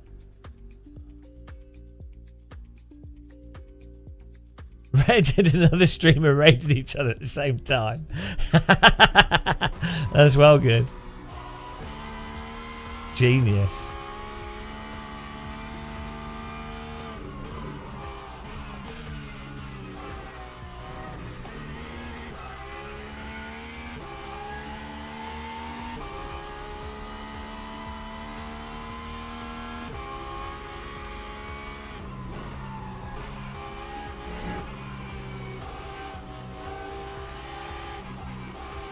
Oh.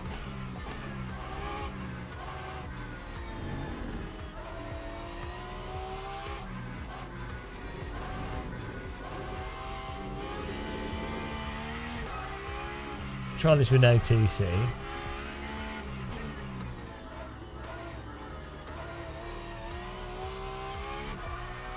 Is no TC a lot faster in this?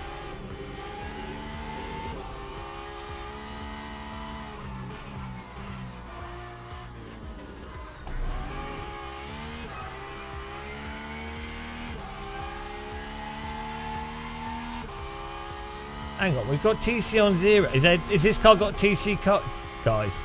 Like a second TC? It's making that TC sound or some sound. That time was a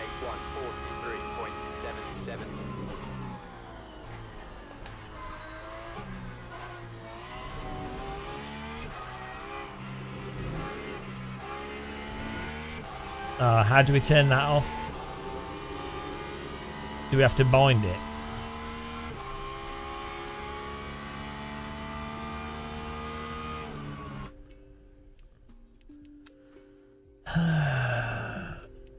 Car controls. What's it called? Traction control. Is it this one? Oh, slip angle. Increase, decrease. Oh, that was not what I wanted. Oh, what's going on here? No, no.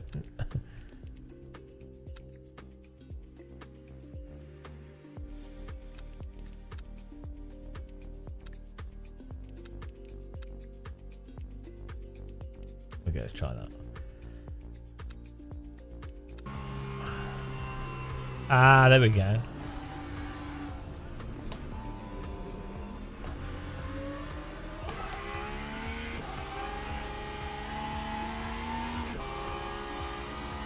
That's probably... You probably have to turn out...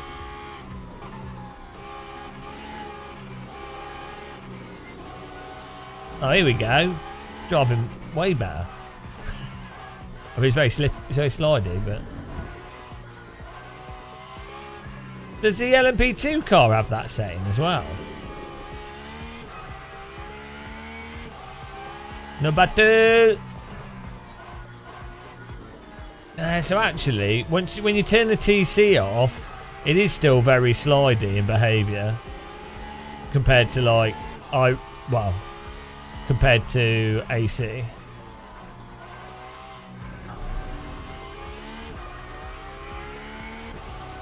That's weird.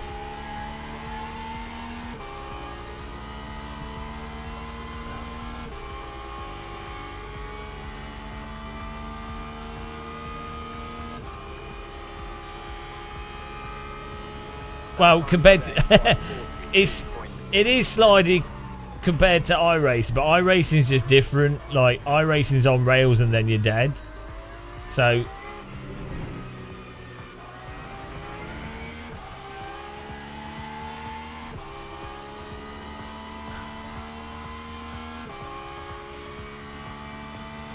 iRacing under the limit does have a nice under the limit. It's quite good, I think. They just need to fix that over the limit behaviour.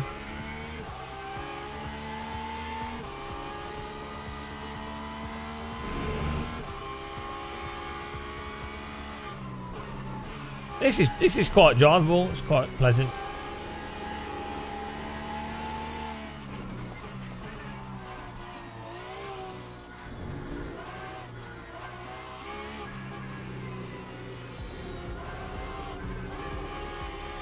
Oh yeah, good ideas, Anna. I forgot about that.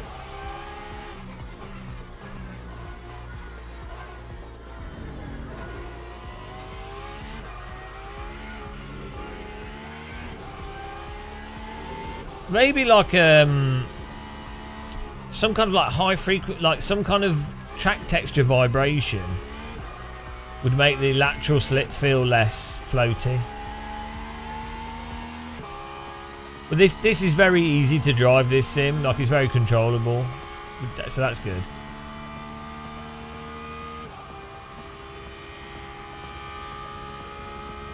Lap 141.06.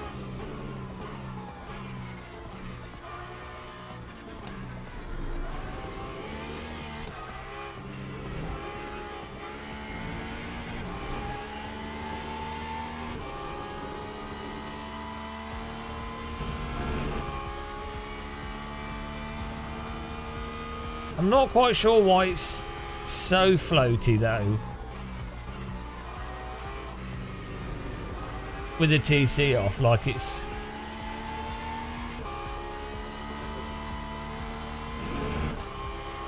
weird.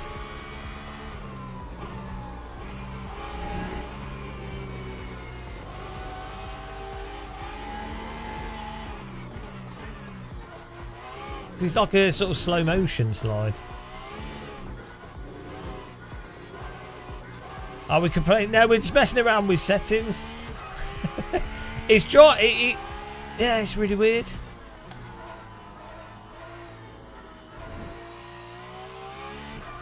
Like, the fact is, AC's tyres are closer to a slick, aren't they? Like, the behaviour. AC1, not A. I mean, ACC does have the initial bite there that this doesn't have to the same degree. I've been driving this with TC and stuff on, which makes it then sort of controls the makes it less slidey, but the TC just stops it. Lap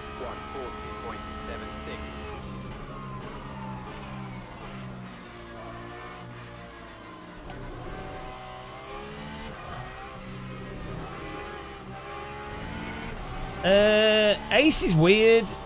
The force feedback's so bad in Ace. Like, the general grip is not too bad, I don't think, in Ace, but there's just weird behaviours. But, you know, they're still really doing a lot of work on that game, so... I'd say this is fun to drive, though, this car. Like, it's consistent. That's the thing.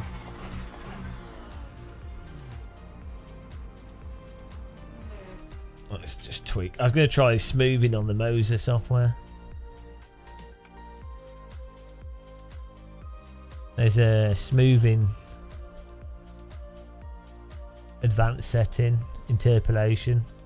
I've not tried it before. Try the Moser interpolation rather than the game's interpolation. It doesn't seem to. The Moser interpolation doesn't seem. Just seems to add latency.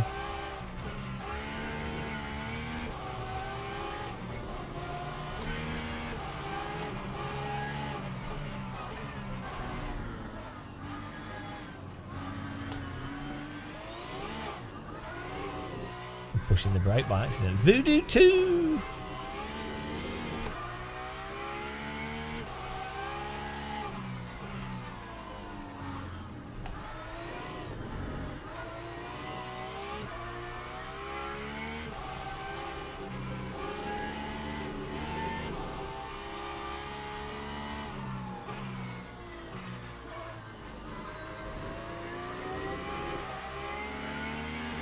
Yeah, the Moser software interpolate is not good. Don't use that. That's terrible.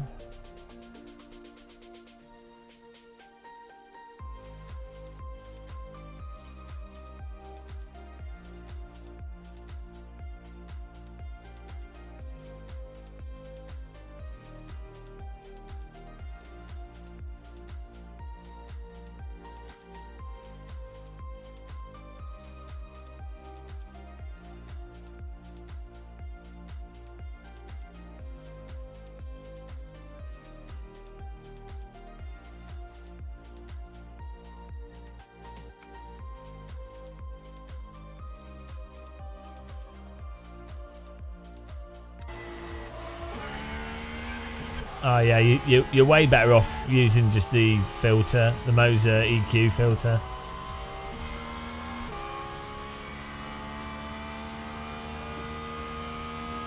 No wonder so many people buy these wheels and equipment, and they'd probably just do the settings, and then they'd be like, oh, well, you know, they'll be playing the games with like terrible settings, and they won't realise.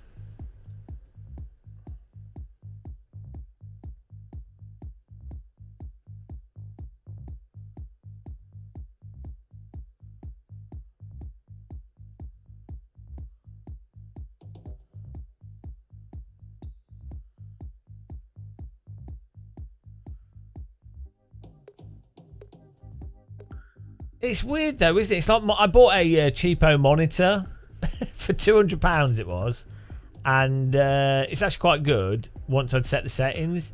But the default settings were absurd. Like the monitor was going up and down in brightness. It was mental. Like genuinely, just I was like, oh, this is faulty.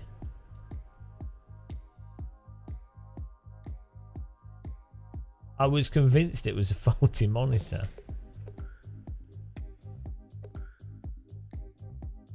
Yeah, but it was like it didn't make sense. and then the game settings on it, the brightness, the contrast.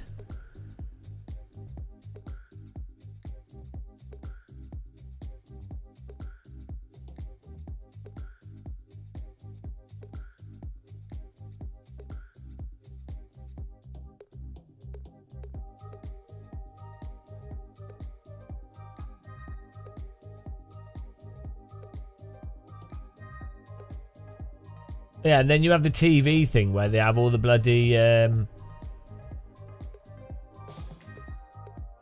TV thing where they put all the motion smoothing on, and you're like, what on earth?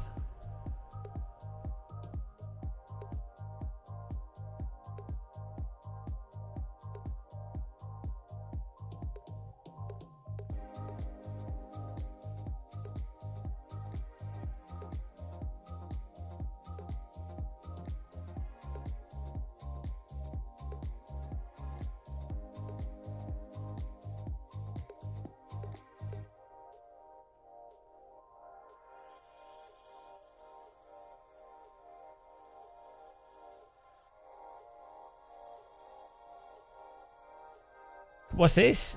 Ace from 24 to 500 players. Oh, what the? Well, there's nothing to do in it, is there? And it's not. It's no better than AC.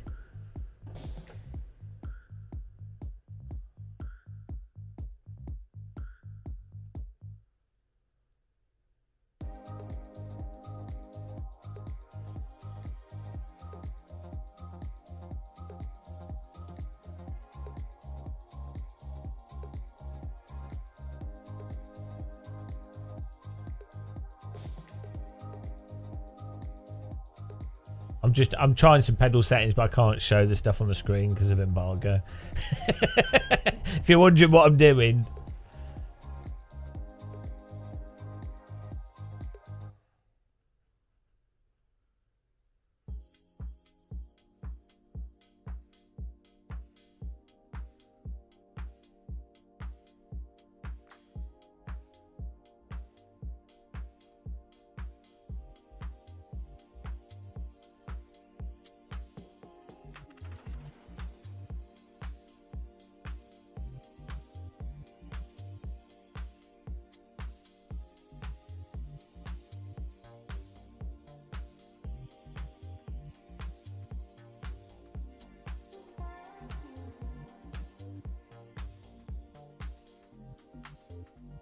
I don't think I like much pedal travel.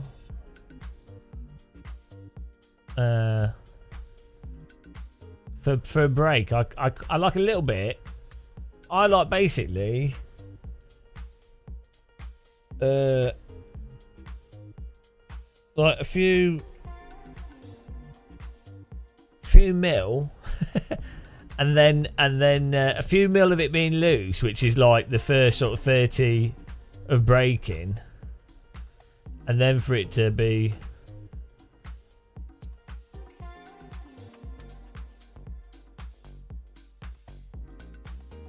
pretty solid.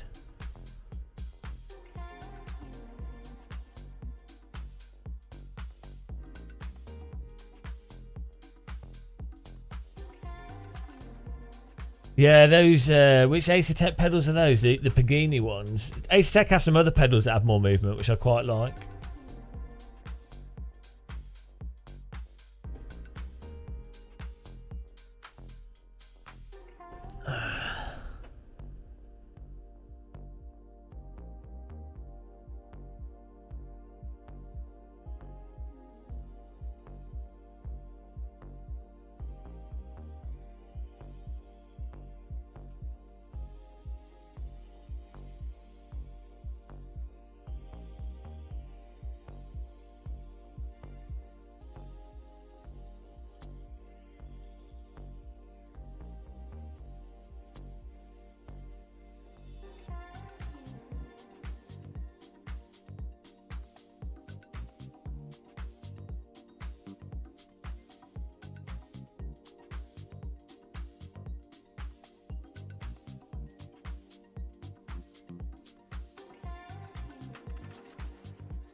Thinking, well, it's pedal settings face.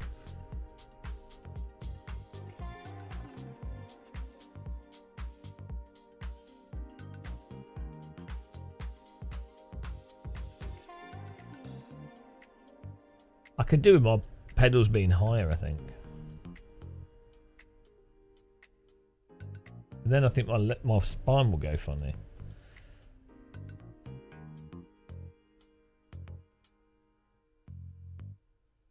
Maybe I need to... Oh yeah, my legs will start hurting and my back will start hurting.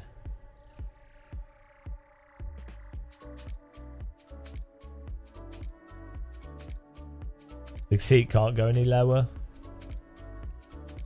And before, the thing was that I moved the pedals lower because I end up with light backache and my legs hurt if I have them raised up. But maybe I could actually have them higher.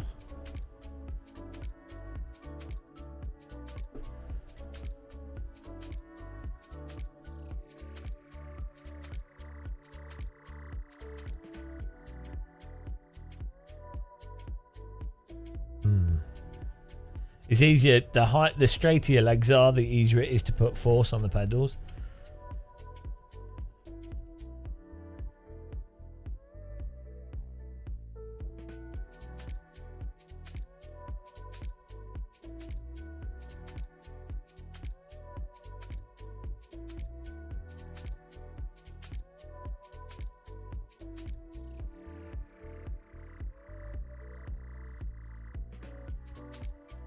What in a real car? I think it's nice. It's just nicer, isn't it, to have.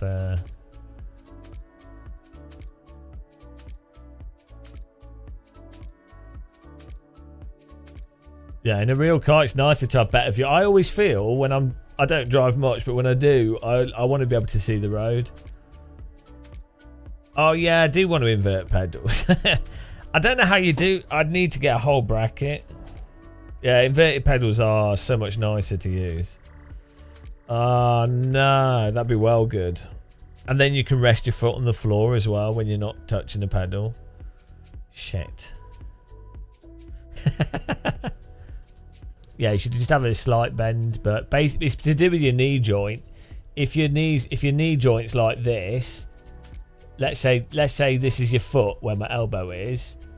If your knee's like that, when you brake, you're doing this kind of action.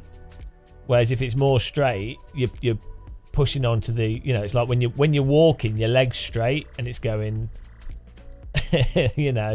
But if your knee's bent, it's like trying to walk with your knee bent. Nobody does that apart from dancers that want to have crippled knees.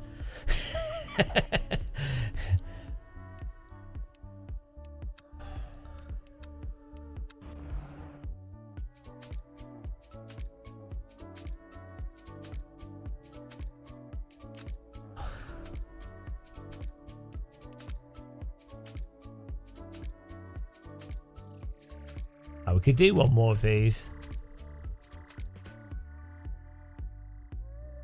Oh, well, I don't know. Actually, I probably need to go to bed.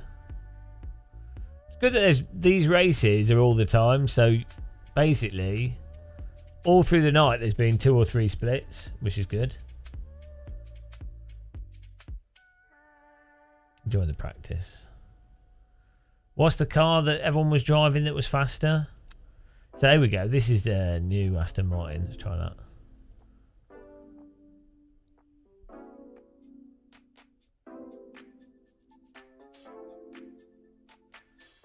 Oh, I really need to sort out this room again. It's just shit everywhere. It's such a small space that if I do anything, it just gets messy.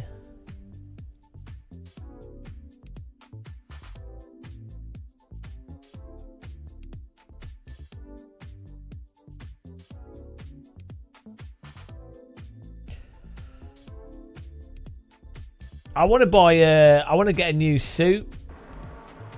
I'm not sure what to get. I've already got a black suit. I was half tempted to buy like a blue, a blue suit. But then I quite like the idea of a suit with a cream, like something to go with the cream trousers, because I like to live on the edge with cream trousers.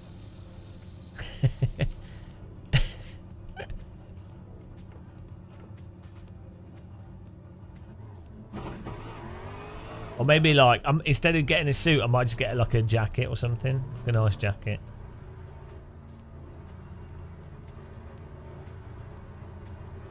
There's that video where the guy on YouTube where he does he's like 5 suits for all the different combos. All white.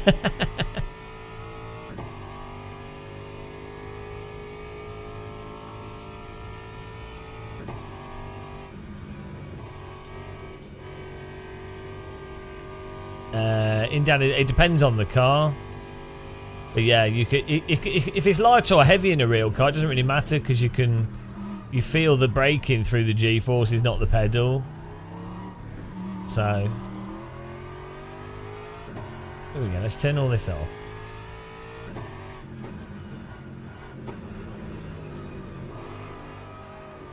Bloody hell.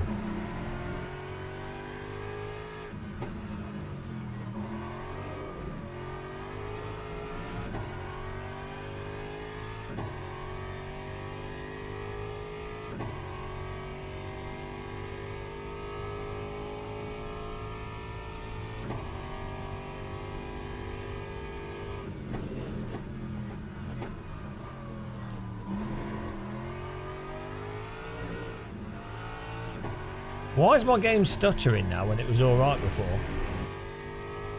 Weird. If I put TC on 0,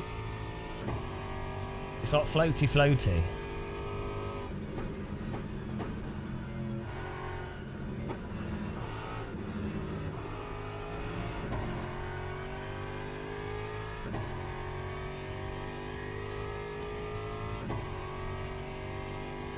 Is the game not running full screen, maybe?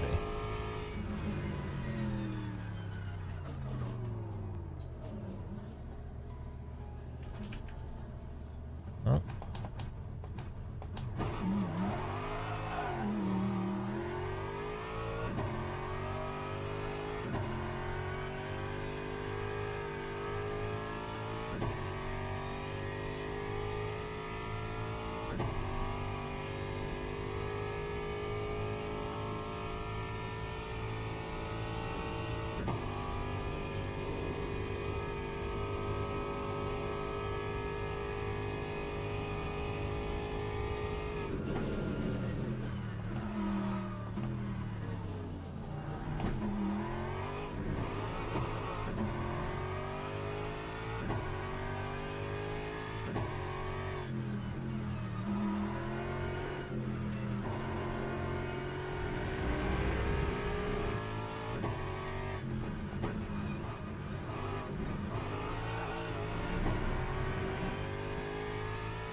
This actually has like, it feels quite like Rennsport in many ways.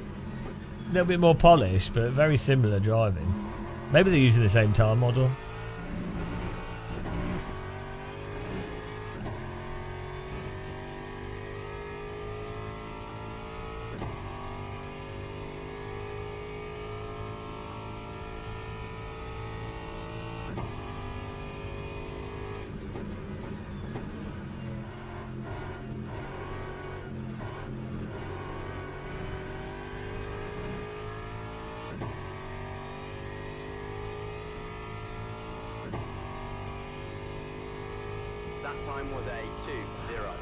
Does TC slip angle 11, is that less aggressive?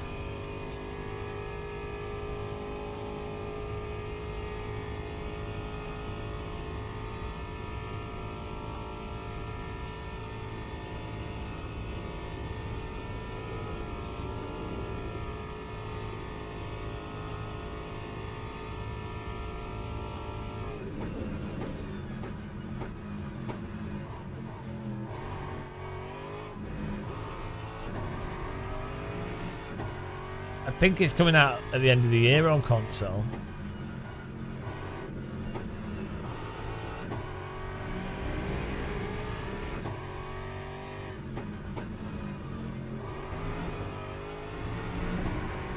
Yeah, this might be better, not using the other TC, but using the TC slip angle setting.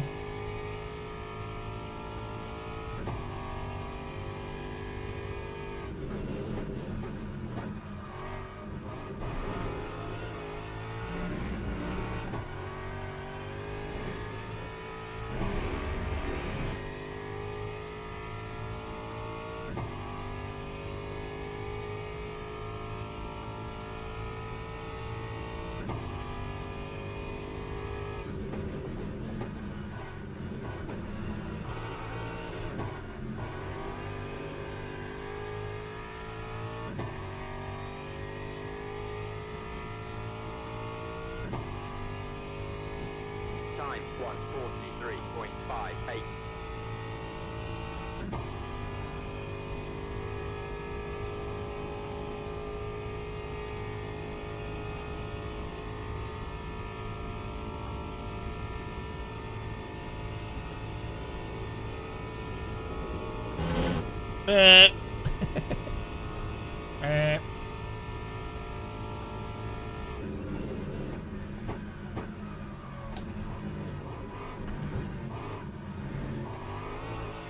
Yeah, using this TC slip angle.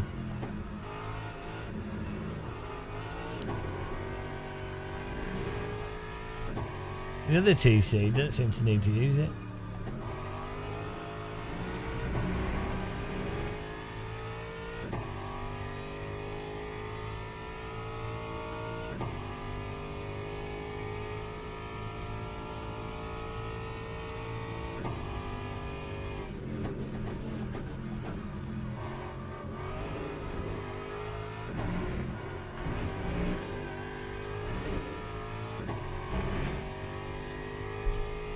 Why do I come off the throttle? Because I'm probably struggling to get the car to stick in, so I'm just using lift off oversteer rather, you know, just turning the car in.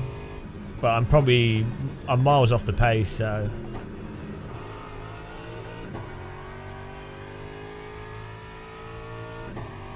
You generally you'd go on the brake and then go onto the throttle for one corner. You'd be like brake, lift off the brake as you go through the corner. Get on the throttle as soon as you come off the brake, but you need to know exactly where the car's rolling onto the, you know.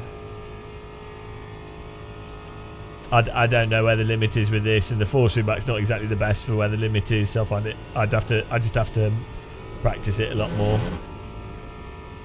What's 3 TC? I didn't know about that. God damn it! How many TCs do they need?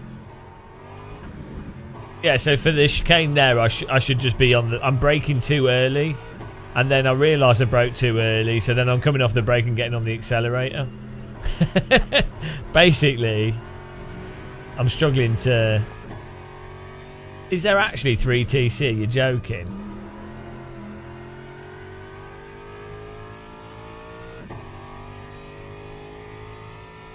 I thought the force feedback wasn't too bad on Ren Sport. I don't know which cars. Oh, hang on.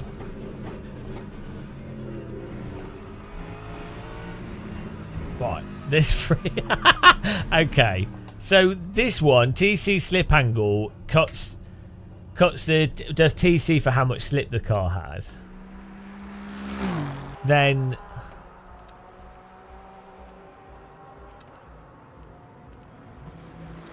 bloody hell. This would be worth doing a video on.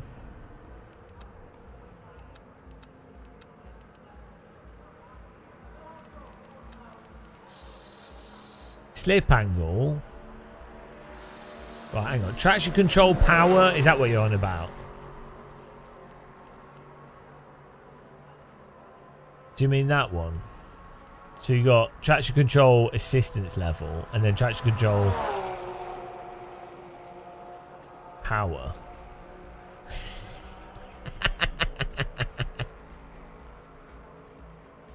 Yeah, but these are on here as well.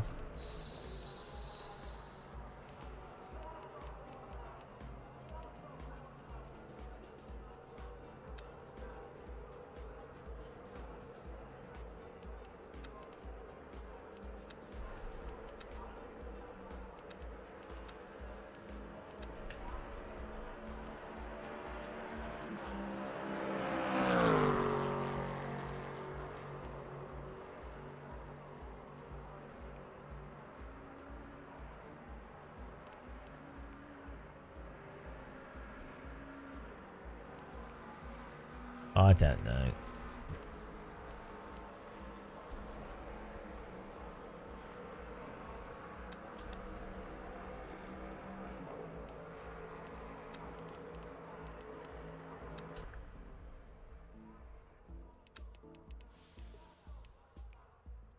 Hello, Spooky. Yeah, I used to play F1 Challenge a lot, yeah. I used to drive around the track backwards.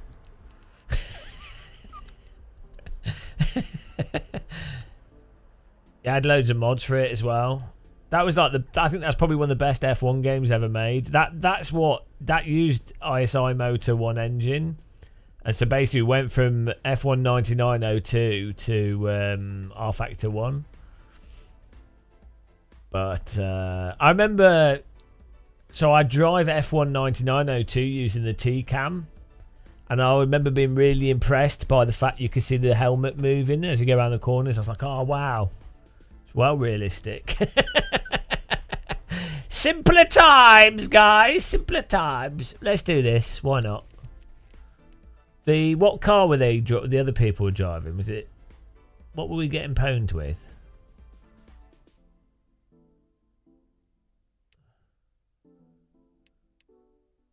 I'm going to do the Aston Martin. Why not? The tank. Give it a go. Oh, hang on. They're in the Ford, BMW, Ford, Aston Martin.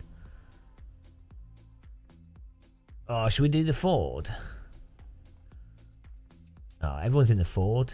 I'm going to go with the Ford. I think it's because it's a free car, but let's do the Ford. Oh, I'm blind. I'm blind. Yeah, I'm happy again now.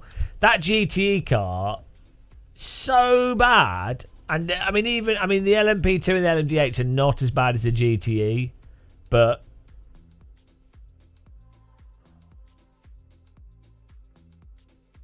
oh, okay, I'll do the BMW. We'll do the BMW then. We've hardly driven it. The BMW is really bland. I've been in a few BMWs in real life, like GT4, M2, just as a passenger, unfortunately. But then you could tell they were super bland. They'd be fun to race though. But then you'd be like, oh, anyone drives into you, you're done.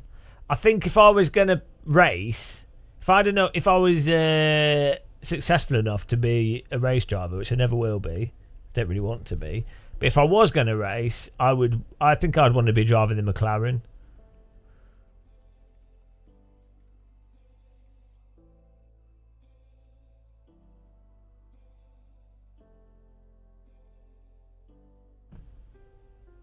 Okay, I'll be back in a minute. I'm going to get a cup of tea.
I'm gonna restart the game because it's going slow.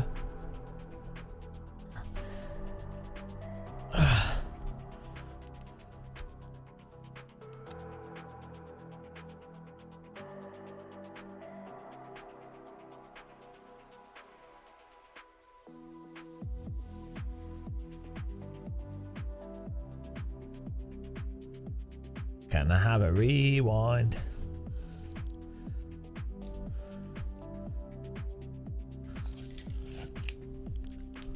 I don't know what times I'm doing.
Hello? Why can't I join the event?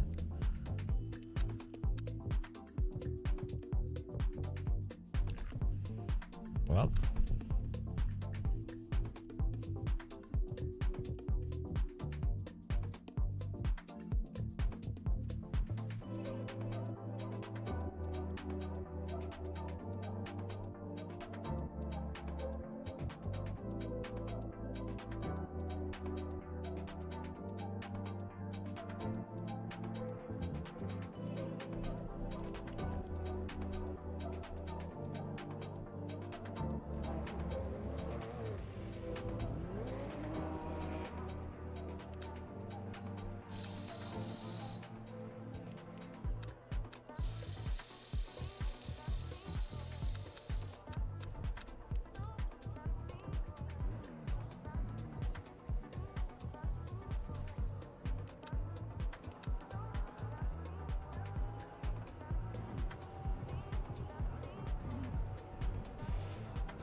They might have just done weird stuff with the fixed setups.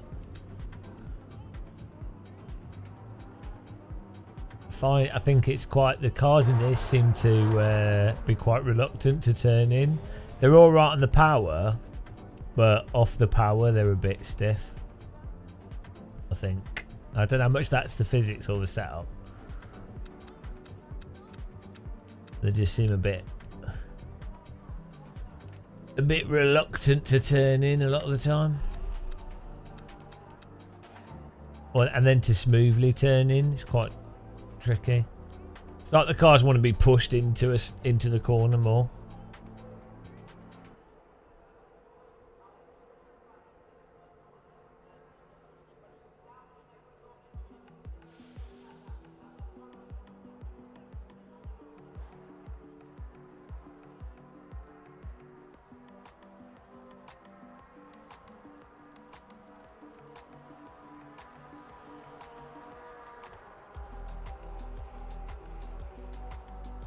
At least this doesn't have the weird tyre pressure thing. ACC, it was just like, what's the tyre pressure? Tyre pressure. Oh my god. I think ACC should have blocked tyre pressure in the setups. They should have just had fixed tyre pressure. I think that's just so lame. Like, I know tyre pressure does have a big effect in real life as well, but like I was at a race, I can't say which one, but it was at a real world race. I was talking to the engineers, and they were like, they had a huge spreadsheet for the tyre pressures, and they were like adjusting it to like for the start of the race. They kept just adjusting it to an exact point for the start of the race. This is when the cars are on the start finish line. Because the tyre pressures made that much of a difference. It's like, that's just so lame. It's just lame. It's boring, right?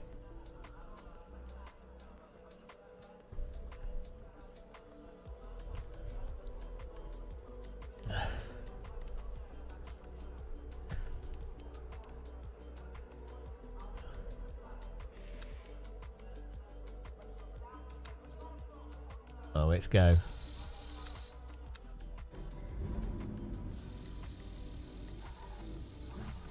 You used to have spreadsheets for, yeah.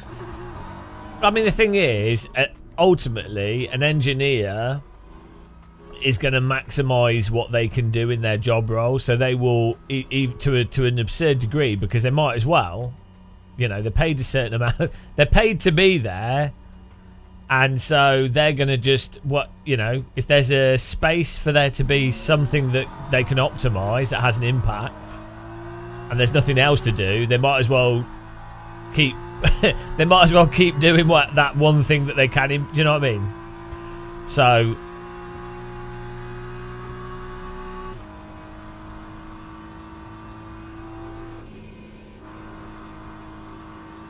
this TC power cut. What's this one? Oh, I don't even know what that. I didn't change that. Know what that even does. Hang on, we got teeth traction control. We turn that one off. Slip angle we put to 4. Brake bars we put on 48. What's this one? TC power cut. I don't even know what that means. Coal mine strike. So dumb. Just for a fixed setup, it would probably make sense to fix the traction control.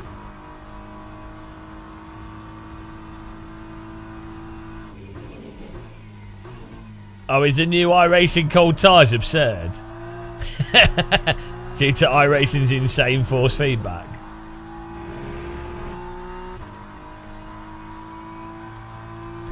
Like, what have they done? Made it mega slippy when the tyres are cold with no way to catch it.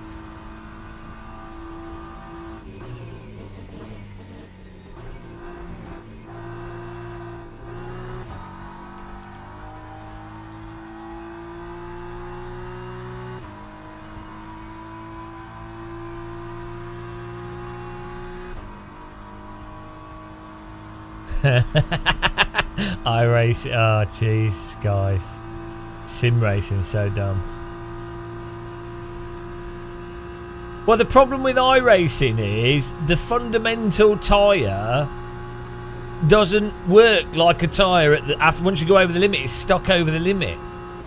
So the problem with that is it doesn't matter what you do with all the other stuff, all the cars, tyres being cold and warm. If you can't even go over the limit without basically binning it, you can't drive properly, can you? Like, everything else is moot.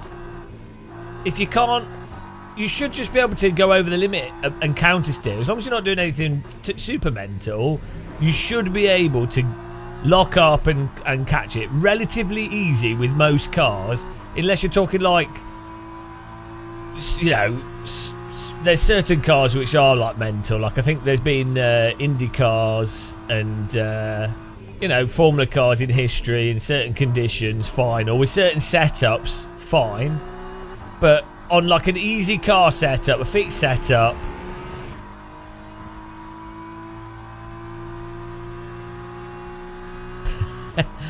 yeah. I think what it is though is that iRacing basically ultimately do stuff arbitrarily. Like, they've got data, but the problem is that the data in real life does not tell you exactly how the car should handle. Like they'll have like loads of like information on what a tyre sort of generally behaves like with the testing. They'll have loads of data points, but they don't necessarily translate to a driving simulator, you know, to whatever that driving simulator tyre model is, and they especially don't necessarily translate to a car being pushed in a driving simulator. Because the way that they test tyres on rolling roads is somewhat limited in terms of what they can get out of it. But you have to think, if the tyre data was genuinely the main thing of all you needed for a realistic tyre, the Formula 1 teams would be able to have really good car setups and really good like tyre degradation prediction. But they don't, do they? If an F1 team with the tyre data provided to them with their mental simulators that are doing crazy, you know, they run the tyres on like six or so computers or like a server. If they can't get it to work, then, you know.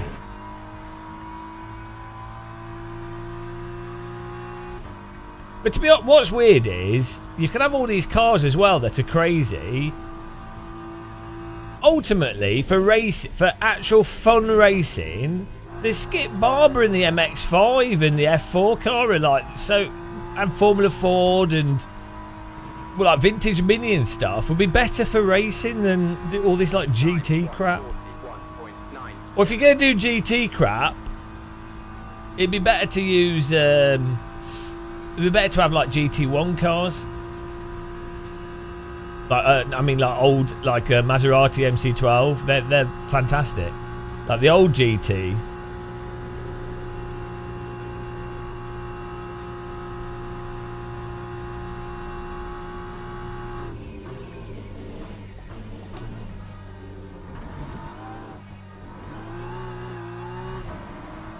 Blasphemy!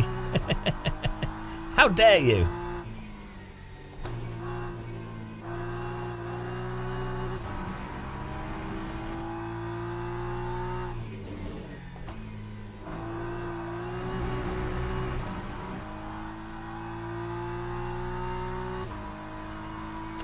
I do think endurance is good. To be fair, I do think the one thing that GT3 is good for is long, like 6-hour races, especially if you like IMSA.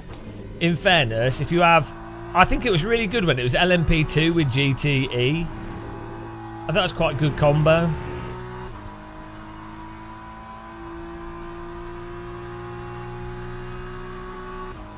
Yeah, well, I think the AC thing, I think part of it is accidental, but also I think it's the simple tyre model thing. It's like AMS1 and R Factor 1. It's a fairly simplistic tyre model, right?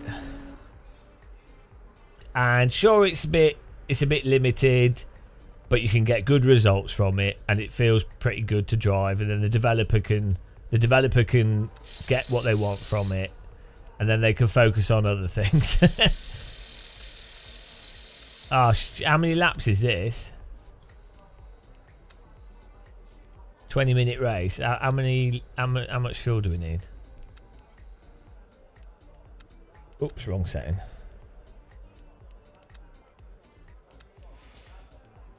Oh, was it like 14 laps or something? Well, we'll do put 17 in to be safe.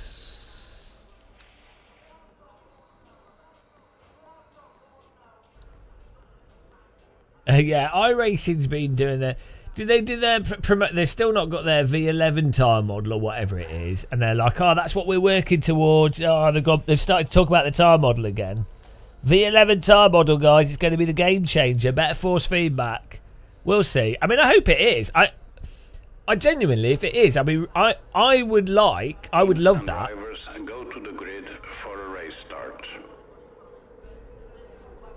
I've spent a ton of money on iRacing. I like the voice chat. I like the online structure. I know a lot of people that play iRacing. I like the camera settings. I like the graphics and stuff. I like the big events they do. So for me, it would be absolutely ideal.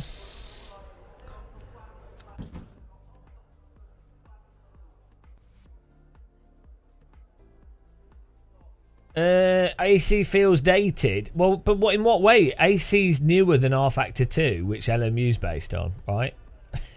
R Factor 2 came out in 2012. AC came out in 2014. So I don't know what you mean by quite light in weight. Like that sounds like your force feedback settings are weird, because the weight of a car is the perception of the weight of a car comes down to your force feedback settings and how strong you have your force feedback. Like if you could have the lightest car in a simulator that is actually a light car, if you then run with a full strong force feedback, it will feel like a heavy car, and vice versa. You could have a truck, but if you set it to like light force feedback, it will feel light.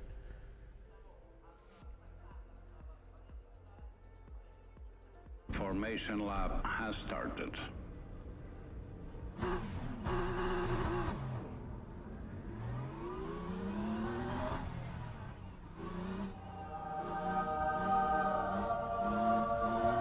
Hang on.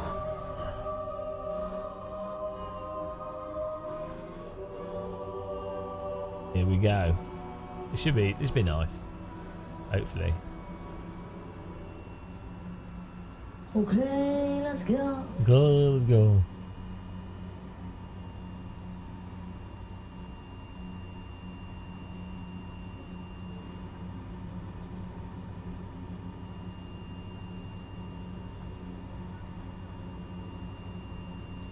Oh, has it reset the settings of force?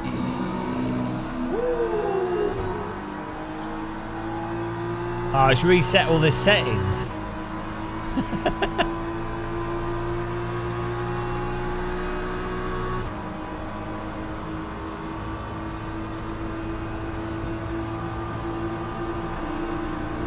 Hello, I'm here.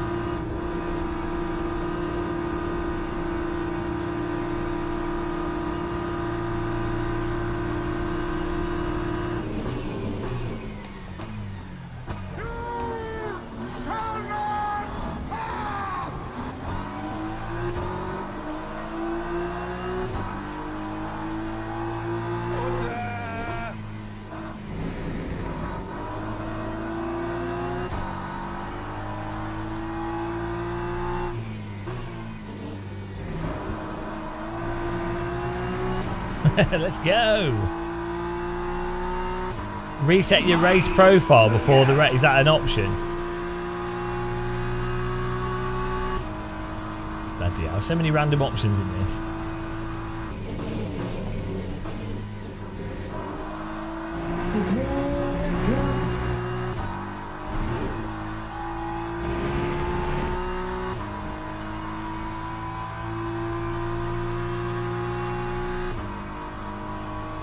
Well, we turning the TC off has definitely helped.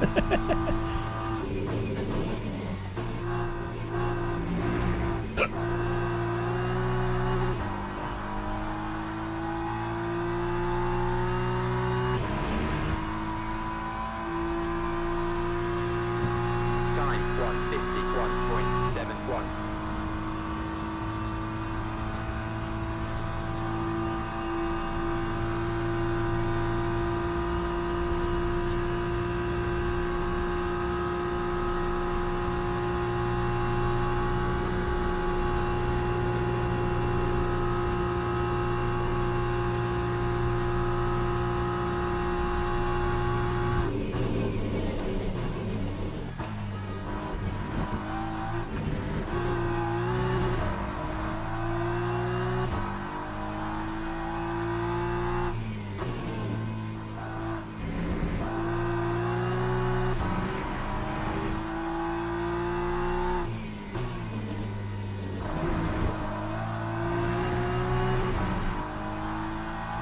Ah!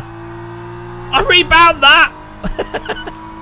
Oh, there we go. What ABS setting? Like speed limiter then. On the straight. Did not mean to do that.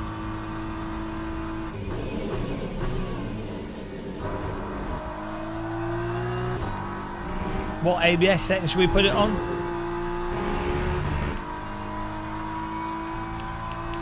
Six.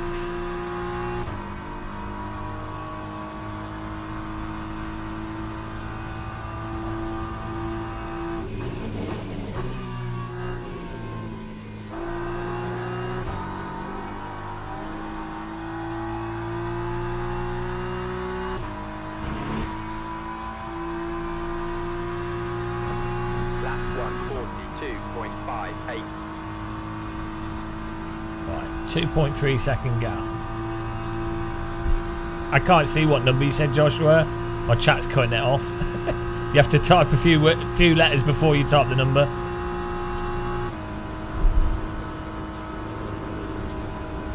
8. What we on?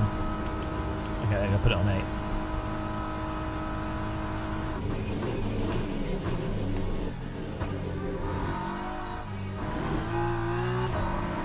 Right, turning the TC off massively improves it. Like, it gives you more force feedback detail as well, because otherwise, this happens with other sims as well. That if you have the TC slip cut and the other TC settings, what they inevitably do is the car gets into the slip and then the TC cuts in, which then cuts off the tyre dynamics. So then you just get a flat force feedback signal.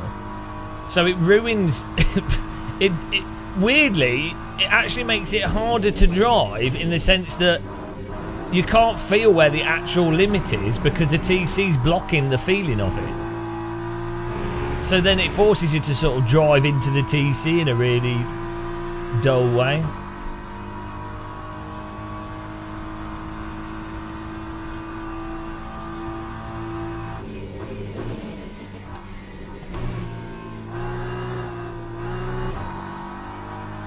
Oh, this is so much better than ACC though. I keep saying it, like ACC, the cars are on rails. Lap 142.0. I mean, maybe this is too slidey, but yeah, the cut slip thing. Put this on here. Slip angle, TC slip angle.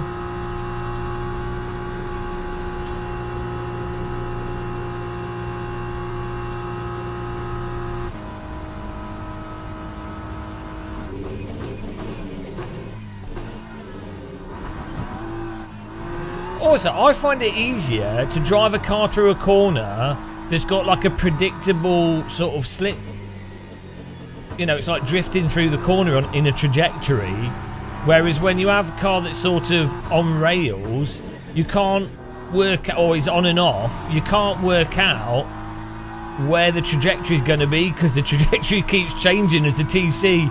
So you've induced the slip with the expectation that you'll continue a slide, but then the TC cuts in and it ruins what you've, you know, your planned like slide through the corner. I mean, obviously you don't want to be monster sliding through corners, you burn the tyres out, but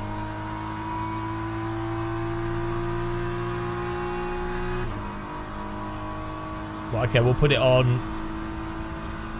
Put this TC slip angle on 7. It's happening. I'll be playing Mario Kart in a minute. The Porsche Cup though is that I really like the Porsche Cup, but it's such a brutal car. It's a bit tankish, even in the best sims with the Porsche Cup. But yeah, I do think it's a good driver's car. I think when it's done well in sims. Well, no, it's, sliding doesn't equal slower times though. That's another sim racing misconception.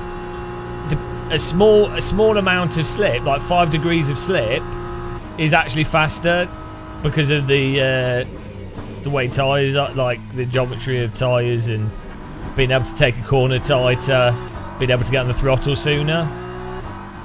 So yeah, it depends. But pretty much 5 or so degrees of slip, between 3 and 8 degrees of slip is the fastest way to drive. A car's literally set up to be driven in a small amount of slip. Well, I mean, a car won't move unless it added any slip, physics-wise. Now, all corners if you can think of it this way, if a car is rotating its angle, as long as you've got control of it and as long as you're not overheating the tyres, the more angle would be better because you could get the throttle sooner. But it's obviously all a compromise for a whole bunch of variables. But I think a lot of sim racers would be surprised how much slip a lot of cars are driven in. Even like Formula cars is, you know, watch onboards for like F4, F3, F2, GT3, you know, but it's a range of stuff, isn't it? There's some, like someone might be, there's outright drifting, obviously, but also someone might be saving their tyres, right? In which case they don't want to slide at all, so they wouldn't want any slip, and it'd be part of their strategy, or they still want some slip, but you know what I'm saying. It's all degrees. No, you still would need slip even if you've set the corner up. You would still want slip. Because, like, so an optimal, think of this, an optimal, most corners, you would be going into the corner slightly too hot. So effectively the car would understeer. But because of the slip, the car would understeer, but it actually ends up understeering and then oversteering immediately. So the driver is basically getting the most amount of productive grip out of the front, and then is able to angle the car. And to be honest, even if a car is seemingly 100% glued onto the track, it's still got slip because an object could not move without slip. It's just like physics, basically. Like for a tyre to rotate, for a wheel to rotate, there has to be some kind of slip. It's crazy.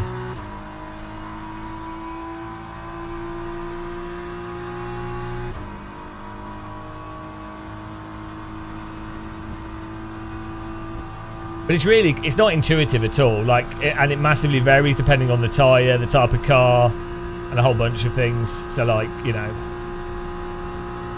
I do definitely think that sim racers have misconceptions on that kind of controllability, though.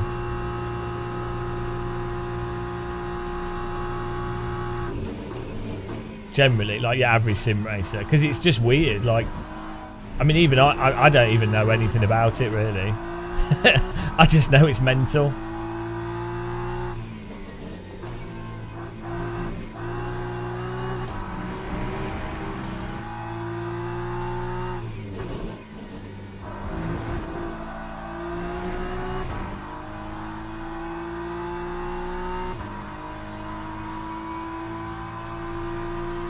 Well, the skip barber thing, so that's more using the brakes and the throttle and getting the car. Yeah, they're getting the car.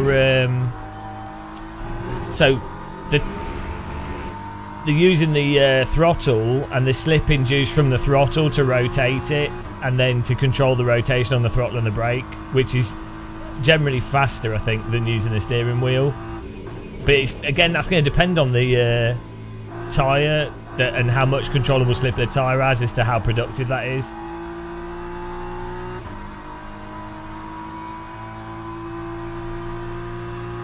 Yeah.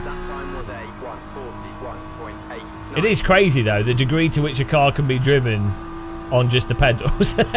Some cars, especially cars set up like right on the knife point.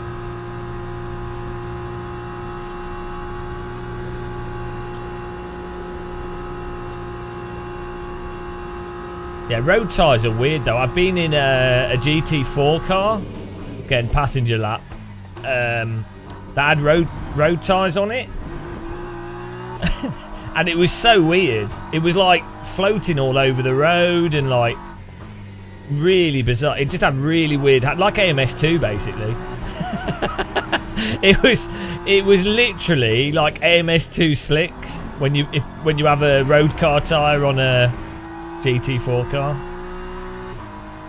Just really like drawn out sloppy tyres. It was bizarre.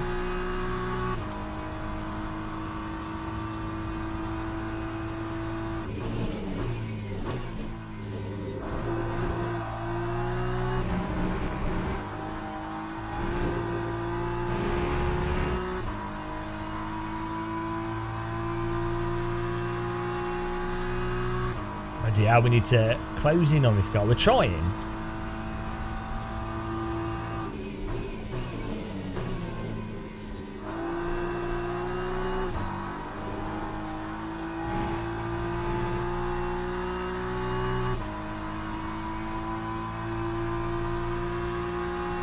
Lap 141.74. Yeah, it does, but then the road car tyre in real life still is more consistent than AMS2.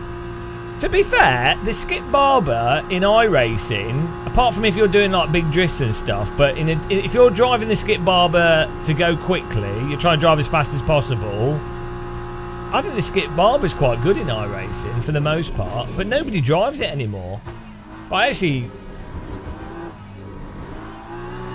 to me, it seems very convincing for the most part.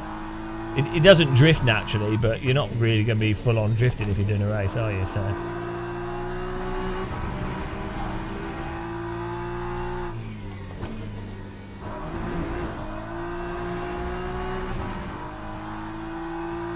Yeah, the old Radical's totally mental. I know a few people that drive Radicals in real life, and they're like, that car in iRacing is insane. They're like, there's nothing. It's so like twitchy and unforgiving, whereas real Radicals are like the SR3 and stuff are designed like they are cars designed for new drivers to get to grips with a car with downforce, like a giant go-kart basically. And so that the was it the RX-8 or SR8 in iRacing? It was really fun. Like, I really enjoyed racing it, but it was insane the way it would snap on you. It was totally insane. But yeah, it was fun. I had nice grip. Lap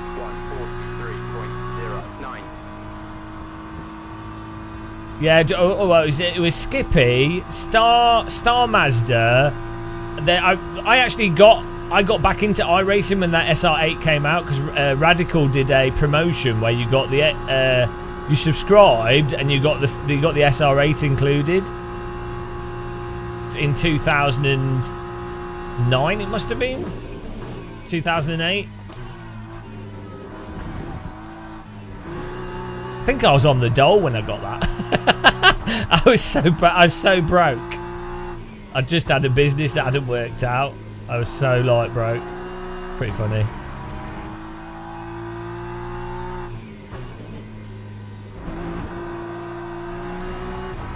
And then I got iRacing, and then so I'd had one business that failed, so I had no money. But then I started doing web games, and I was selling them, and I actually did all right with that. It was okay. Making flash games.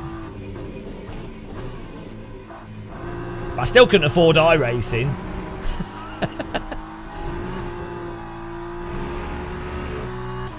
Oh, this guy! He's too consistent. It's like a robot. I enjoyed the Star Mazda, and then the Formula. What were they? Formula BMW, were they? What were there was the F2.0 and the F3.0. Were they BMWs or Fords or something? No, the first business I did didn't work because we just didn't have enough money, and it was straight out of university, and we couldn't get. It was just impossible to get projects, and if you got 5 people, you need, 5 or 6 people, you need like projects that are like year-long projects at least, and then you need those projects to pay a reasonable amount and to not be insane. So it was just really hard, and then. We were trying to make our own game engine and everything, so it was a bit stupid. It was just impossible to get work for the company, or it was impossible to generate revenue. Really, it was before like Steam. It was before Steam Early Access, and it was just when the iPhone was starting to come out, 2007. It was just crazy.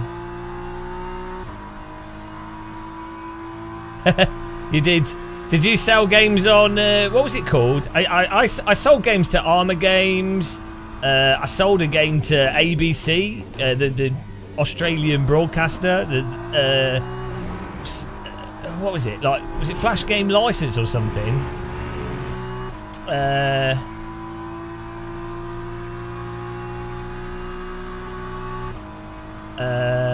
Who else we sat? New Grounds. We'd licensed games to loads of people, different websites. Oh, here we go. Sabrina's Mystery. Yeah, mini clip.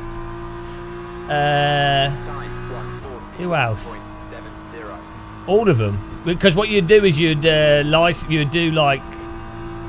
either exclusive or non-exclusive license into these websites, and then they would put their own adverts in. You could put adverts in them, and that's it. It was actually pretty similar to how YouTube works, weirdly, but a lot more complicated.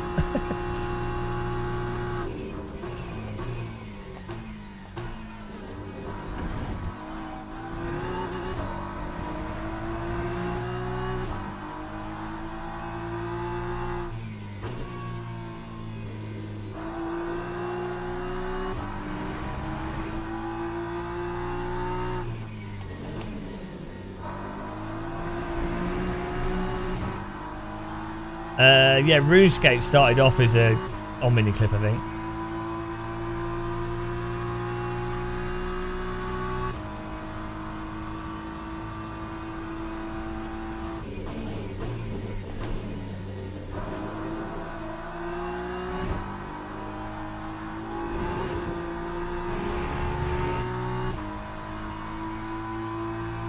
Think we can get him to open the inside?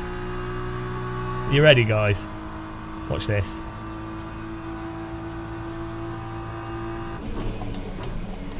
Oh, he turned into me there. He turned into me.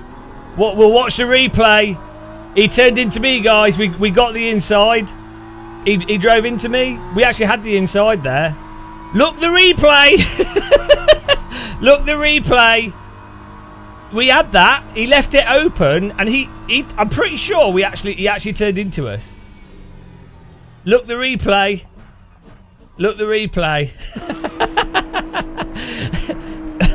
It was a total dive bomb, but I'm pretty sure we actually got away with that. And then he turned into us. Can't park there. Where's the replay? Now I want to see the replay. How do I get to it? Oh, watch. Here we go. I'm pretty sure...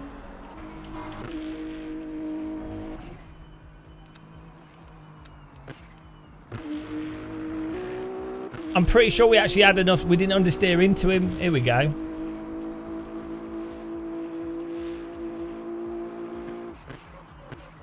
Yeah, that's him. That's on him. We actually executed that perfectly. That's on him. We'd done that. He'd left it open. We actually did that. That was actually a really good overtake. He left it open. We sent it up the inside. We're not even at the point of contact. We're not understeering at all. We would have made the corner. He's not started turning in at the point where we've made the move here, or maybe he has a little bit. My car's turning into the corner. My car's not understeering.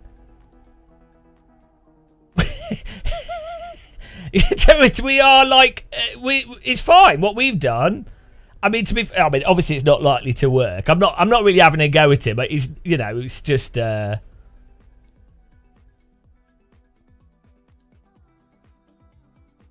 not actually having a go at him because it's like a mental overtake.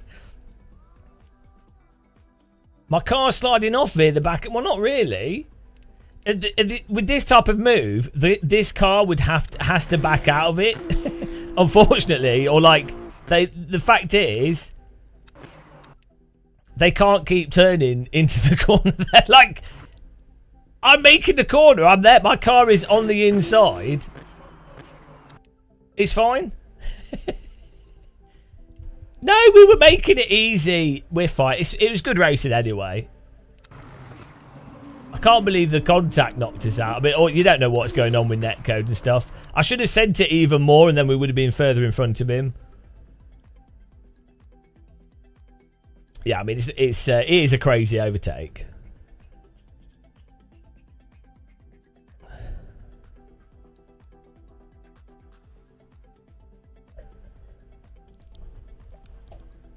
You couldn't. Yeah, it was a send it. The thing is, he was braking to, like, if you were racing against a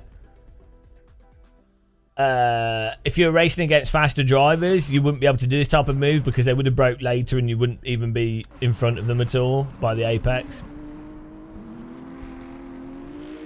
Yeah, well, it's good. It's good that it didn't wreck him as well, and that we both finished. So it's a shame about the safety rate, but it's good fun. We had a good race catching up with him, so it was good driving. Hopefully he doesn't feel like I murdered him. But I'm glad he finished. It was fun. So to be honest, I would have probably done what he did. You turn in, you wouldn't expect the car to come from that far back because it was a mental dive bomb. So there we go. We gained driver ranking and we gained safety rating. Yeah, also, it's not like if you do get damage from that in that situation, you're both going to finish. So it's good fun. Yeah, the GT3 cars are all right.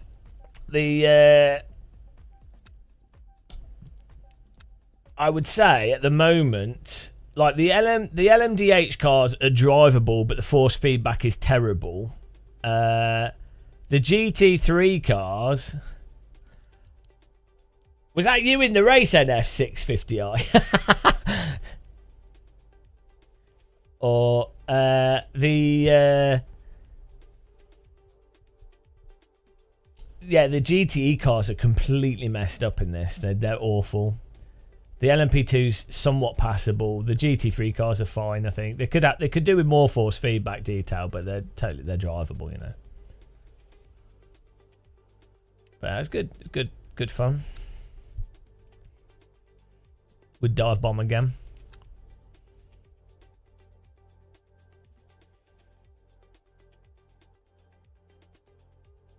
That sender's made your whole night. Well, the thing with this is, I know with ABS and with the brake bars further back, you can do ridiculous sends when people are braking early. I should have probably have done the attack. I should have got closer to him sooner and overtook on the chicane. Like on the. Get on the left-hand side for the chicane, but oh well. It's fun. What have we got here?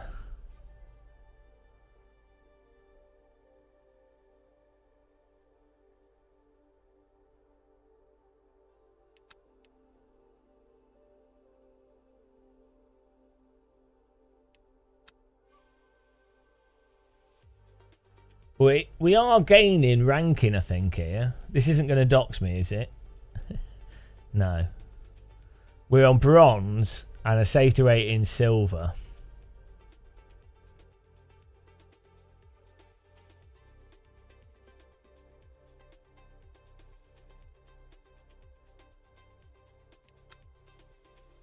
Oh, hello, this is good. The result, is this all our results? Because our qualifying so bad. 8 places gained, 7 places gained, 10 places gained, 9 places, 11 places gained. How do you have 1, 2, 3, 4, 5, 6, 7, 8, 9, 10, 11, 12, 14 races where you gain places? Oh dear. Qualified disaster.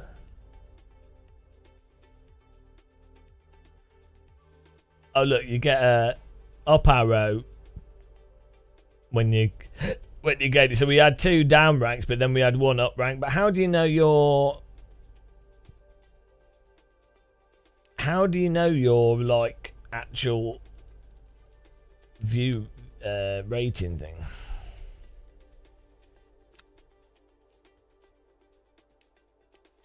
Like this could do with some more. I think this could do with some more granularity to it. Would be nice, so you can really see.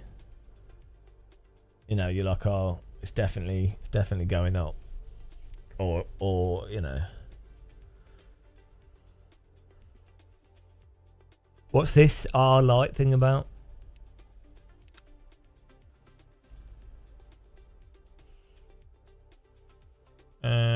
I'm going to tweak my graphics here.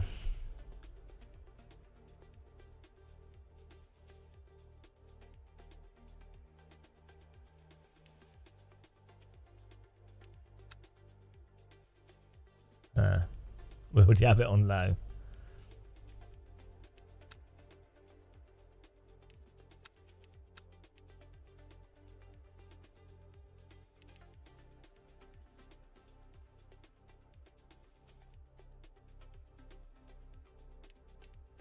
Right. Yeah, I could do with. I think this game, maybe it's quite resolution sensitive, but it seems like some of the tracks run a lot better than others. But maybe it's the cars rather than the tracks. I don't know. Okay. Right. Great. That was good fun. I'm going to try and get some rest.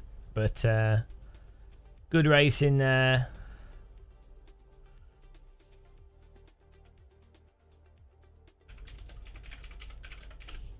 Good job. Thanks for watching. I will catch you guys soon.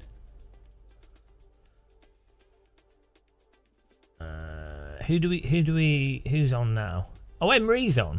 I'll send you to Emery. Have a good night, guys. Bye.